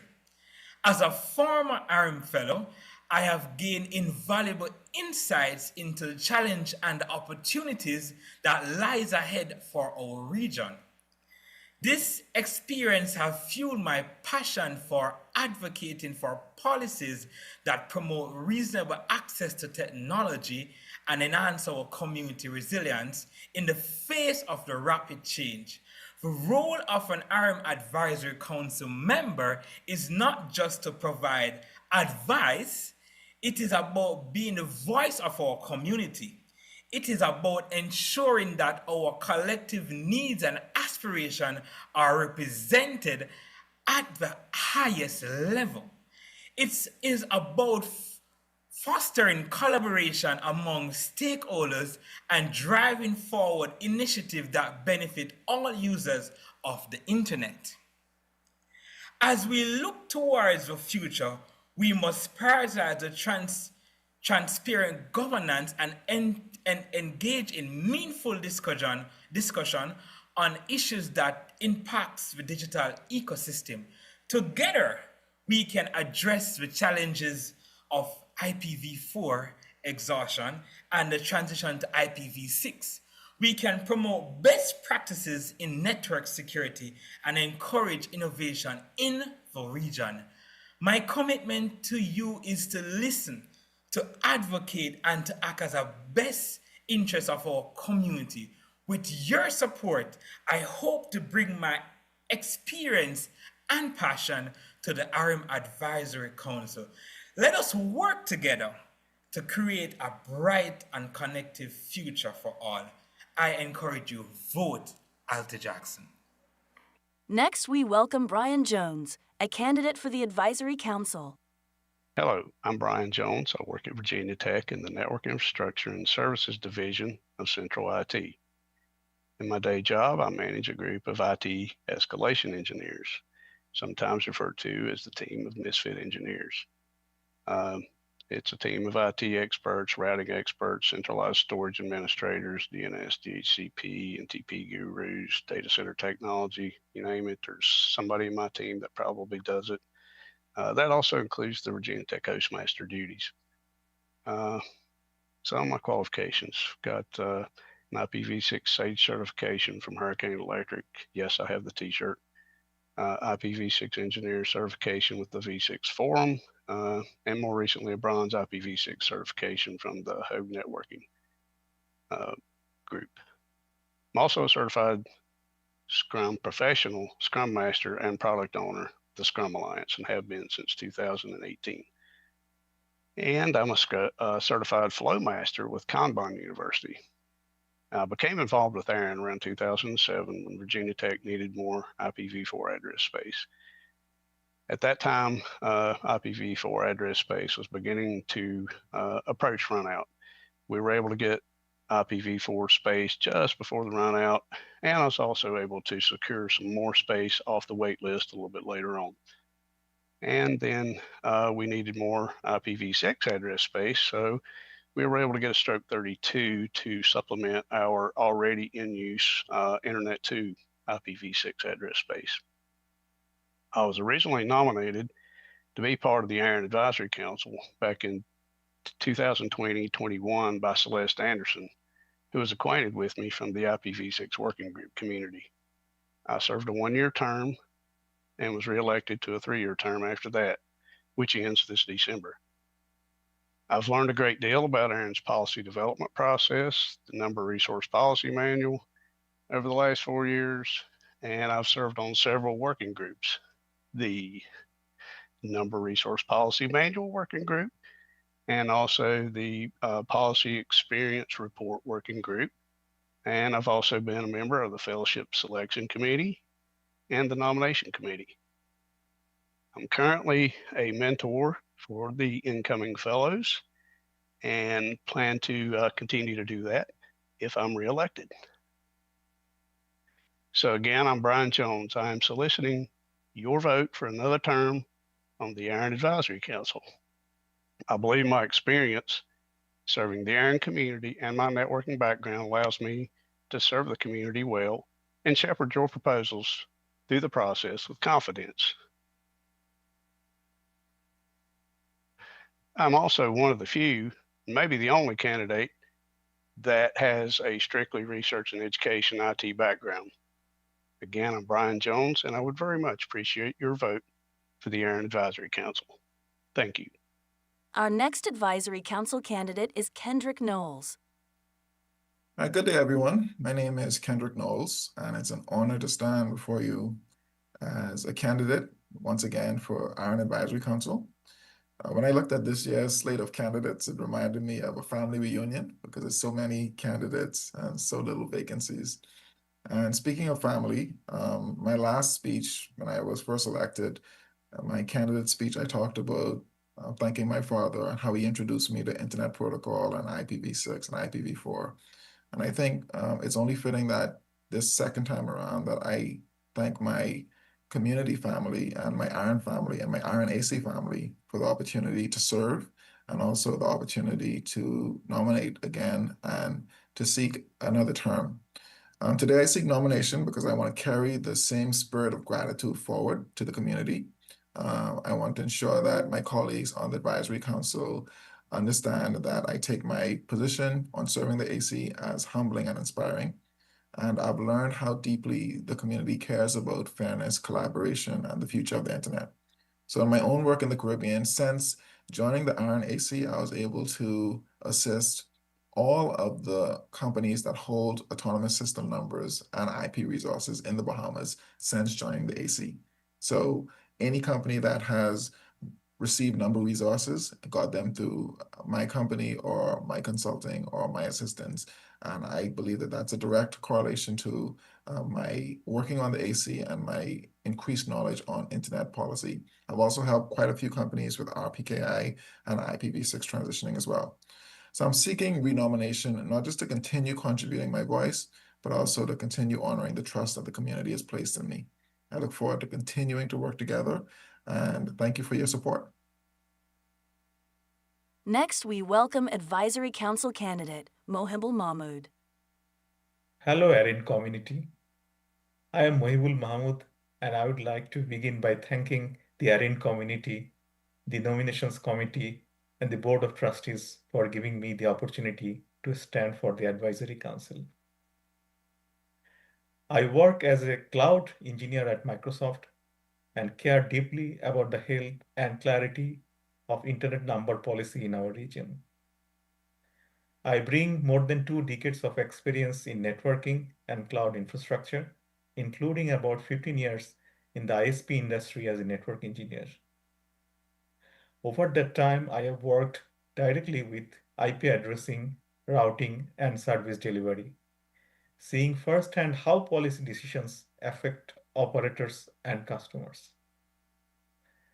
I have also participated in ARIN policy discussions, regional community calls, and internet governance groups. And I serve as a member of the ICANN RSAC caucus, which I contribute to effort that strengthen the stability and security of the global root server systems. These experiences have taught me the value of open collaboration and practical policy work. I'm running to strengthen clarity, fairness, and engagement in ARIN's Number Resource Policy Manual. My goal is to help make ARIN policies easier to understand and implement while preserving stability for current operators. I also want to make the policy process more welcoming to new voices, so future network engineers and organizations feel confident participating and keeping our policies relevant. If elected, I will listen first, build bridges across different stakeholders' needs, and work transparently with the fellow AC members and the community. I will help ensure our policy development process remains open, predictable, and aligned with the global internet ecosystem, while serving the unique needs of the ARIN region. Thank you for your time and for the trust you place in candidates like me. Please participate in the election and continue to make your voices heard. It's the community that makes ARIN strong. Thank you. Next, we hear from Caleb Ogundele, a candidate for the Advisory Council. Hi, my name is Caleb Ogundele, a Canadian citizen based out of Winnipeg, Manitoba, and I just wanted to thank you all for taking time to watch this video. I'm honored to seek your support for the ARIN Advisory Council. With over 20 years in internet governance and policy development, I bring hands-on experience to the ARIN community as a consensus-driven person and someone who has a clear understanding of the policy work that we do across multiple IRRs. I do also have a very good technical background. I have actively engaged within the PPML discussion list and as well as participated in a couple of ARIN meetings. I have participated both in global governance forums through the fact that I've been an ISOT board member. I currently serve within the GNSO in ICANN. And in AFRINIC, I've served in a couple of other positions, such as the NOMCOM. I've also authored policies within the AFRINIC region, and I've also actively participated within the IGF, the Internet Governance Forum. My record includes not just authoring or co-authoring different policy proposals across different cross-community, and also mentoring new contributors. The fact that ARIN is at a pivotal moment right now when it comes to routing security, IPv6 transitions across different strata, and inclusive policy development. The Advisory Council actually needs someone with technical expertise, proven policy authorship, global perspective, and I believe that my background positions me to contribute immediately on these priorities. What I bring policy leadership. I haven't authored proposals. I bring consensus building. I bring global governance perspective. I haven't been active within different ISTARs. I also bring community engagement as well as good and clear technical translation. My vision actually is to continue to support the work that other members of the Advisory Council will be doing, working in harmony with them, try to see how we can shepherd or co-shepherd different policies that will continue to help to serve the community at a greater good. Now, I do believe that I am that candidate that you're looking for to vote in this current election. So please vote for me. My name is Caleb Ogundele, as you will see on the ballot, and I do hope to see you at the meeting. Thank you very much. The next candidate for the Advisory Council is Gus Reese. Greetings, ARIN community. My name is Gus Reese, and I am asking for your support for re-election to the ARIN Advisory Council. For the past 3 years, I've had the privilege of serving on the Advisory Council, where I've shepherded and co-shepherded policies from proposal through the development process to adoption by the Board of Trustees. In my day job, I work for a global ISP, Cogent Communications, serving as the Senior Director of IP Edge Engineering. I lead a team of 25 engineers who configure, maintain, and support the edge of the Cogent network. I also administer all of our IP address and AS holdings, and my team helps manage reassignment information, geolocation, and RPKI functionality. I am also the primary contact with all 5 regional internet registries where we hold resources. Early in my career, I helped craft my company's IP allocations policy, which still follows ARIN's best practices to date outlined in the Number Resource Policy Manual.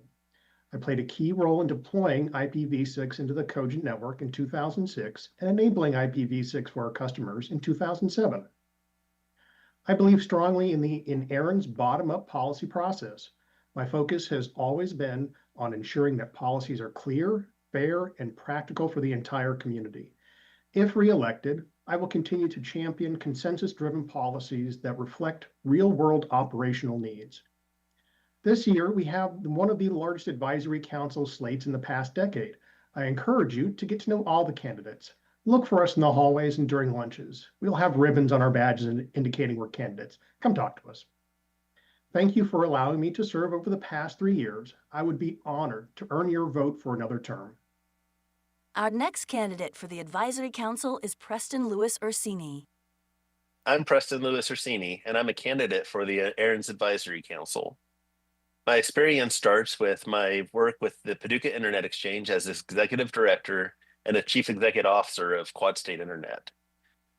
Our journey with internet exchanges and interconnection starts with an enterprise network in far western Paducah, Kentucky, where we had networks that were right within the same city, and pinging each other and connecting to each other led to a path across the country of over 72 milliseconds, and we were having really serious degradation problems. As the enterprise network and other services expanded, we really saw the need for interconnection and started what is now the largest internet exchange within the state of Kentucky. Through this journey, I worked with small and medium-sized networks and even some of the largest CDNs. And what we found is the need for interconnection and interchange and peering is greater now more than ever. And that also falls back and goes into numbering policy. So in working with a lot of these small and medium networks especially, we find gaps within ARIN's policies that can be filled that would better serve these networks. And so whether it's policies to make sure that everybody has easy access to numbering assets, whether it's policies that can help push the implementation of IPv6 on a wider basis, there is always room for community engagement and consensus building within the advisory council to help build and shape these policies. And so I spent a lot of time working with a lot of these networks, and that has resulted with me working alongside the ARIN Advisory Council in introducing and working with the shepherds and going through the process of having these looked at. And one thing I've done in doing that is I'd look at the meeting minutes and see where I feel that I'd be able to kind of fill some gaps in the discussions that the AC has in pushing these policies to the Board of Trustees. And so there's a lot of great people on the advisory council. I look forward to the opportunity to build consensus and have these discussions with them and meet with them in person. And you know, anything that I can do to help anybody, I'm readily accessible on LinkedIn as Preston Lewis Orsini, and can be found at prestonorsini.com. So I thank you for your time, and I hope to see you guys at the AC. Finally, we welcome our last ARIN Advisory Council candidate, Allison Wood. Hello, everyone. I am so honored to speak with you today. My name is Allison Wood, and I am running for re-election to the ARIN Advisory Council. Over the last few years, I've had the privilege of working with many of you, assisting with your policy ideas, shepherding your policies to the community, sharing ideas, collaborating, and advancing the community for a greater effective internet registry. I have served as a mentor, an advisor, a table talker, a chairperson. I've been a fellow, and I have served on several committees in ARIN. And I'm very, very proud of the work that we have accomplished together. In addition to serving on the Advisory Council, I have worked as a network engineer and network architect for over 25 years. I am the lead network analytics engineer for the state of Oregon and recently named Oregon's Packet Huntress. I work for the Oregon State Data Center. We're a 24/7 data center that serve all state agencies in Oregon, counties, cities, municipalities, K through 12, and higher education. We serve as a large ISP to the state of Oregon. We have over 40,000 direct end users, and I really am proud of the work that we have accomplished in the state of Oregon. I also serve on a couple industry advisory councils, and I continue to promote peering, IPv6, and remote network connectivity throughout the Pacific Northwest. My company, like yours, is directly affected by the policies that we develop with the community. I understand the need to continually mature the Number Resource Policy Manual. And like you, I respect the need for the council to represent the best interest of the community. My experience as a network engineer and as a public servant allows me to bring a unique perspective to my role on the council. I have an understanding of how to help policy positively serve the community as a whole with a solid understanding of the technical efforts behind the ideas. I am committed to this community and continuing to further your ideas, your policies, the fellows, and your internet. I will work hard to listen, to be your voice in the policy development process, and help in any and all ways that I can. From the text of our PDP, I am technically sound. I'm fair and I'm impartial. And now I ask for the support of the community. Today, I'm asking for your vote so that I can continue to be your voice, to champion the best interests of the community, and to continue to improve the policies for all of us. I'm Allison Wood. Thank you so much. Have a great meeting. All right, thank you to all of our AC candidates. And finally, we'll move on to the candidates for the NRO Number Council. Next, we welcome Ahmed Inaya, a candidate for the NRO Number Council. Hello, everyone. My name is Ahmed Inaya. I have been in the industry for more than 20 years and in academia for almost 5 years.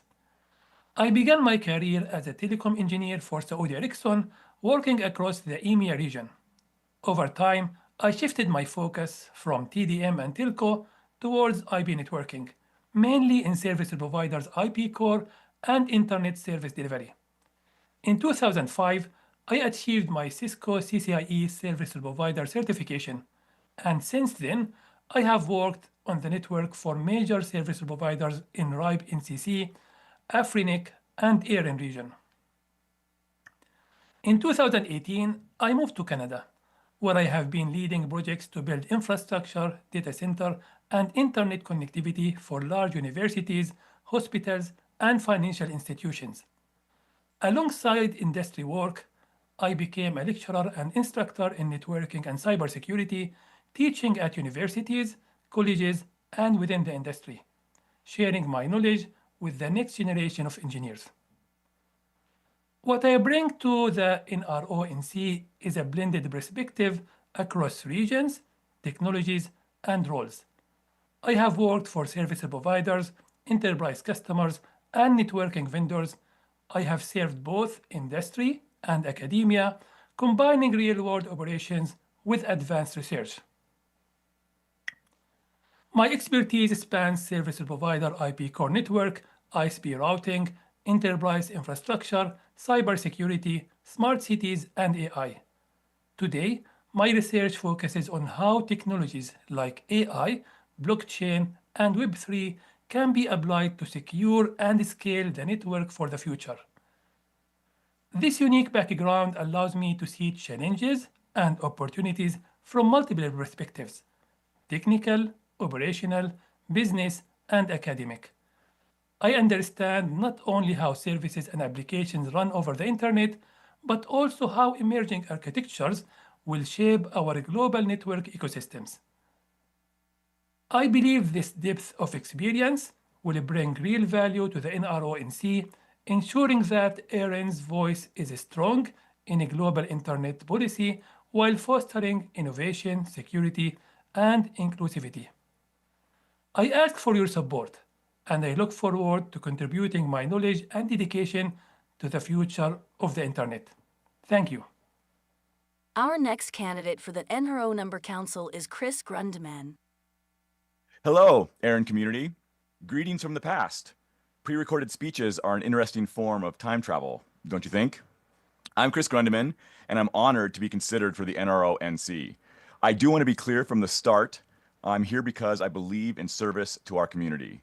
For over 20 years, I've had the privilege of working alongside many of you to build and strengthen the internet. From my time on the ARIN Advisory Council, to building and running IX Denver, from founding the Colorado chapter of the Internet Society, to working at ISOC headquarters promoting global internet standards. Each experience has deepened my appreciation for the delicate balance required to keep the internet functioning for everyone. The NRO-NC role is fundamentally about stewardship. It's about representing our region's voice in global coordination while ensuring that policies serve operators, not bureaucracy. It's about bridging the gap between what sounds good in theory and what actually works in practice. I've seen firsthand how internet number resource decisions ripple through our networks. When IX Denver allocates address space, or when we help members navigate BGP policies and RPKI ROAs, those aren't abstract concepts. They're real challenges that affect real networks serving real people. If you choose me to serve, I bring no agenda other than this: to listen carefully, think clearly, and represent our community's interests with integrity. I've learned that the best solutions often come not from the loudest voices in the room, but from understanding the quiet concerns of operators trying to do their jobs well. The internet we've built together is remarkable, but it requires constant care. Number resource policies might seem technical, but they're really about ensuring the internet remains open, stable, and accessible to the next generation of innovators and users. I'm not asking you to vote for me because I have all the answers. I'm asking you to consider me because I know the right questions to ask. I understand how to build consensus among diverse stakeholders, and I'm committed to putting the community's needs above any personal interests. The choice, of course, is yours. If you believe I can serve our community well in this role, I'm ready. If others would better represent our region, I will support them wholeheartedly. What matters most is that we choose someone who will faithfully represent the ARIN community in the global coordination that keeps our internet strong. Well, Since that only took 2 minutes, I will now recite some poetry. I kid. In all sincerity, thank you for your consideration, and thank you for the work you do every day to keep the internet running. Our final candidate for the NRO Number Council is Alyssa Quinn. Hello, everyone. My name is Alyssa Quinn, and I am running for a seat on the NRO Number Council. I'm sorry that I can't be there with you in Texas this week, but I am pleased to return virtually to the halls of an ARIN meeting. I think that I'm a unique candidate for this particular job. I have years of experience in both the ARIN and the ICANN communities. I've served on ARIN's advisory council for 6 years, writing and shepherding policy proposals, working closely with staff, and understanding operator needs.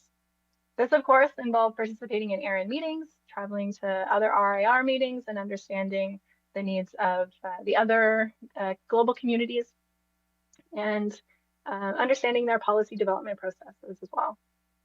I also have experience navigating the ICANN sphere because in a past day job, I coordinated the engagement for the for the .ca top level domain at ICANN. In this role, I participated in PDPs, I liaised with the Canadian government regarding ICANN developments, and I worked on other multi-stakeholder administrivia, such as the Country Code Name Supporting Organization Guidelines Review Committee. All of this to say, I'm as experienced navigating ICANN as I am in the RIRs. So I would expect to hit the ground running on the NRO-NC and carry forward all the hard work that the current council has done, especially on ICP2. I would also hope to work with the NRO to anticipate and plan for potential geopolitical risks that may impact the RIR system. I have worked and volunteered in the policy and technical communities for a decade. I served on the board of the Internet Society Canada chapter, the Montreal Internet Exchange. I coordinated the steering committee work for the Canadian Internet Governance Forum. And early in my career, I worked for the Research and Education Network in Alberta, serving the needs of colleges and universities there. So as you may have discerned, I am Canadian, but I currently live in the Seattle area after marrying an American just a few years ago. I am presently unaffiliated. I'm a free agent because I am working as a homemaker and stay-at-home mom. Although the term stay-at-home mom is a bit of a misnomer because we spend a lot of time outside. In addition to that, I have also been volunteering for and with moms of other toddlers, but I am feeling called back to using my expertise in the internet governance community and sitting on the NRO-NC representing all of you fine folks. And so for this reason, I present to you myself as a candidate for NRO Number Council, and I hope I have secured your vote. Thank you.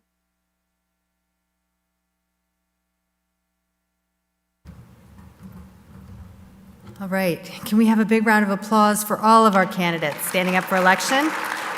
I will note that if you are a voting contact for a general member organization, if you log into your ARIN Online account, you will see that the Vote Now button is live. So feel free to do that at your leisure, but before end of day next Friday.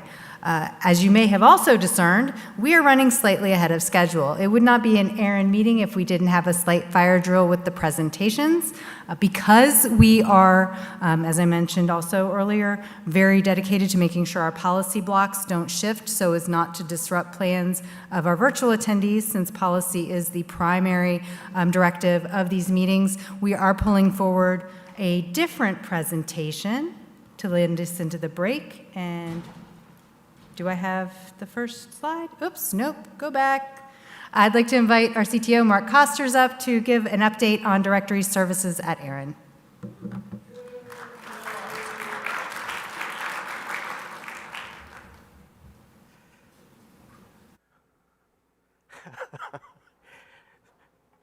So I'd like to share with you all something first. One is, I think you could tell I'm kind of height challenged. I know. So, and there's been times where people have said, hey, I need to have some sort of step stool up here so you can see me from behind the podium, right? I'm totally fine with that. I really am. I really am. But it reminds me of a dad joke. Okay. You all ready for a dad joke? All right, all right. And one of you in the audience has heard this dad joke because I used this about a month ago. So, why did the presenter bring a stepladder onto the podium? Okay, all right. He wanted to elevate his presentation to new levels. All right, so I'm going to I have something that's very interesting to talk about. This is something I've been working on for over 20 years, and that's dealing with directory services. And we have currently 4 ways of doing about the same thing. And so maybe we should think about, hey, we can kind of reduce the number of services we have here, right? So we've talked in the past about, hey, let's get rid of templates. Anyone still use templates out there? No, you don't. So next one, has anyone used FTP as a service? No, you don't. So now let's talk about some other potential services that we can actually start working on retiring. And a good part of this is actually going to be y'all's input on what do you think we should do to retire some of these redundant services. So we have, who has port 43? Who here uses port 43 for whois? 1. I can't see it over there. 2. All right, just a few of you. Okay, 3. Okay. Okay. Who uses rwhois? Okay, a few more, but you're only using it for sharing your information that you have within your customer base, right? Okay, for reassignments. Okay, okay. Cool, cool. Okay, who is RWS? All right. Why?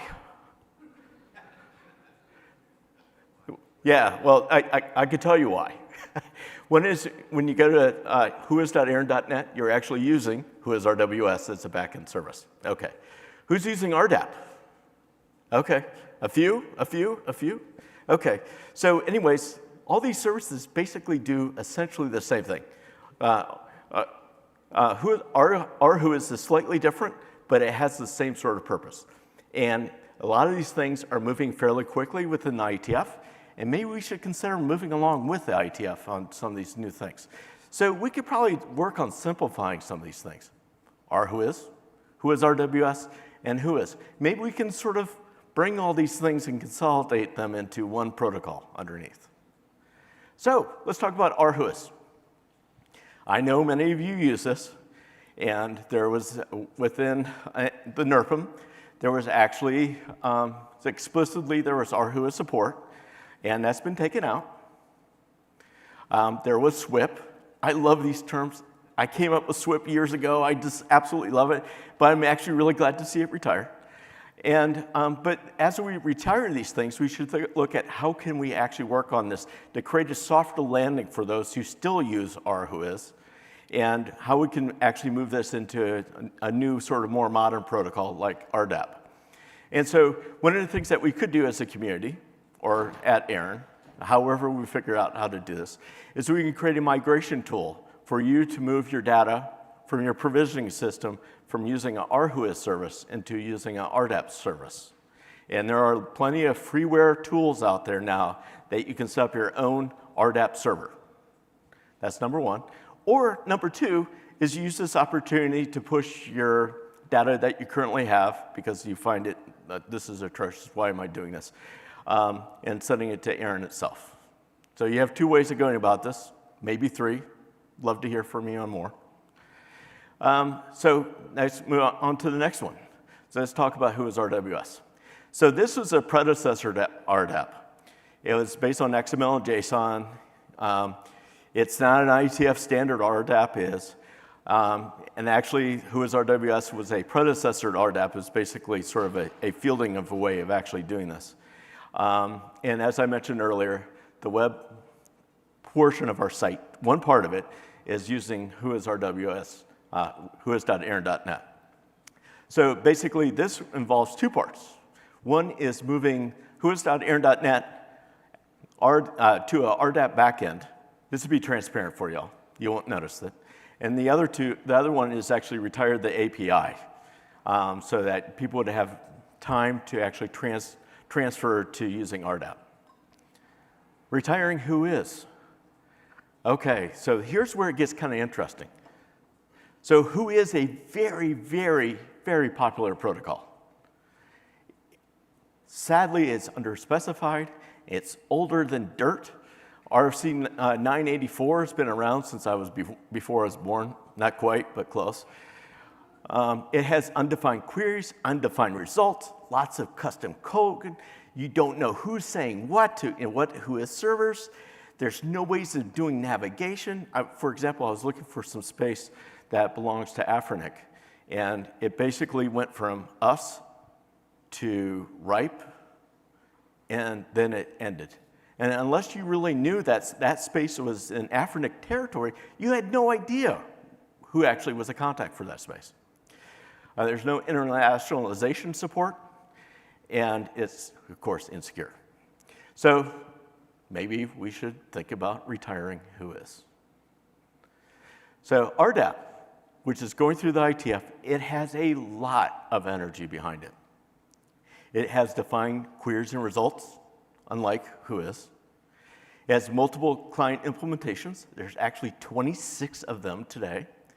There's a lot of authoritative server implementations that deal with our who is issue. There's 11 of those right now. And it gives you automatic navigation. I can actually find that IP address that belongs to Afrinic, and it won't be lost in this ether. So, and it also has some new features coming up. One is a pointer to geolocation services. So if ISPs actually wanted to provide this information, they can do so through a URL that's actually put into the RDAP service. And RPKI registration information. This is not to do validation, but this is to find an organization that may have that ROA that you're sort of interested in. It may be a way to contact the tech contact dealing with that offending ROA. Don't know. So there's more features to come. And the bottom line is all the regional registries are coalescing under RDAP. We are all doing the same things. So it will be consistent interfaces within the RAR community on dealing with directory services. Unlike what we have today. Today is an absolute mess. And here you can see sort of a listing of things with who is RWS and RDAP. The big thing I'll highlight here is who is RWS was defined by ARIN, but it's supported by no one other than ARIN, whereas RDAP is supported by all, and it's defined by the ITF. So, who is? I know this is a sort of a why? Why are you doing this? Why are you getting rid of this really important directory service?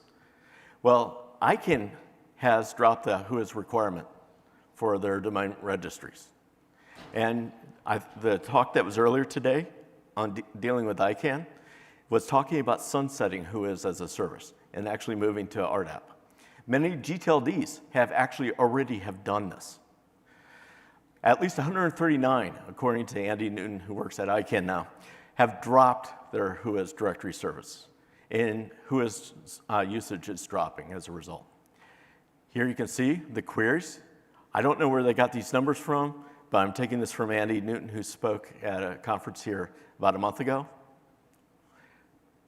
Here you see RDAP queries starting to rise. So, kind of interesting. We'll see how it goes. So here we go.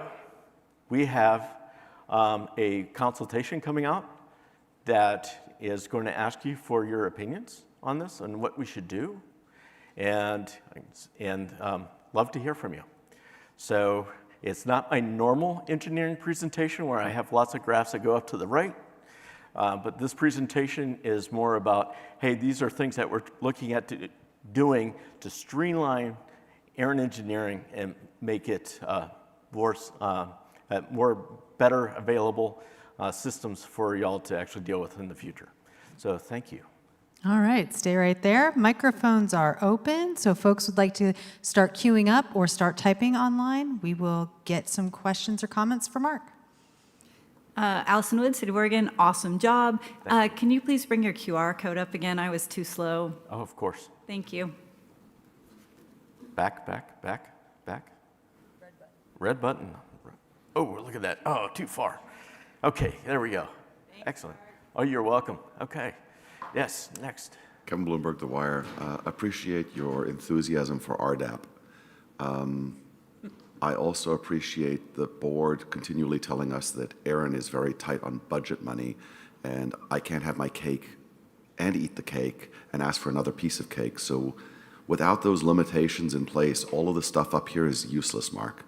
We really need to know more, because ultimately we're going to have to help design it. And if money is no object, we'd say keep it all, but money is an object, so we got to that end, your slides were very misleading. Please go back to the RDAP implementation slide. 0.6 billion queries. Oh, yeah, and who is 100 billion queries. Yep. Yeah. You can't do this, Mark. You can't show one slide where it's 0.6 billion and the other 100 billion. That being said, here's my real thing.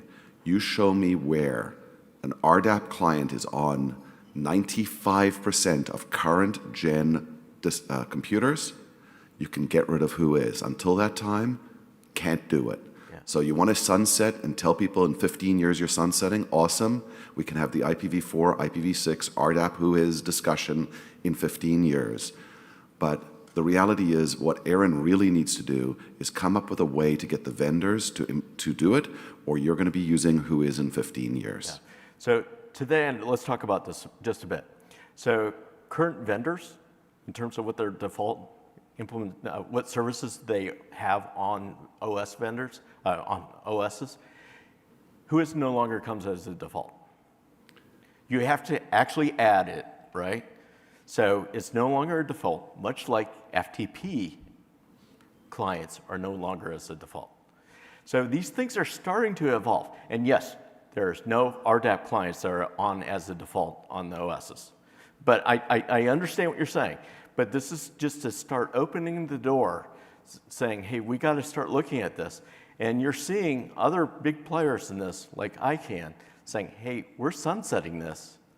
Under their model, it's all contractually obligated, right?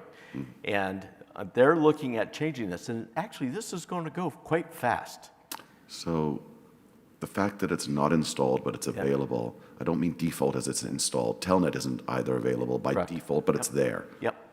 Is there an RDAP client that mimics the functionality of who is available on 95% of the deployed operating systems? If the answer is yes, that's awesome.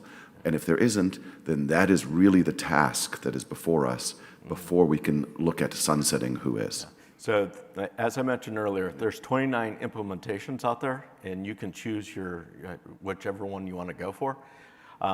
And they actually all work in a similar fashion, but they have additional features because you have all this enhanced search capability. So it's actually better than what we currently have. So anyways, I encourage you to look at that, and we can talk more. All right, so we have another question. Bill Herron, speaking for myself.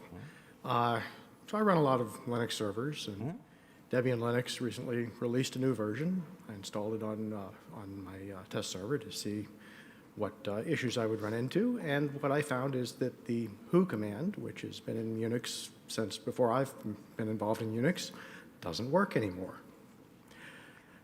And it turns out that the Debian folks decided to completely rework how Linux interacts with utemp, and the consequence was that, well, the who command doesn't work anymore. Mm-hmm. And I'm sure they had terrific reasons for that. Yeah. I mean, it's very aged technology, but the problem for me running Linux servers is that the who command doesn't work anymore. Yeah. Nor does finger, nor does talk. Yeah. But I don't use finger and talk. I use the who command quite a bit. Yeah, and I use the who is command quite a bit. Yeah, I'm with you. But things are changing. Us dinosaurs now, at least me as a dinosaur. So some of these things that we used to use all the time have sort of faded away, and new things have come in. This is our opportunity to see things sort of evolve too. So Yes, John. Yeah, thanks, Mark. John Sweeting, Chief Experience Officer with ARIN anyway, I'll be back in time for this stuff, because what maybe didn't come through to everybody is this is nothing that's happening tomorrow, next month, next year. This is a roadmap. The consultation will be a roadmap of how we move with the community and help the community move to this new expanded service that will help everybody do their jobs better. We're not leaving anybody behind. We will take everybody with us, and that's why we're doing the consultation and letting you know, maybe Kevin said 15 years. I don't think we'll wait 15 years, but maybe 3, maybe 4. Don't know. But we're not leaving anybody behind. That's correct. I just wanted to point that out. Thank you for that clarification, John. Thank you. Lee Howard, unaffiliated. As one of the 3 people in the room, apparently we've all gotten to the mic, I guess, who use port 43, the command line who is. I support the effort. I'm happy to figure out how to use curl or wget to do a RESTful query if I need to, or one of the many command line implementations of RDAP. If I have to create an alias, I can use the word who is, I can do that as well. One of the things I've already discovered in the last 5 minutes as I did a quick search is that I don't have to do whois-h whois.arin.net in order to specify a server. As you pointed out, there's this discovery built into the client tools. So I'm already happier with the, as I'm installing the software now, with the available clients under RDAP. Thank you very much for that, Lee. One more. Leif Sawyer, GCI Communications, ARIN Advisory Council, and I guess I'm the last of the few of us that are still using it. I also, I run the RWhois server for my company. I developed all the automation tooling that deals with importing the net blocks as they change. It pushes updates, et cetera, et cetera, et cetera. And one of the things I would love to see, like we did for RPKI, is a bunch of training sessions and like walking through as we start to develop the tooling for pushing out servers and doing all that data migration. That would be really helpful for me. That would probably be really helpful for a lot of people who are doing this and getting used to this whole new tooling system of RDAP versus the legacy RWhois. That's a really good point. Thank you for that. And that will all be. All right. I don't see any questions online. Do we have anything? Nothing online? I see no one else in the room. I think that brings us to break. Thank you, Mark.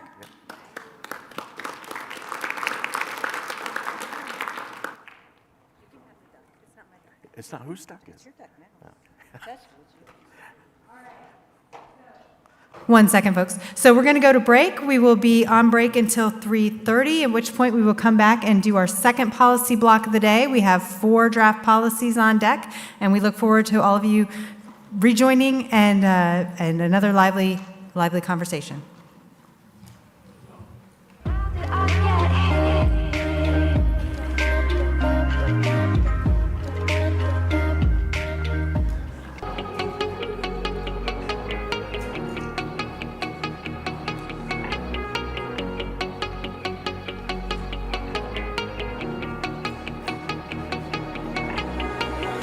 When I'm lonely in the dark,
Everybody, drop it.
Sitting throwing rocks across the pavement, hoping it'll cave in and swallow me whole.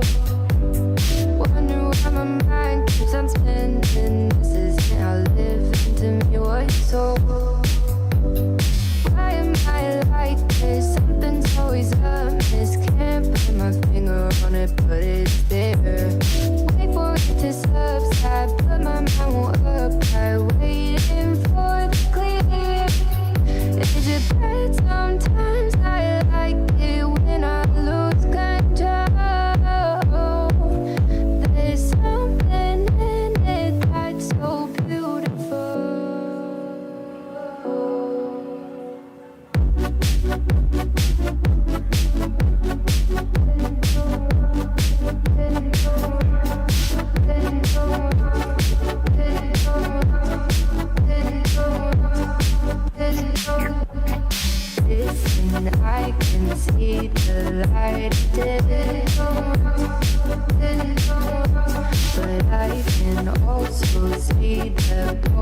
ticket.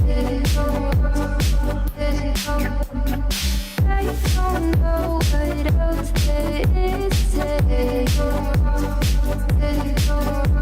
I'm doing my best not to run away. Sitting throwing rocks across the pavement, hoping it'll cave in and swallow me whole. Wondering how the world keeps on spinning, kinda scared of living when it unfolds. Hard to see the light when everything is dying, waiting for the clear. Thankful I'm alive, but terrified of dying. But hey, I'm still here.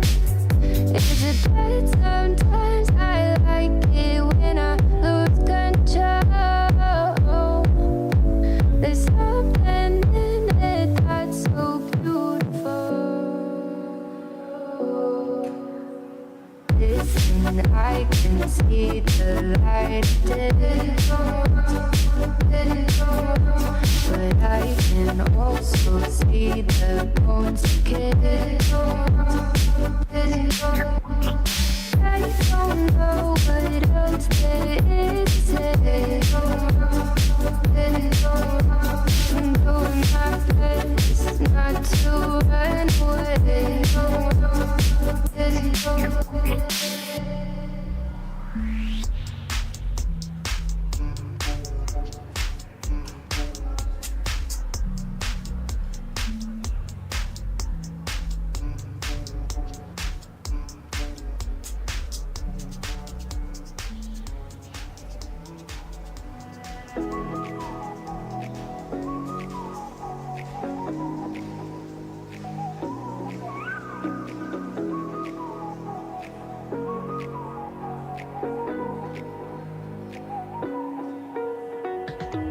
You're the night sky trying to make me see your stars, but the dark gets so lonely. Now I see violet, I can feel silence, and the dark's all that I see.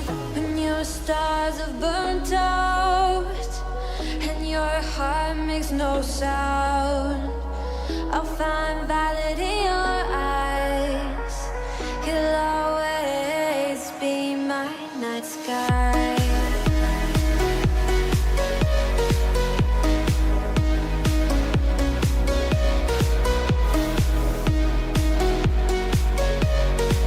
You'll always be my night sky.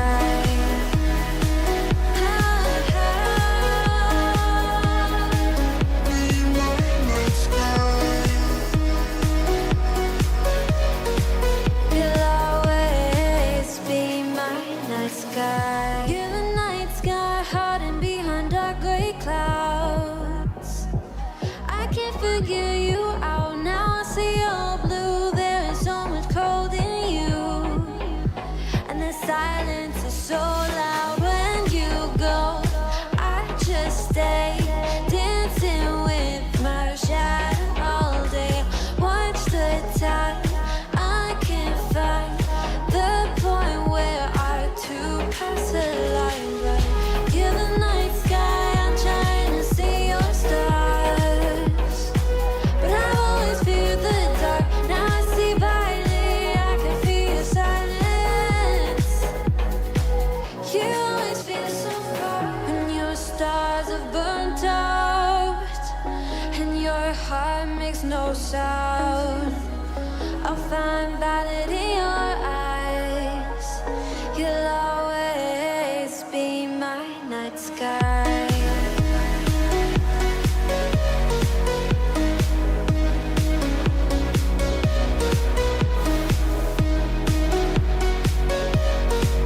You'll always be my night sky.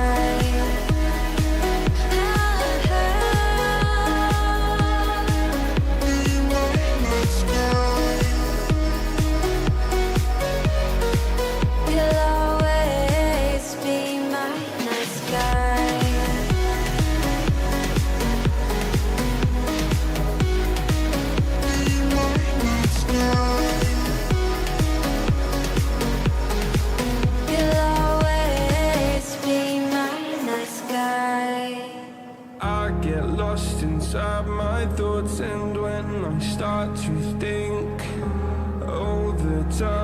closest starts to end up on the brink. I tried so hard, but all these scars, they cut so deep I bleed. I fell so fast from heaven, it's like someone clipped my wings. Now I'm falling, and I can't see the ground. Can we stop this gravity? It keeps bringing me down. I can't breathe, and I don't wanna die. Can we stop this gravity? 'Cause I wanna say goodbye.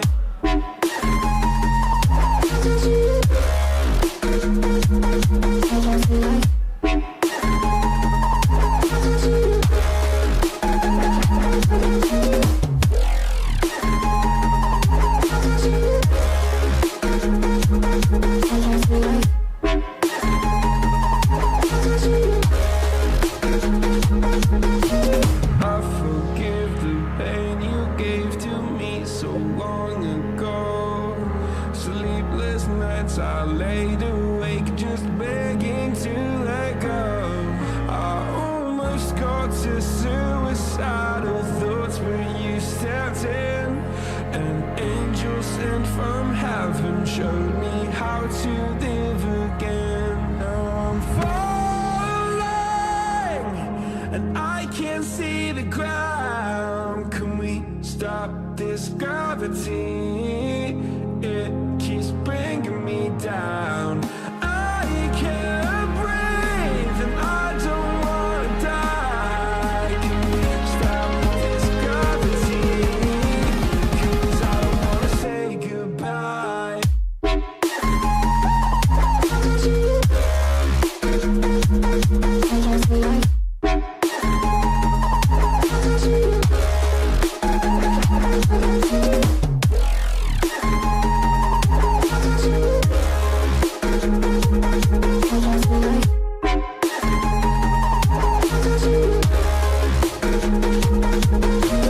My love, I'm gone. I need to be strong. The darkness had tried to swallow me. Some things I fall, but I hear your call. I pray I don't hit the ground. Gravity.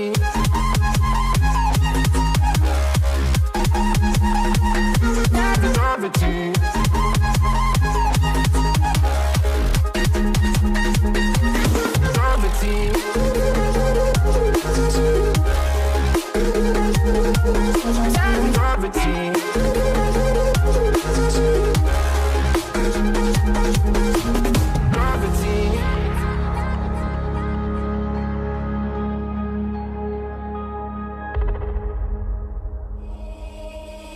Baby, wait, I know that you're afraid, but it'll be okay if you just stay with me. And we can run from here, and we can disappear, and they won't find us where we are going, dear. So baby,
sadness, say goodbye, or ever leave this stuff behind. When it's good, it's amazing. When it's bad, it's uneasy. I wouldn't have it another way. There's no other way. Yeah. When it hurts like this, have a light, read it, have a light, have a light, have a light, have a light, read it, have a light. When it hurts like this, have a light, have a light, have a light, have a light, have a light, when it hurts like this.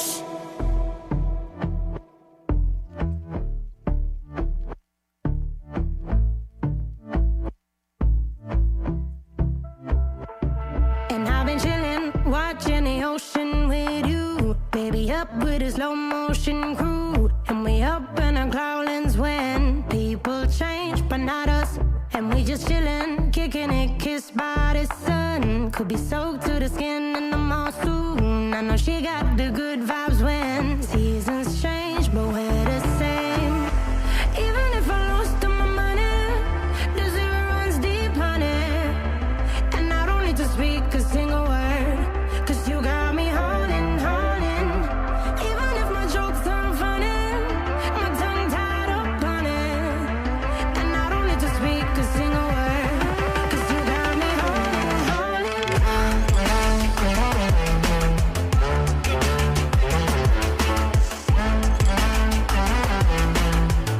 'Cause you got me holding, holding.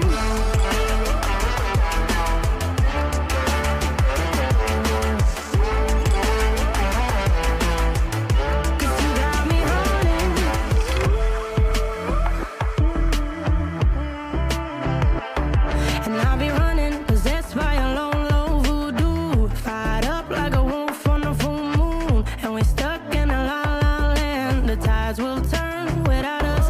And I'll be killing time like I might be a cartoon. Take it in real life like haiku. I know we got the good vibes when pieces fall right into place. Even if I lost all my money, the zero runs deep, honey. And I don't need to speak a single word, 'cause you got me holding, holding. Even if my jokes aren't funny, my tongue tied up on it. And I don't need to speak a single word, 'cause you got me holding, holding.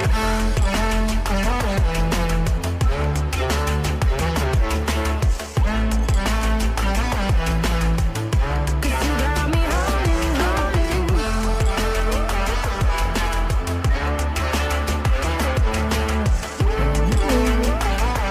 All right. Where are all my peoples at?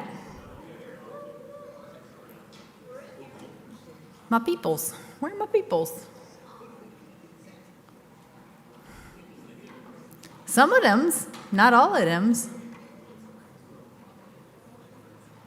Hello, Kevin. The best ones are here. Okay. All right. Quick, before we get started, just to check. Now, everybody should have one of these. Yours is probably beige. Mine's blue because I'm staff. If you're staff, yours is blue, right? You picked this up. The reason why I ask is if you, for some reason, have not picked up your badge, you're going to want to do that before 5 today, because otherwise you are not going to be, well, assuming that you want to go to the social, you're not going to be able to access the social. So please do make sure that you have your ARIN badge. I know these paper badges, long story, don't ask, have been causing trouble for some people. They do have plastic sleeves for them at the desk if you want one of those to reinforce them because they're a little finicky. Anyway, that's done. Now we're going to do real meeting things. And with that, we're going to start our next policy block. Doug Kameen is on his way up to talk about draft policy 2025-3. And here he comes. Big green button. Big green button. Awesome. Thank you, Hollis. All right. Thank you, everyone. My name is Doug Kameen. I am the shepherd on ARIN policy 2025-3. This changed section 9, out of region use minimum criteria. So I'm the Shepherd along with Jerry George, and let's move right into this. So the problem statement for this, Section 9 of the NRPM, out-of-region use, requires organizations to use at least a /22 in the ARIN region before they can justify out-of-region use. This harms smaller organizations that have less than a /22 in a region, but do require some out-of-region use. So this is a really simple change. Doesn't mean that it has simple implications, but this one here, we go into Section 9 and we modify the text under IPv4 from at least a /22 to a /24.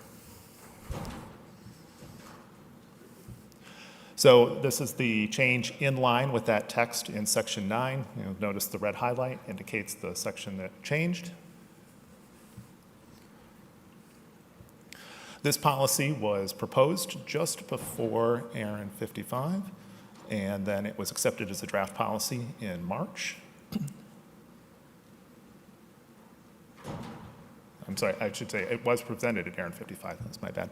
So we did get, we have asked for feedback on the public policy mailing list. That has generally been supportive. The ARIN 55 feedback was mixed. There were 3 people who spoke at the microphone in support, and there were 2 who were opposed. The supportive feedback centered on registrations moving out of the ARIN region when the minimums were not met. So generally revolving around a loss of revenue for ARIN. And the feedback that was in opposition centered on already stated the requirement for /22 versus /24 was already low, and so to meet the minimum viable redundant network threshold, a /24 did not meet that threshold. The policy impact here, there's actually 3 things, so I have 1 extra thing to add that's not on the slide, and I apologize for that, that omission. But changing this minimum value would impact how much IPv4 space an organization must utilize inside the ARIN region to justify additional v4 allocations from ARIN's waiting list under Section 418. It would also impact new waiting list IP space can be requested and used out of region with only 1 qualifying /24 in use inside the ARIN region instead of a /22. This also has an impact on Section 8.3 transfers and 8.4 transfers, where an organization who is purchasing new IP addresses and wants to transfer them in, they have to justify for that transfer for ARIN to accept that transfer with a /22 currently, and this would change that to a /24. So our question for the community is, there are 2 here, and do I turn that over? Sure. Nancy, why don't you come on up and let's talk about this one. We've got a couple of questions for the community, and I guess the questions, we're not doing polling on this one, we're just talking. This one is just, yeah. We're just talking. All right. Noting that we are just talking, there's no polling. If you have thoughts or feelings on this one, please feel free to approach the microphone and or start typing if you're with us online. Does anybody have thoughts, feelings, questions? Noting that Kevin waited politely to see if anybody wanted to come to the microphone ahead of him. Kevin. Thank you. Kevin Bloomberg, The Wire. Doug, can you help me with some math? Yeah. An org has a 24. They can't get new space in ARIN region because they're not using it in our region. Correct? That's the point of this. So if they had a 24, if that was registered, not in our, but it was not being used in our region, then they could get another 24. Why are we giving somebody who has a 24 that they decided to use out of region in the first place another 24 could they want to use in region? So the 22 was set up for a very good reason, and that was all of the games that you're playing here. And unless my math is wrong, that doesn't change. It's somebody who got a 24 from whichever list it may be, and now wants another 24, but they're using the first 24 in a way they shouldn't have been using it, which was out of region. John. Okay, I'll answer that, and Lisa will keep me straight.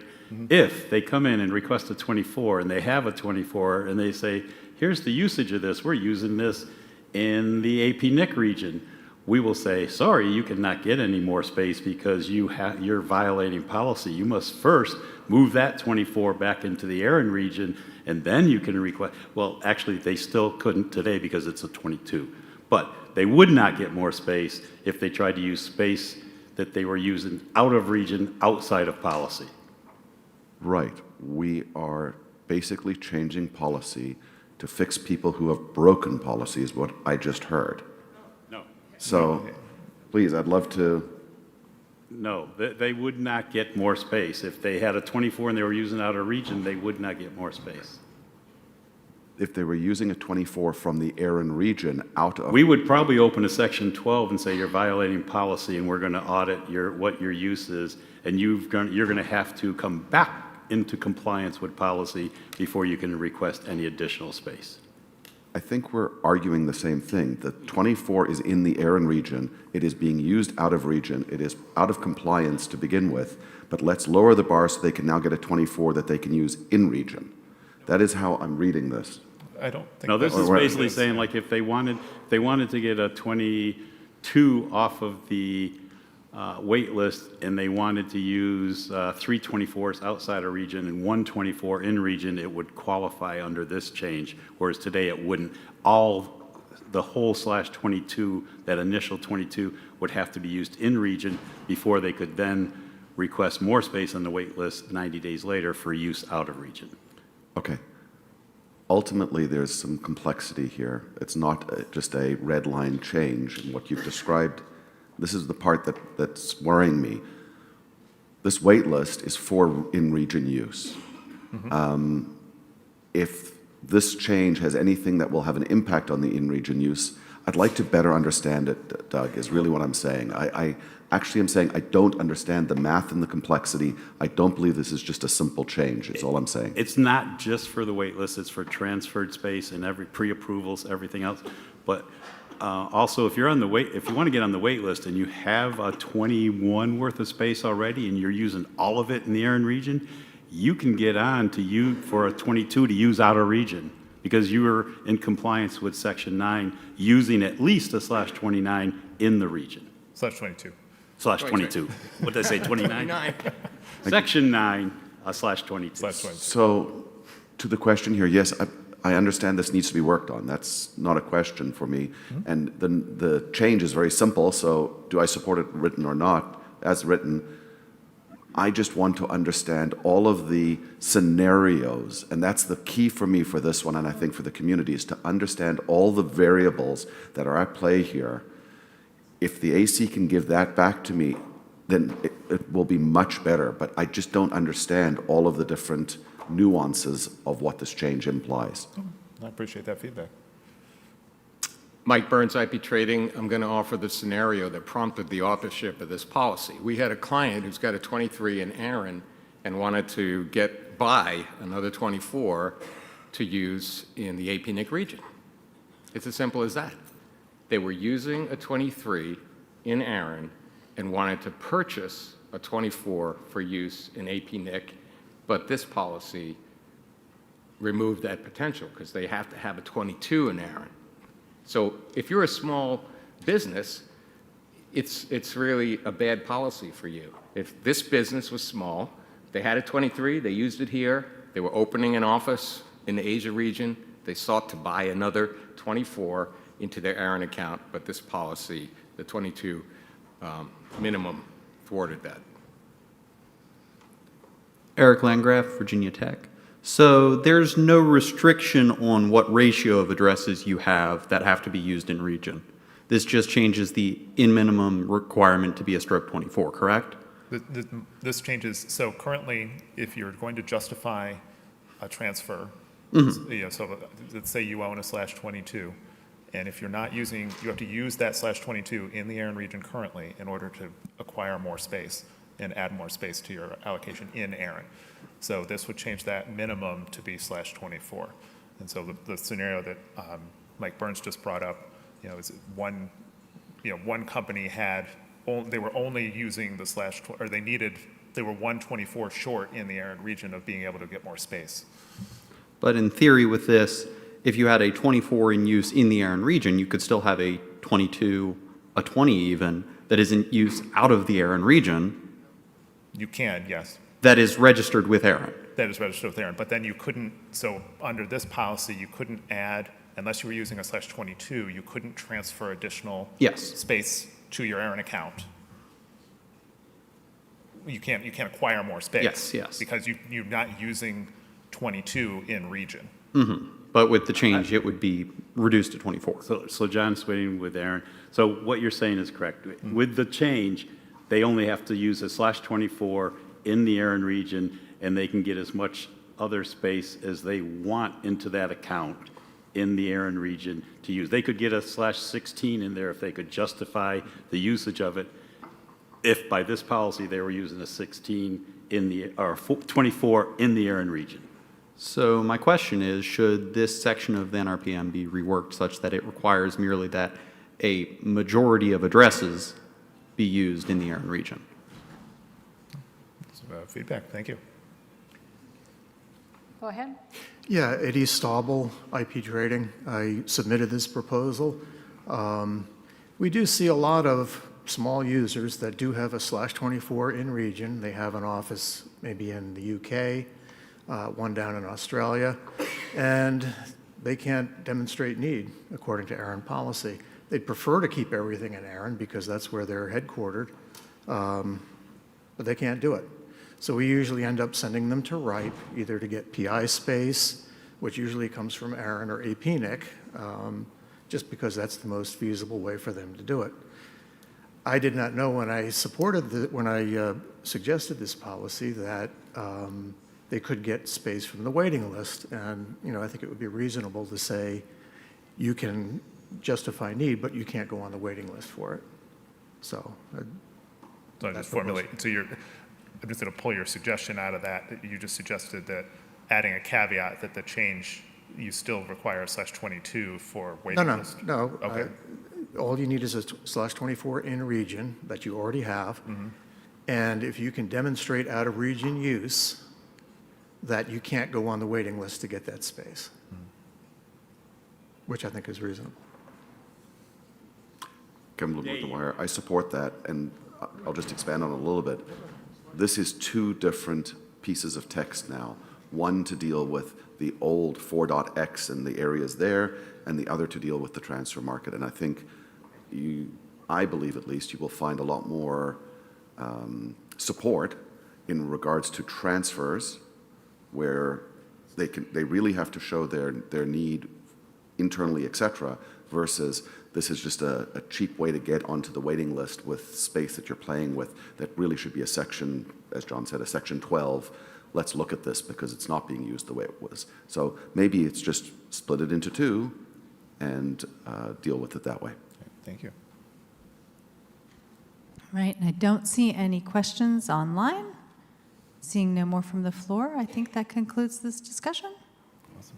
You all set? Thanks for your feedback. All right, thank you. Thank you, Nancy and Doug.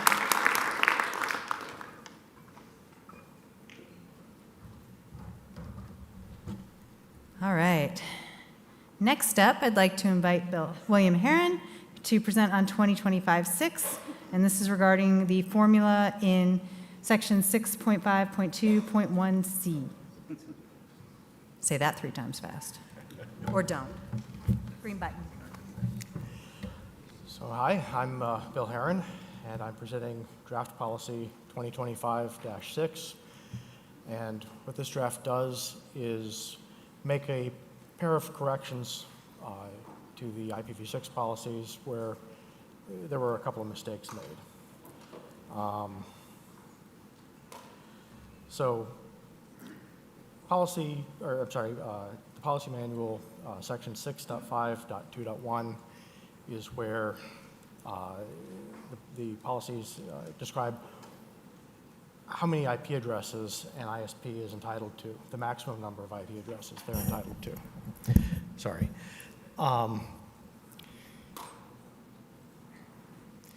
And Part C of this section includes both some text, which describes how to calculate the maximum number of IP addresses, and a math formula that's intended to clarify that text. And unfortunately, the two do not agree with each other. The math formula produces a different number than following the text does. So this draft attempts to correct that. And here's what it looks like. The two key changes here are that in the math formula, the number of sites being served at the ISP's largest, or the number of customers being served, I'm sorry, at the ISP's largest site is replaced by the logarithm of that number of customers. And the reason for that is that the formula is supposed to produce a shift in the net mask rather than a shift in the raw number of IP addresses. That was the mistake. The second correction is unifying the terms in the manual for provider allocation unit. What is the provider allocation unit? That's the default number of IP addresses that the ISP gives their customers. IETF recommended /48. A lot of ISPs use /56. Whatever number they've settled on as the default, that's the provider allocation unit. But when you run across provider allocation unit in this policy and you hit Control F to go figure out what it means, you get nothing. And when you go to Google it, you still get nothing. Because when it's actually defined, they use the words provider assignment unit instead. So this unifies these terms on provider allocation unit. This policy was a proposal received from the community back in May. The AC adopted it as a draft policy, and this is the first ARIN meeting at which it's being presented. Assuming it advances, it will become a recommended draft policy at the April meeting and then be moved forward to the board. The next 5 slides are the staff and legal analysis for this draft. You'll find it in your meeting materials and linked to the day's agenda. I'm not going to read the whole thing to you. I just want to hit the highlights. So the first highlight is that ARIN staff doesn't actually use the formula in the first place. They rely strictly on the text to figure out the maximum number of IP addresses that the ISP is entitled to. And in fact, they'd be perfectly happy if we got rid of the formula altogether. The second highlight is that, yeah, they agree that making provider allocation unit a term that's findable would be a helpful thing in the policy. So, in summary, trivial change to the policies, no change to how ARIN actually allocates IPv6 addresses, no legal concerns. It's really just some documentation updates. Since ARIN relies strictly on the policy text instead of the formula, I wanted to take a moment and look at that policy text. You can see it on your screen here. If you're reading through that and you understand what it means at the first read, congratulations, I didn't. It's kind of hard to read, and that's why the formula was there in the first place, to try and clarify this text. So, community feedback so far, there's been very little feedback on the mailing list. The most notable feedback is that the guy who wrote the original formula posted to say, yep, my bad, this is a correct correction. So in summary, improved consistency in the policy manual, no change to how IPv6 addresses are actually allocated. So with that, I'd like to open up the microphones and ask for feedback in the hopes that we can discover the consensus for or against this draft, or how to improve it to get there. All right, and I see Nancy's back with us on stage. The queues are open. Folks can start typing and pick a microphone, Nancy. Start over here on the left. Okay. Eric Landgraf, Virginia Tech. I think we should just adopt the policy as written, and in the future, just fix this entire section because it's unreadable and the formula is confusing. Thank you. Lee? Lee Howard, unaffiliated. I think I exactly agree with that verbatim. I think perfectly fine with adopting it as written, but as we discussed at lunch, and I thought I should say a few things out loud in the community, is, I think that one of the things I've been talking about a lot today is that I want the policies to be readable and comprehensible by a person coming to them fresh and new. And I think that if you're reading along, you said the text as written is not impenetrable, but it's a little rough to get through. And then to have math, and you have to switch languages from English to algebra, I think it's going to cause a lot of people to spend more time working on it. I also think that the term provider assignment unit or provider allocation unit, right, is one more unnecessary piece of jargon.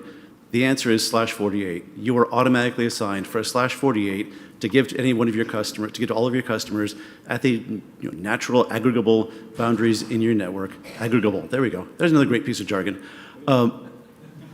And the only reason not to give /48s to your customers is that you're worried it's going to push you into a different fee category. Fine, you've justified a /24 in V6, but you're only requesting a /28. I think we're all perfectly happy with that.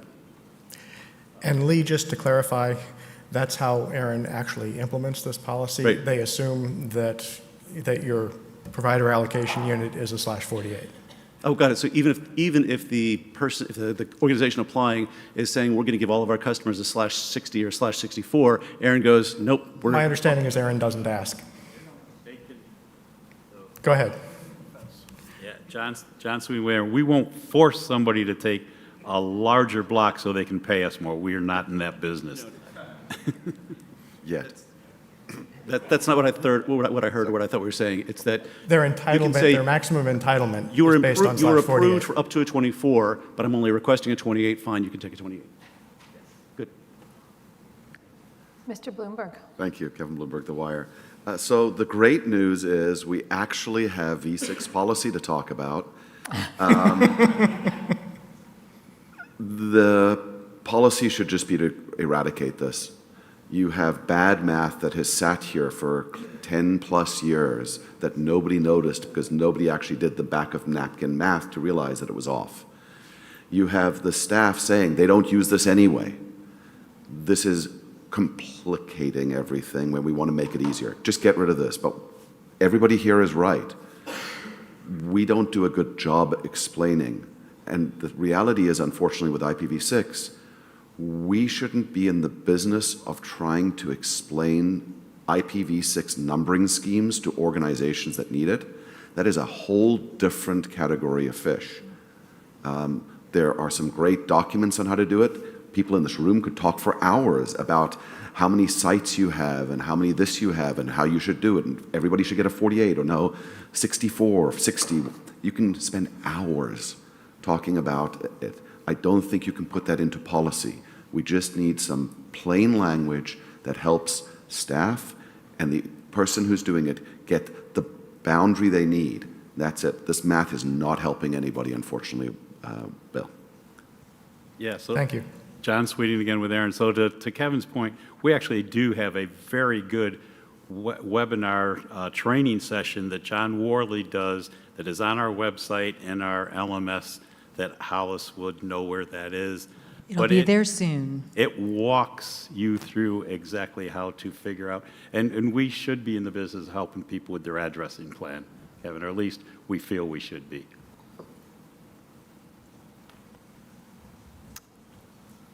Oh, he was first. Okay. Go ahead, Doug.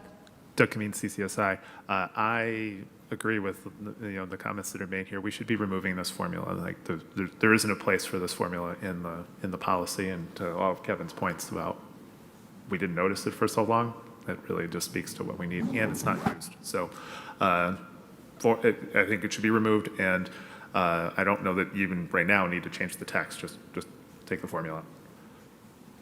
Thank you.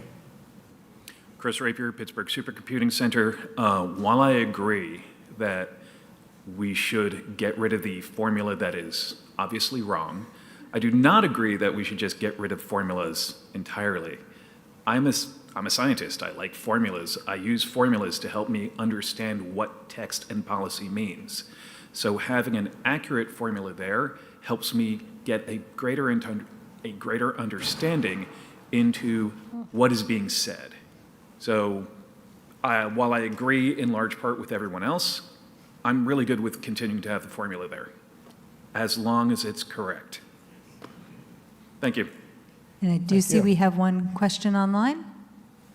Mohibul Mahmood from Microsoft. Given the staff stated that they already implement the policy based on the written text alone, and this formula, even when corrected, remains complex for our community members, why are we prioritizing a fix?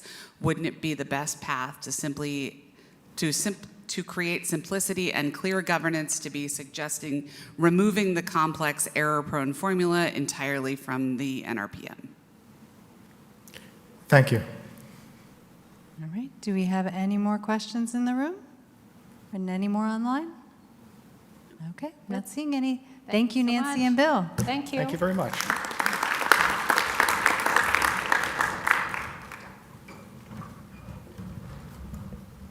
To John's point, be on the lookout. Sometime before the end of the year, we will have that IPv6 address planning course in our LMS. I had the opportunity to demo it, and I actually figured out, and I calculated the right blocks. So, I mean, it's kind of cool. Didn't think I could do that. All right, onward. Lily Batchoy with Draft Policy 2025-7.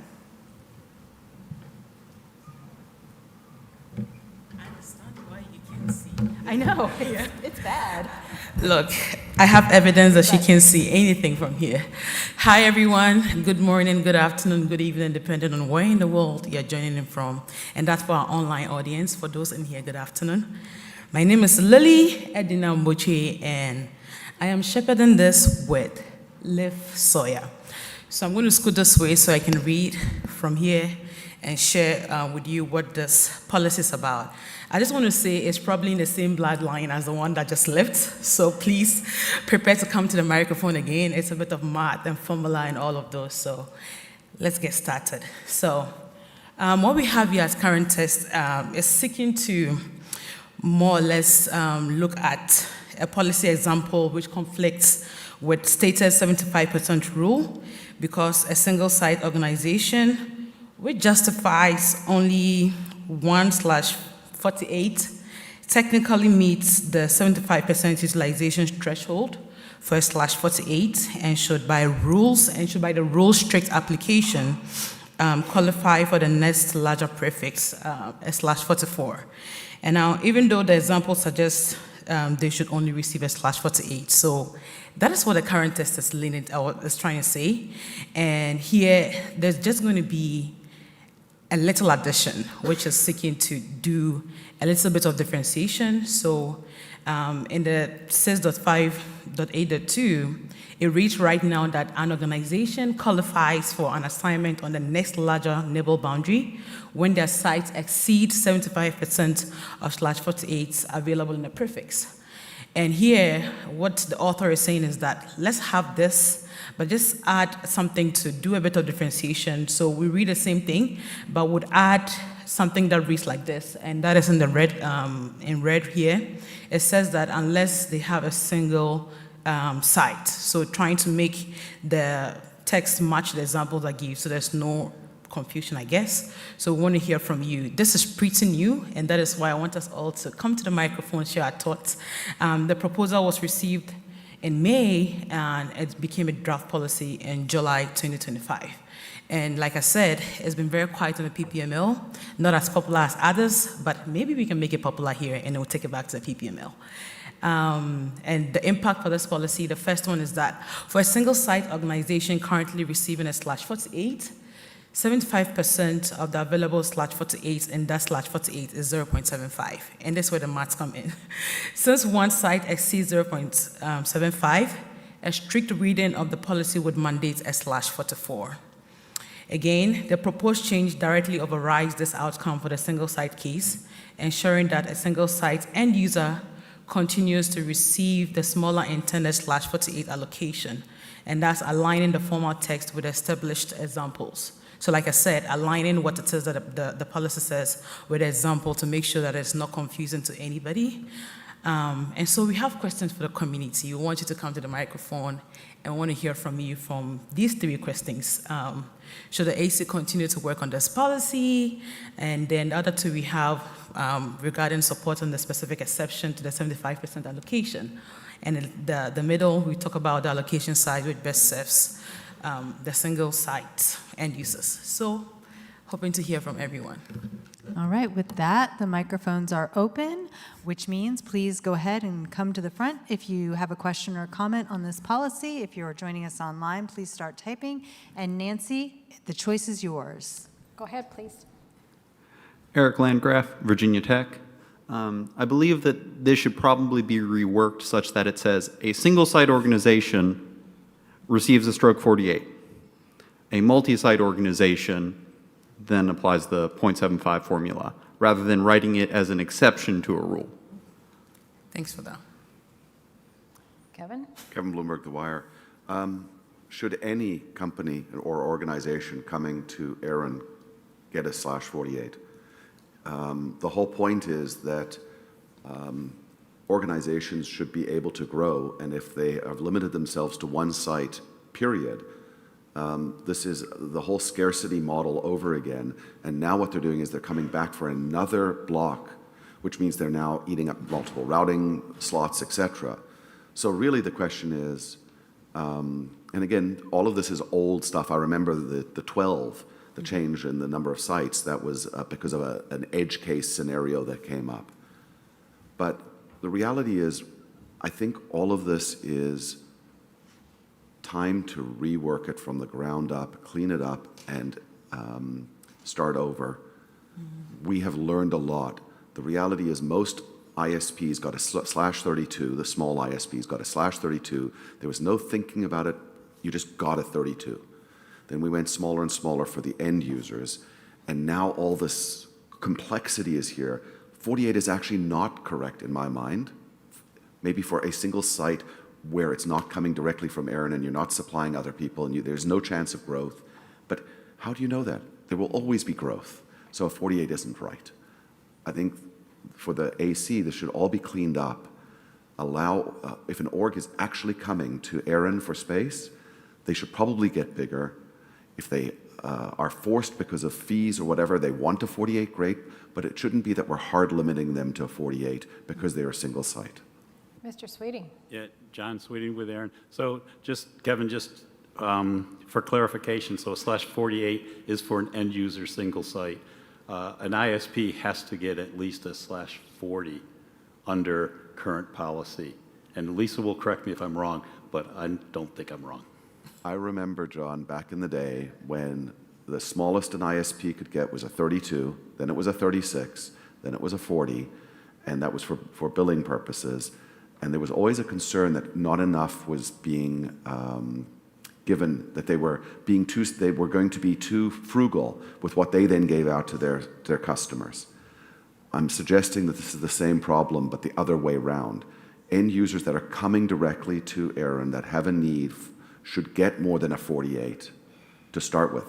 If they want to be frugal and all they want is a 48, that's their choice. But the default should be to get larger than a 48, even for a single site, if they're coming directly to ARIN. They're now going to be using up a routing slot. We don't want them to use up 2 routing slots or 4 routing slots down the road.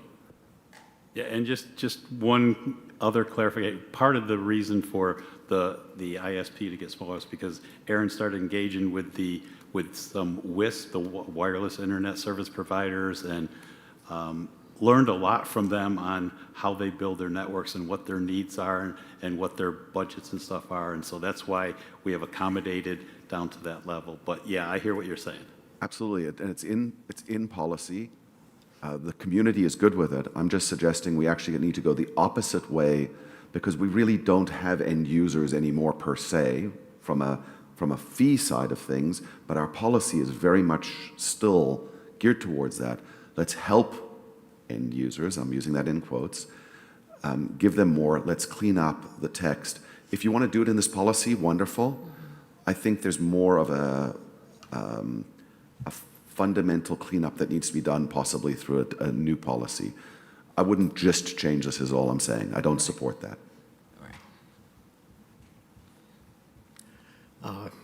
Bill Herron, AC member. Just a reminder that these, like all of the IPv6 allocations, these are sparsely allocated. So when the end user gets a /48 and later on they decide they need more, there is a high probability that that's a net mass change to /44 and not an additional block that's discontiguous. So maybe that alleviates some of your concerns. No? I see a head shake no, but I wanted to put that out.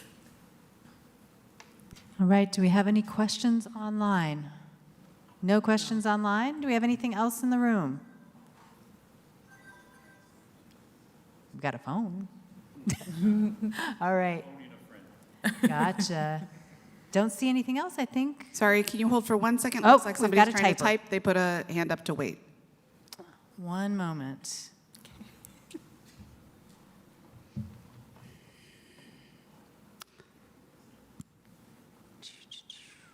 Here we go. There we go. Thank you. I have Hendrik Visage from Afrinic RIPE member, hosting provider. Once you come to an LIR or RIR, you typically need to get an ASN, and that would be the need for something like a /44. I have found that I quickly do need extra space for Anycast or any other services. Okay. Great. Thanks for all the feedback. All right. Thank you, everyone. Thank you, Lillian and Nancy.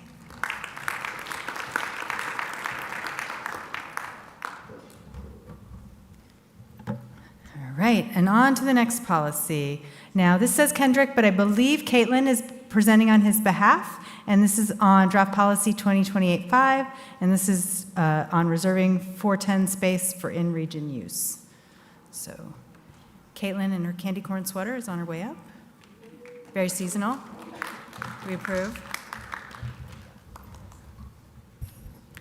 Hello, everybody. As Hollis stated, yes, I am not Kendrick. I am Caitlin.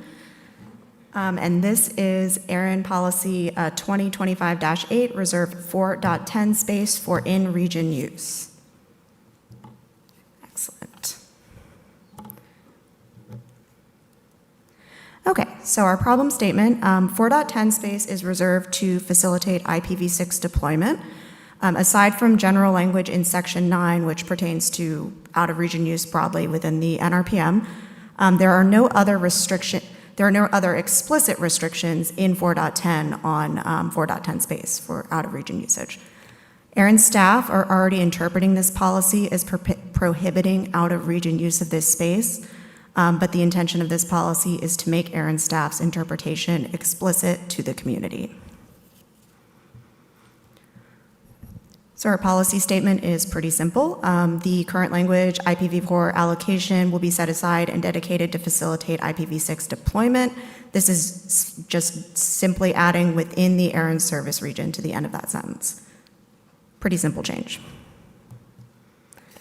Again, history, pretty brief. It came in July 2025. We determined it was qualified for a draft policy in August, and we are presenting it here to the community today. There hasn't been a ton of community feedback on this policy. We did get one comment in the PPML. They are concerned that the policy language is ambiguous. They said that currently the proposed policy language, so the proposed change, implies that 4.10 space could be used out of the region as long as the V6 allocation is used within the ARIN service region.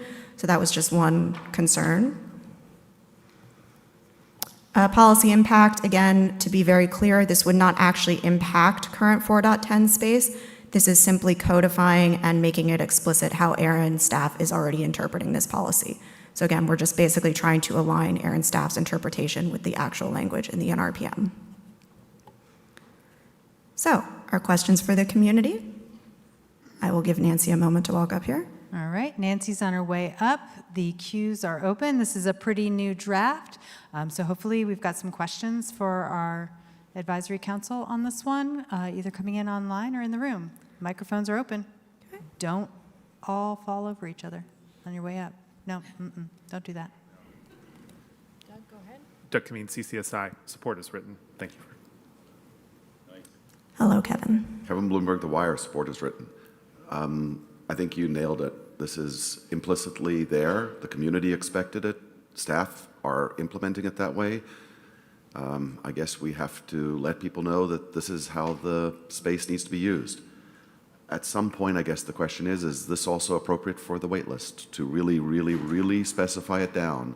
I know there's out-of-region use that's in Section 9, but do we need to just say, you know what, if you come into the wait list, it has to be in region. It's not for this policy, but I think it's a bigger question now for the community. When there's free pool / reserve pool space, it's not part of the transfer market, does it have to be used in region? But I support this as written. Thank you. Adair. These people keep being taller than me. Adair Thax, Same. Internet too, I know. Support is written. Thank you.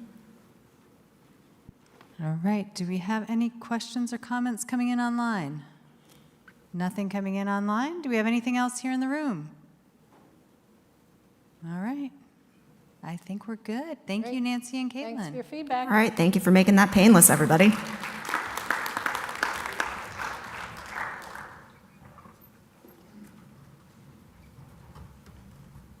If you thought you could get out early by not saying anything, you were wrong. We have the great good fortune of having a guest here with us. Jeff Houston is here from AP NIC, and he has kindly offered to give a presentation on Internet evolution and IPv6. We don't often get to feature a guest speaker at our fall meeting because of the compressed schedule, but I'll give him a moment to get himself up here. I'm really happy that Jeff has volunteered and offered to jump in and share his thoughts.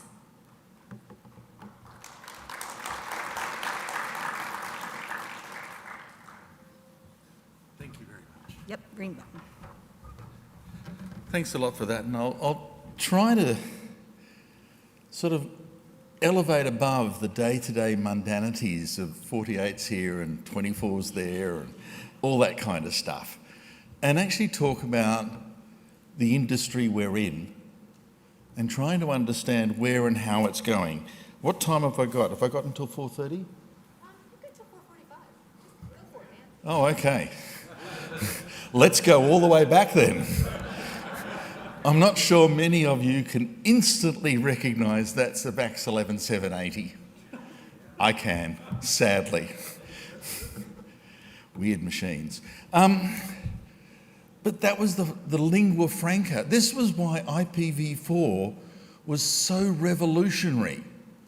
Because at the time that photo was taken, there are 100,000 of these computers in the world. And that was a lot. And we looked at the V4 address space, 4 billion, and said, what is your problem, dude? We're here forever. And in some ways, too, the thinking about networking was actually, I suppose, the best espousal of networking was Ethernet. It was a cable. There was no technology, there was no switch, there was no transistors. It was the simplest network you could ever have. It was a cable. And everything happened at the edge. And that's why Ethernet took off. Because everything was in the connected computers. The network was just a piece of cable. And in essence, the network was just transmission. Everything else was in the mainframes. Dumb network, smart devices. What this meant is that the money wasn't the network's problem, your problem. You know, you were buying the machines, you were maintaining the software. And so the internet was just packet switch data, but in essence it was your machines doing the switching, not the network. Simple stuff. But the silicon industry are really, really weird people. You know, they're just out of control. Moore's law is such a hard taskmaster. At the time that this was being done, it wasn't doubling every 2 years, it was doubling every year. They were taking the same single idea from 1957. I can put 2 transistors on a single silicon substrate. Aren't I clever? And going, well, if I can do 2, I can do 4. If I can do 4 on the same silicon substrate, I can do 1 million. If I can do 1 million, and that just went out of control. But the issue is, who was going to buy it? Well, the funny thing was that not only were they making it smaller, they were making it cheaper.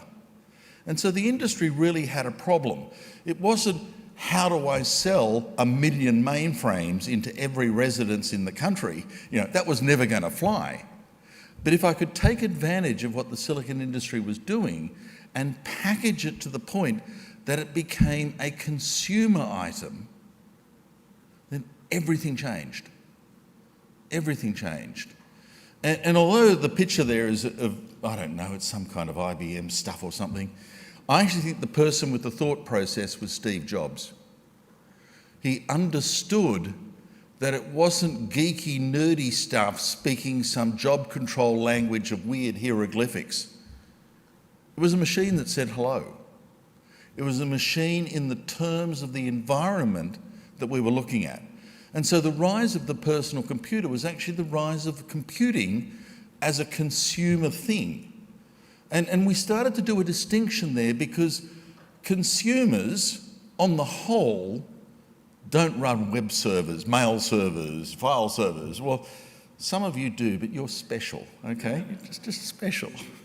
The rest of us, it's like television, slightly better program and control. That's all we want. I'm a customer. I'm not a provider. I don't actually want to host services, and I don't want them in my home. I just want the television box. And interestingly, we built the network of the 90s around that, which was actually really convenient because the one folk that didn't grok it just did not, and their network was never going to grok it, was AT&T and their copper twisted pair network. It just wasn't fast enough to run services out there at the edge.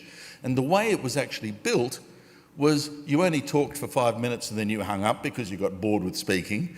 All the calls radiated inward. Everything was wrong with that network. So when we tried to put data on it, we couldn't make the edge compute-centric. They were just televisions. And so we actually invented, to make this, the client-server network. And all of our stuff became asymmetric.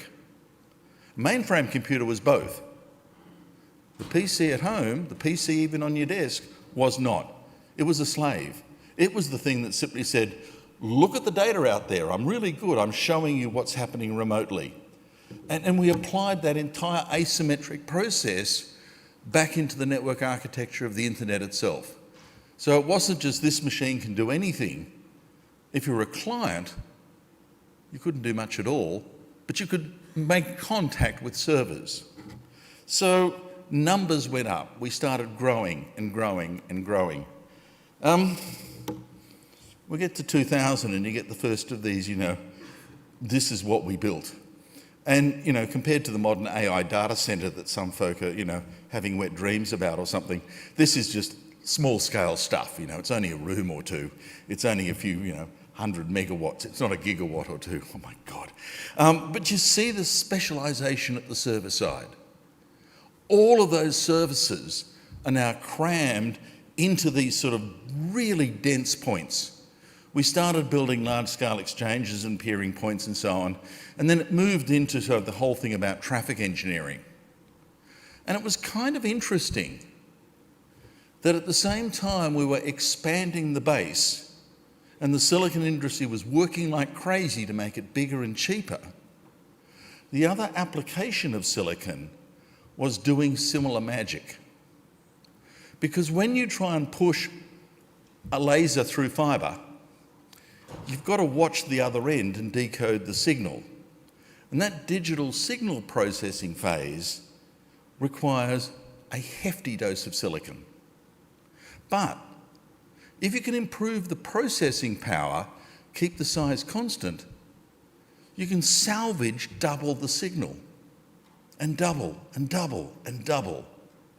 And so the reason why you can push up to almost a terabit of signal, of bit capacity through fibre, is not because Crown Corning is doing anything different with the glass. It's not. Could be the same glass from 95 for all anyone knows or cares. But the processing at either end, and in particular the digital signal processors, if you're using 3 nanometer feature technology, you can pull 800 gig. It's tough, but you can. And so this silicon revolution wasn't just in, acres of racks of servers and all that kind of stuff. It was also in the underlying communications capacity. And that had a fundamental impact. But there was kind of 2 models going on. The networking industry was kind of seeing stuff drifting into the computer center, drifting into the data center, and they're kind of going, if this trend continues, we're going to be broke. The network will add nothing. We need to do something. Quality of service, MPLS, segmented networks, piles of Ethernet, VXLAN, blah, blah, blah, blah, blah, sort of not really understanding that the fundamental magic of the internet was actually pushing technology off the network out to the edge. Whereas the network guys are going, no, hang on, I can do better. I can do even more. Please use us. Send some money with us. This router's got a zillion lines of code. It's really cool. You should buy 20 of them. And everyone else is kind of going, my machine does all that in my data center. I've got it off the network. Surely I'm better off. We kept going. We kept going. And the variety of the networks sort of multiplied, but at the same time, we were just using the same basic technology where the internet's this single adaptation layer that takes a myriad of transmission technologies, because who cares, and also takes a whole variety of service application points and go, that's fine. As long as you've got enough bandwidth, quality of service is there. You don't need to adapt to it. You don't need to ration when there's so much around that you just adapt. And that was why the internet is now a what? Close to as old as Ethernet. In its original incarnation, it's 50 years old. In sort of the version we know, I think it dates from about 81 or 82, it's kicking over 40 years. When I look at my house and the technology in it, do I have a 40-year-old television set? Nah. Do I have a 40-year-old technology toaster? Nah, that died years ago. Fridge? No, none of that stuff. About the only piece of technology in my house that vintage is the software running on, even my phone. That's 40 years old. Because it was built in a different kind of model of being ultimately scalable by orders of billions. So you're trying to do today what I think all of us try to do in our jobs. Perfecting yesterday is no fun. You might have made mistakes and want to do it again, but time travel doesn't exist. It's tomorrow that we've all got to worry about. And what you've got to understand is the seeds of what's shaping tomorrow, and it's getting pretty scary. It's getting pretty scary when countries are the only entities big enough to build AI data centers. It's almost beyond the scale of individual companies. There are very, very few. But Malaysia's going to have one. It's like the mainframes of the 1970s. Malaysia had one then too. We've got back to this extraordinary large-scale engineering. So what does the future hold? Bigger, more expensive, or more distributed? What's the drivers? This industry spent 100 years rationing scarcity. That's all it did. It wasn't expensive to put in a wire between Chicago and New York. But if 100,000 people wanted to use it at once, whoa, the people who pay the most can get the use of it and everyone else will have to wait. So a lot of the margins in this industry is taking a finite resource and applying a scarcity premium to it. What have we done to that scarcity? Oops, there is none. You look at transmission, and we are seriously talking right now submarine cable systems where the entire system is measured in terabits. Individual wavelengths on individual fibre strands on individual polarisation is now kicking 1 terabit.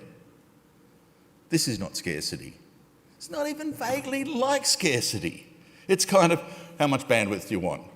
I'll double you. I'll raise you by a factor of 10 because, you know, I can. That is an amazing slide. It kind of relates capacity to computing to the actual state of the digital signal processes coming out of chip fabrication. So the first thing is, this is not a world of scarcity.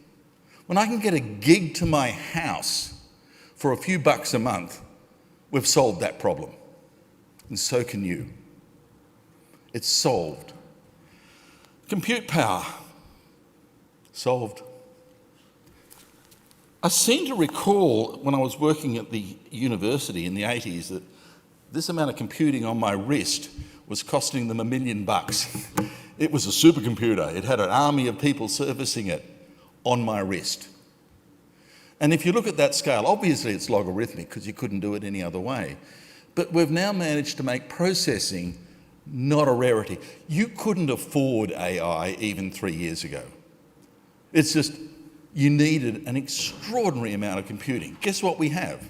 An extraordinary amount of computing. So, you know, processing is not scarce, it's abundant. Storage, same kind of problem.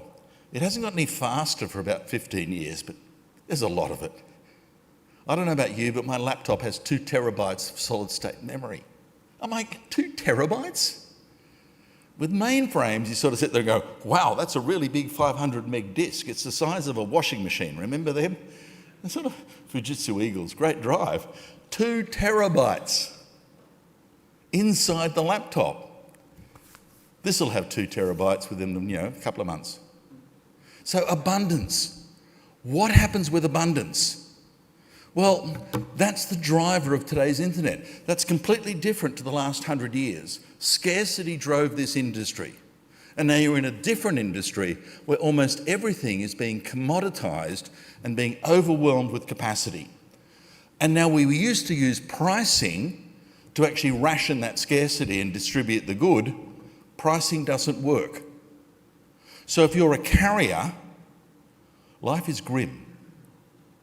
Because that was the carrier's job, to take a single sort of piece of resource and share it amongst the folk who wanted it, and because it was scarce, they could demand a premium. Didn't Sprint sell its network to Cogent for $1? They probably paid too much.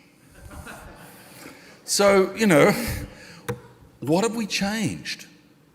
We've destroyed the network completely. Because the network was a just-in-case delivery network, right? But now we've gone on, it was on demand. We were actually saying, if you want this resource, send some packets over there, start up a TCP session, use an HTTP session, get it to you. Microsoft was the black hole of distributing Windows because everyone was making connections to Seattle. We don't do that anymore, do we? We don't sort of sit the stuff over there and say, come and get it. For everybody in this room, I think without qualification, 90% of your traffic has travelled, 10 kilometres. Except if you really are out in the woods. Good luck to you. But we've now managed to populate replicated content everywhere. Google, bless their black little hearts, knows I'm in Dallas. They have taken my Gmail and said, aha, Jeff's not in Australia, I will load up the cache here because I know. And all of a sudden, Gmail is really super fast again, just in case I read my mail. Fair bet, Google, I do. But you see what's going on? That we're changing the entire delivery system into, well, you might want it. Every Netflix sort of caching point has the entire inventory.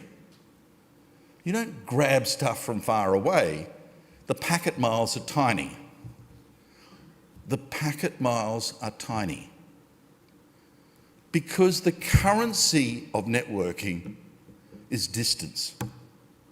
And if you shrink the network from the globe to the continent to this room, as we all knew with local area networks, the shorter the distance, my God, it's fast. My God, it's big. If you can build an internet that looks and performs like a local area network, where's the scarcity? Where's the performance issues? It's gone. Because when you shrink distance, everything is easy. So now it's bigger. We are talking terabits, and we'll continue to talk terabits or more.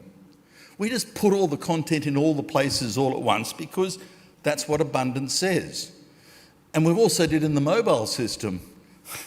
How fast do you want your mobile phone to run? A gig? You can do it. 10 gig?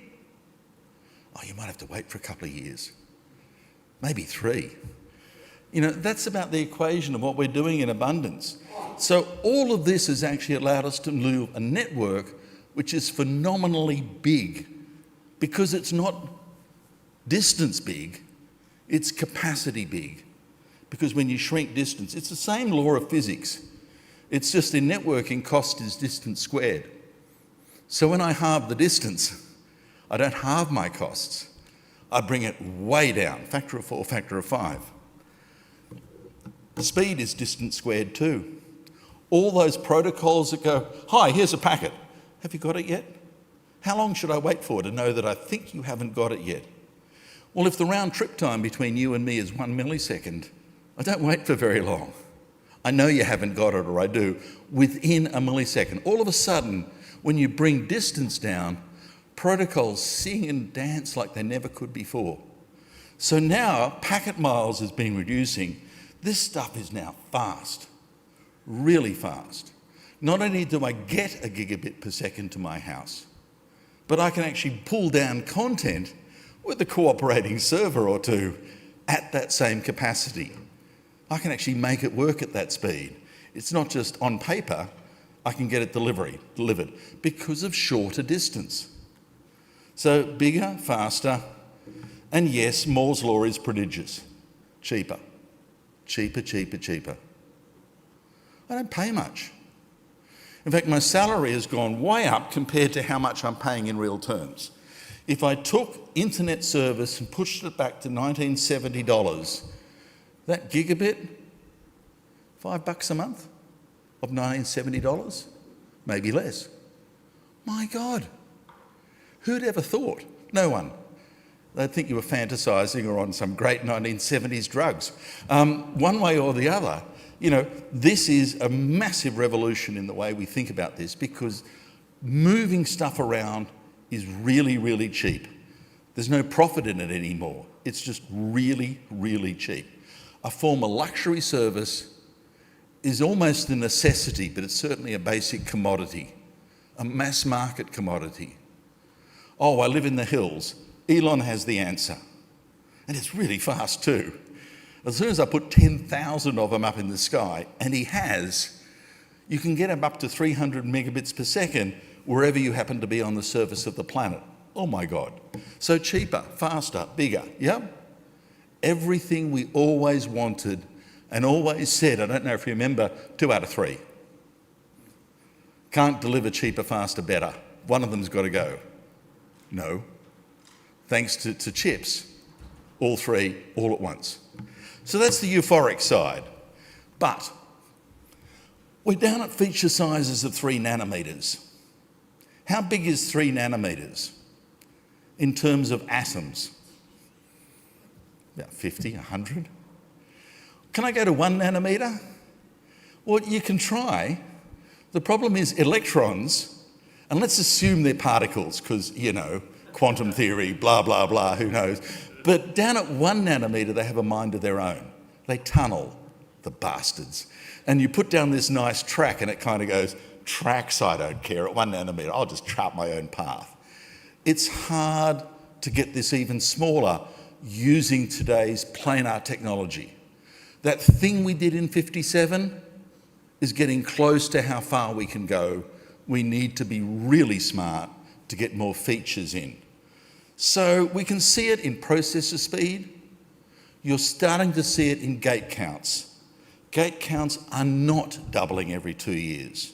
No one's announcing the 4 trillion transistor chip. and I'm not sure they ever will. This technology, as it stands, is close to that physical edge, and someone's got to be really, really, really off the wall clever and do something none of us have thought about to get past that.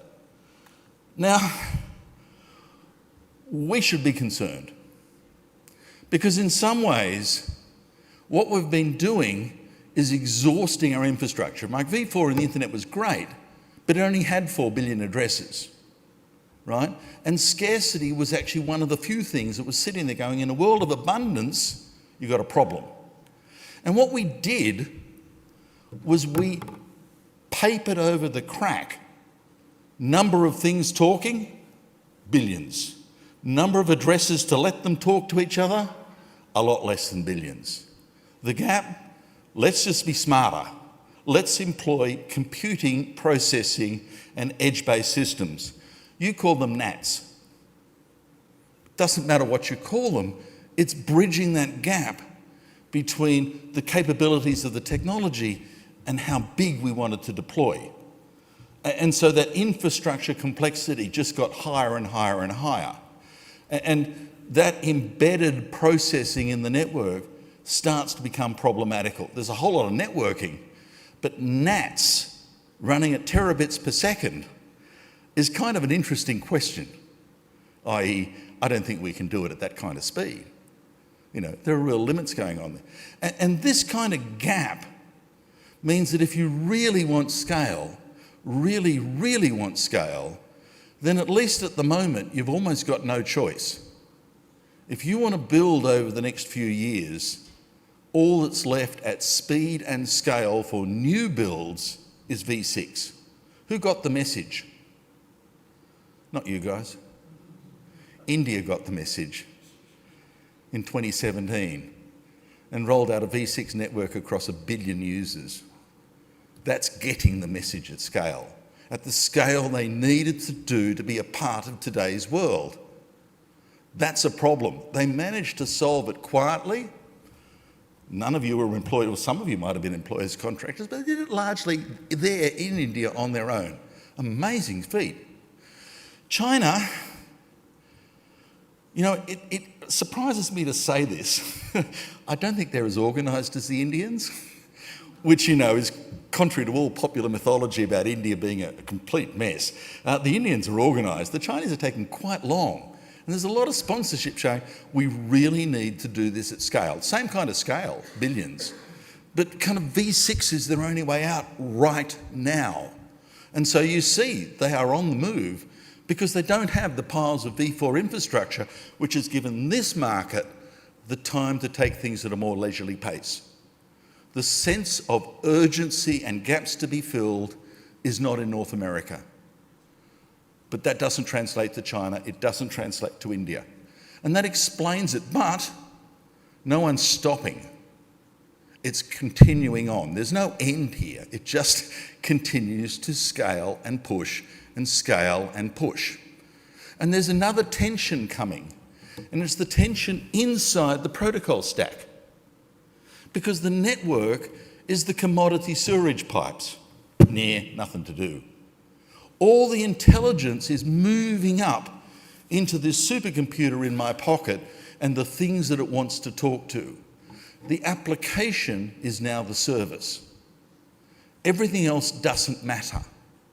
All the money. Who are the giants in this world? Let me think. Google, applications. Meta, applications. Microsoft, I guess it's applications. You go through that inventory and the trillion-dollar companies are actually at the top of the application stack. They're not pushing the packets. The longer-term evolution of this is kind of interesting. If the 1980s was a miracle because they finally got it, what AT&T was doing was end of life. The network didn't matter, the edges do. And that's the entire internet philosophy. Push everything out of the network, the edges matter. Coherent address technology kept that dream going. What's today's innovation? I'm still pushing. I use Cloudflare for my web service. I'm like, doesn't matter. I'm here in Dallas. This phone has some IP address. My website has some other IP address that references something here in Dallas. I go back home, same website, different address pair. What was my website? An address? Nah. Not even remotely, tied up to the identity of the service. We're tying the internet together with the DNS. And while you're having a meeting here to talk about addressing in Arlington, Texas, whoever knew Texas had Arlington? I didn't. The other meeting that's drawing to a close is the meeting of the DNS folk in Dublin. And when I must admit some years ago, career-wise, I was going names, addresses, I made a dud choice. I swung over into the addressing. I thought these guys were cool. The future is in the DNS. The future of this kind of networking is names. Why name scale? We haven't even started to scale the DNS. Whereas the addressing world, the scaling has been painful. That switch from V4 to V6. We are still living the life. I just heard a day of this stuff. It's hard.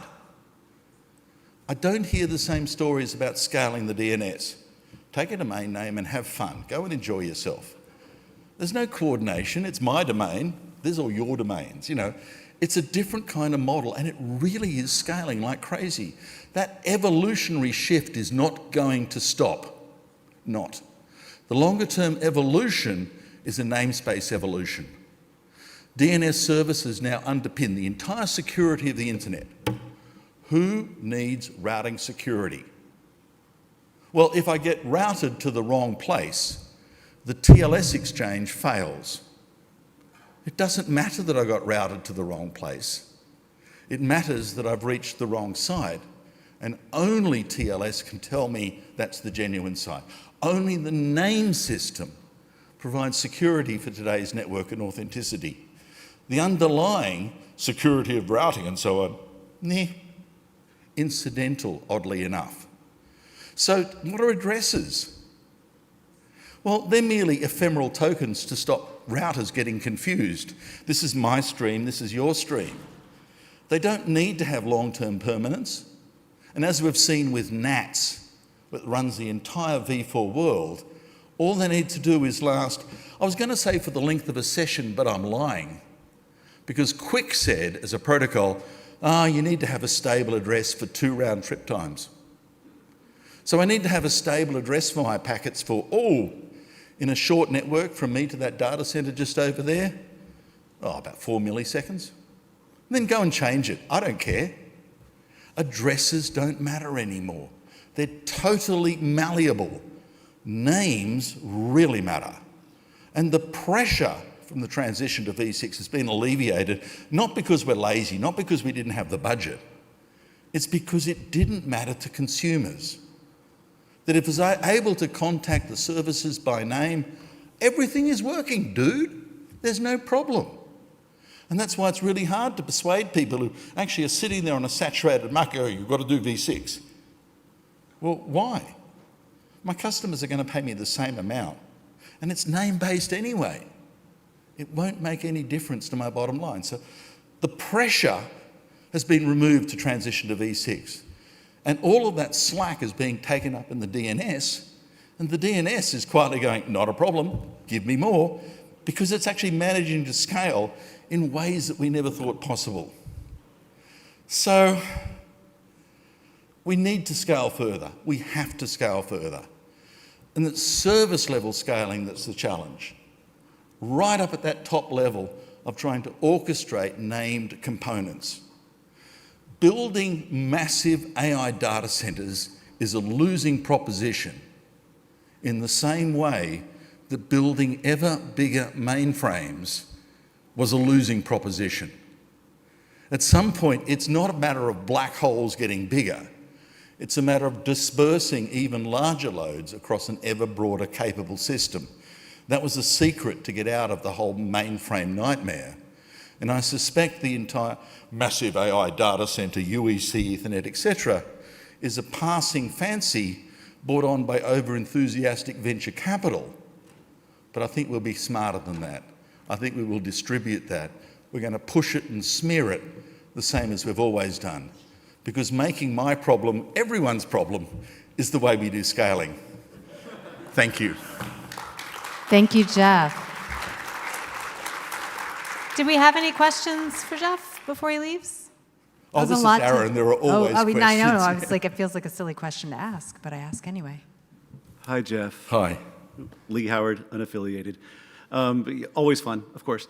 I will note, I felt like I should note, for the deployment of IPv6 in India versus China, the first large deployment of IPv6 in India wasn't because the nation figured it out. It's because one multi-billionaire decided he wanted to build an affordable telco, an affordable mobile carrier, and couldn't do that if he had to buy a whole lot of IPv4 addresses. That was where it started. It was one guy. One guy with a $2 handset dream and a 50-cent service dream. Challenge, do that in V4, can't do it. Exactly. And I encourage every other multi-billionaire in the room to go do this as well. The other thing is I guess a question for you is you pointed out 12 slides ago or something about we're reaching the limit or we have reached the limit of the number of the clock cycles, right? It's about where it's going to be. And as we may be adding transistors, but we're going to stop doing that because you can't, it doesn't really make any sense anymore. But does that mean we're going to be putting additional pressure on those carrier-grade NATs, and we're going to begin adding latency because as they become bigger and bigger? This is the billion-dollar question. In fact, it's the trillion-dollar question. What's Google's biggest threat to its current monopoly? The future. Because if Moore's law keeps on operating, one of you are going to have a bright idea, and in 2 years' time, it'll be so damn cheap, Moore's law, that you'll be a threat. In a few of these cycles of evolution, so Google buys up, they all buy up all their potential competitors because Moore's law is unrelenting. My current infrastructure has a use-by date I can measure in months. What if Moore's law stops? Whoa, that means the music stops. That means the threat model of the future has just been devalued by 1,000%. That means the giants of today don't need to worry as much to be the giants of tomorrow. And the fact that we're hitting these limits and trying to go to 3D silicon lattices to make it bigger, faster, cheaper, and no one knows how to build silicon lattices. We can say the word, but it's a bit like quantum computing. We know how to say it, but we have no idea how to build a really big one. That's the problem. Because if we can't get there, we've stopped the speed of evolution, which locks the incumbents into place and makes them harder to unseat. I'm kind of, I think, trying to bring it just a little bit closer to home. And, and assuming we don't have a quantum AI CGN, that we're going to begin using IPv4 as we have been. You've said we've taken away the problem. The problem scales. We've got NATs. It solved the problem, and we no longer have a scaling problem. But if we begin having a scaling problem because NATs are going to begin introducing latency that they don't introduce now we do have a new market driver for IPv6 because we no longer have that 40 milliseconds to the local data center. Counter-argument, it's the DNS, dude. We don't care as much anymore. DNS is not carrying my query to Google. Oh, yes, it is. There's a presentations, and one of them I really like is a bit like, whatever is the new black, DNS is the new routing. There is no BGP anymore. It doesn't work like that anymore. Everything is in the DNS. And now we have NAT for DNS with dot and do, and it's sort of obscured and harder to get. But anyway, I should have caught the plane to Dublin before I started down that line of thought. Thank you very much. Thanks, Jeff. Good save, Jeff. Thank you so much.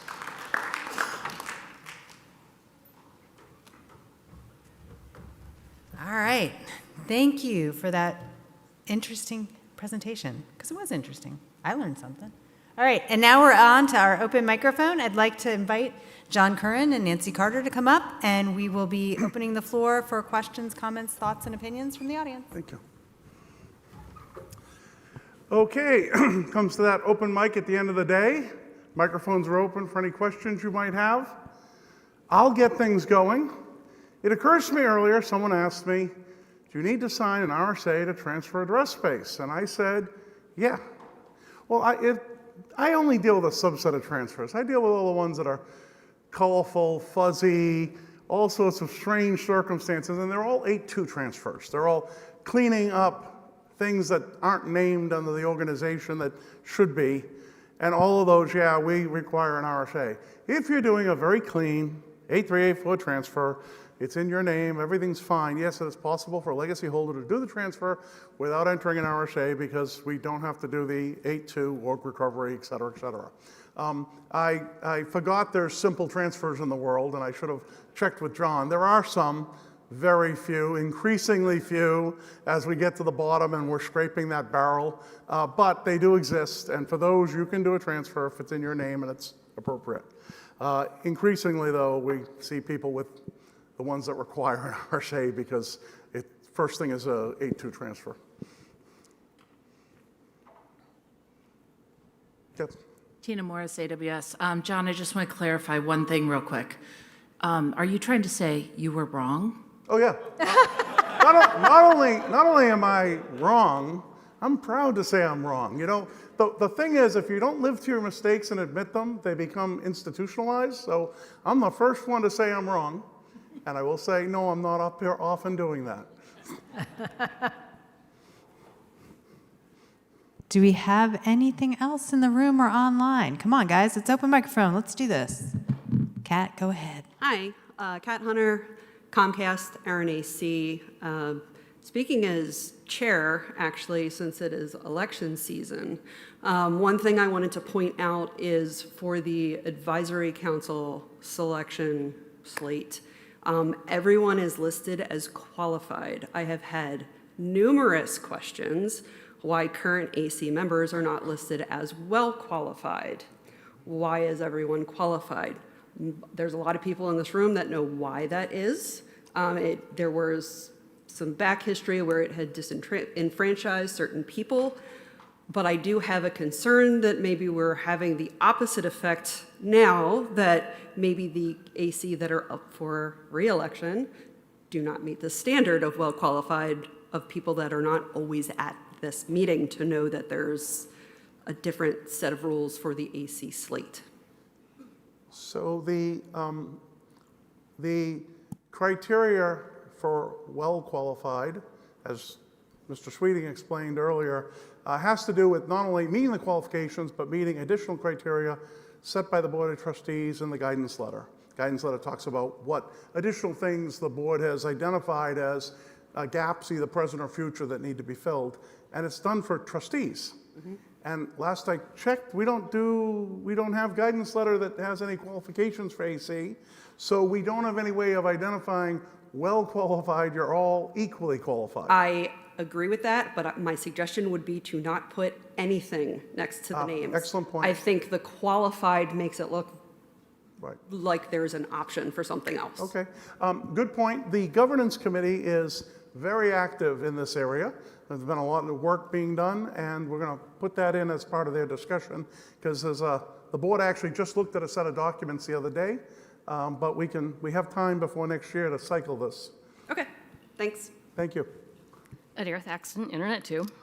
So I was looking at all the candidates and trying to go through and reference everything and figure out how everything ties in together.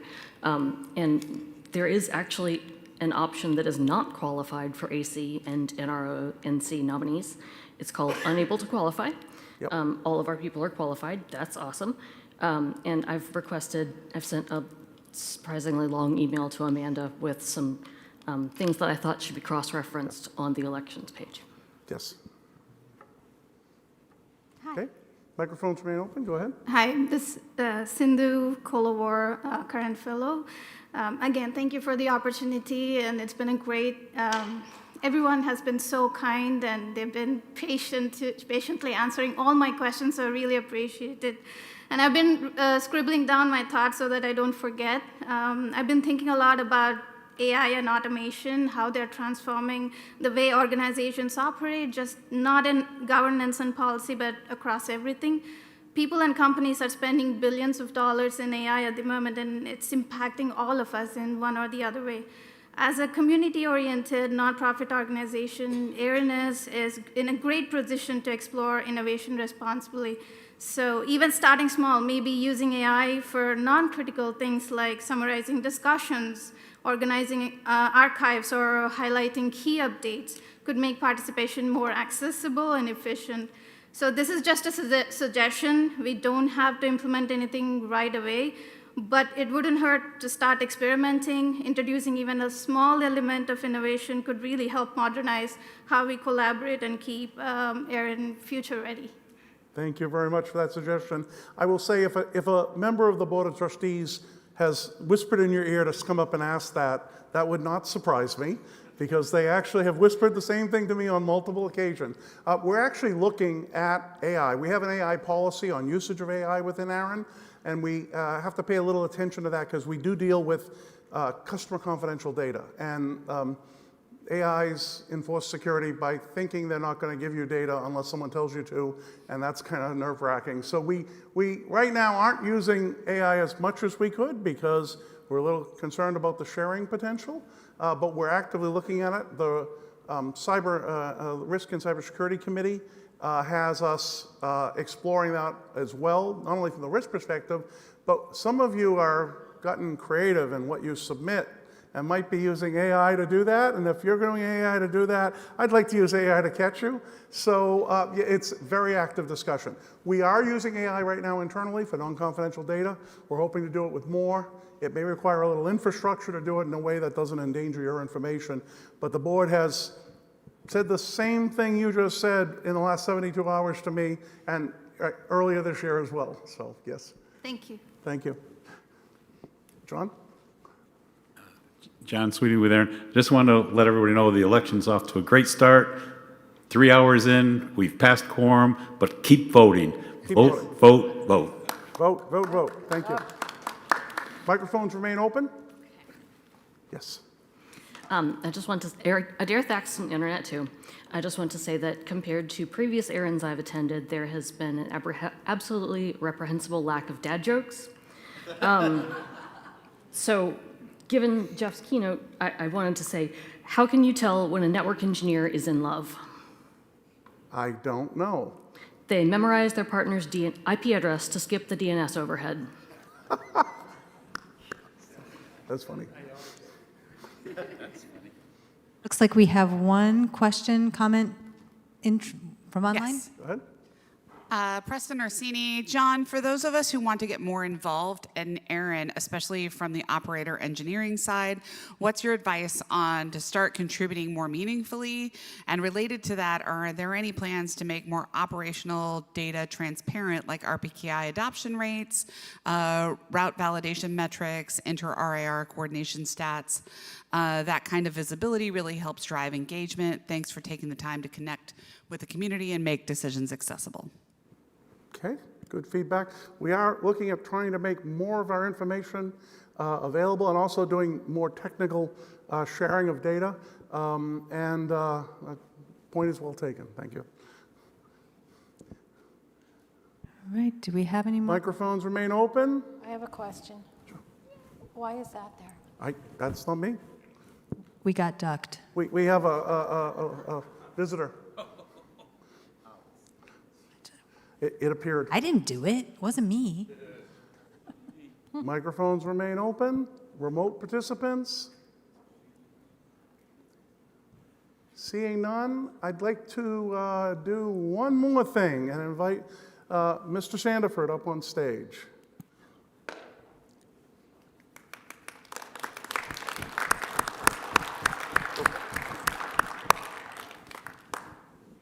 Someone has a remote. I have the remote. I'm clicking Next away. slide. You just got a couple. One more thing. Mr. Sandiford, thank you very much. On behalf of the organization, I just want to say it's been wonderful having you. 17 years of service, both on the AC and on the board, and quite frankly, we couldn't have done it without you. We collected a few of the more memorable photos, and just wanted to say, truly, you've made ARIN what it is today, and just very happy for everything you've done. In recognition of that, we have a small token of appreciation. You can open it up if you want. Thank you, John. Yeah, there you go. Wow. Thank you. Thank you. One more time. Very good. One more time. Thank you, everyone. Truly memorable. Thank you, everyone. Thank you. With that, I'd like to thank everyone, and I'll turn it over to Hollis for their closing remarks. Oh, John, one more? Yeah, I just want to say, if anybody wants to know who to blame for this 17 years of having Bill around, This guy. I recruited him in 2009 at an interop in Las Vegas. Okay. That's not blame. That's thank, John. Thank you very much. This time, Hollis, closing remarks. Thank you, Nancy. All right. Thank you, everybody. I think we've had a good first day, and I think we're about ready to wrap it up. A little bit more audience participation with thank yous for our sponsors. If I could have a round of applause for our network sponsor, AT&T. Our platinum sponsor, AWS. Our silver sponsor, IPXO. And our exhibitor sponsor, IPv4 Global by Hilco Global. You're not going to catch me. I'm going to get it right.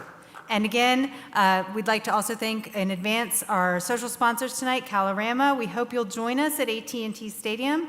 The social will run from 7 to 10 p.m. It is a walking trip. If you need assistance getting over there, please do stop by the registration desk and find out about some accessibility support we have to get over there. It's a little bit of a hike. Please do remember to wear your badge.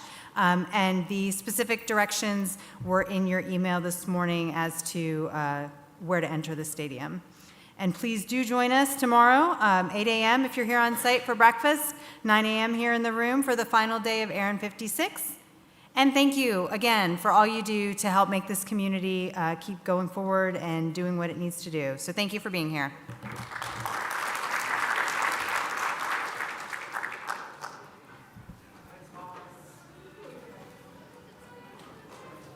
Oh yeah, that's the. I can't. My hands don't do that. I'm old.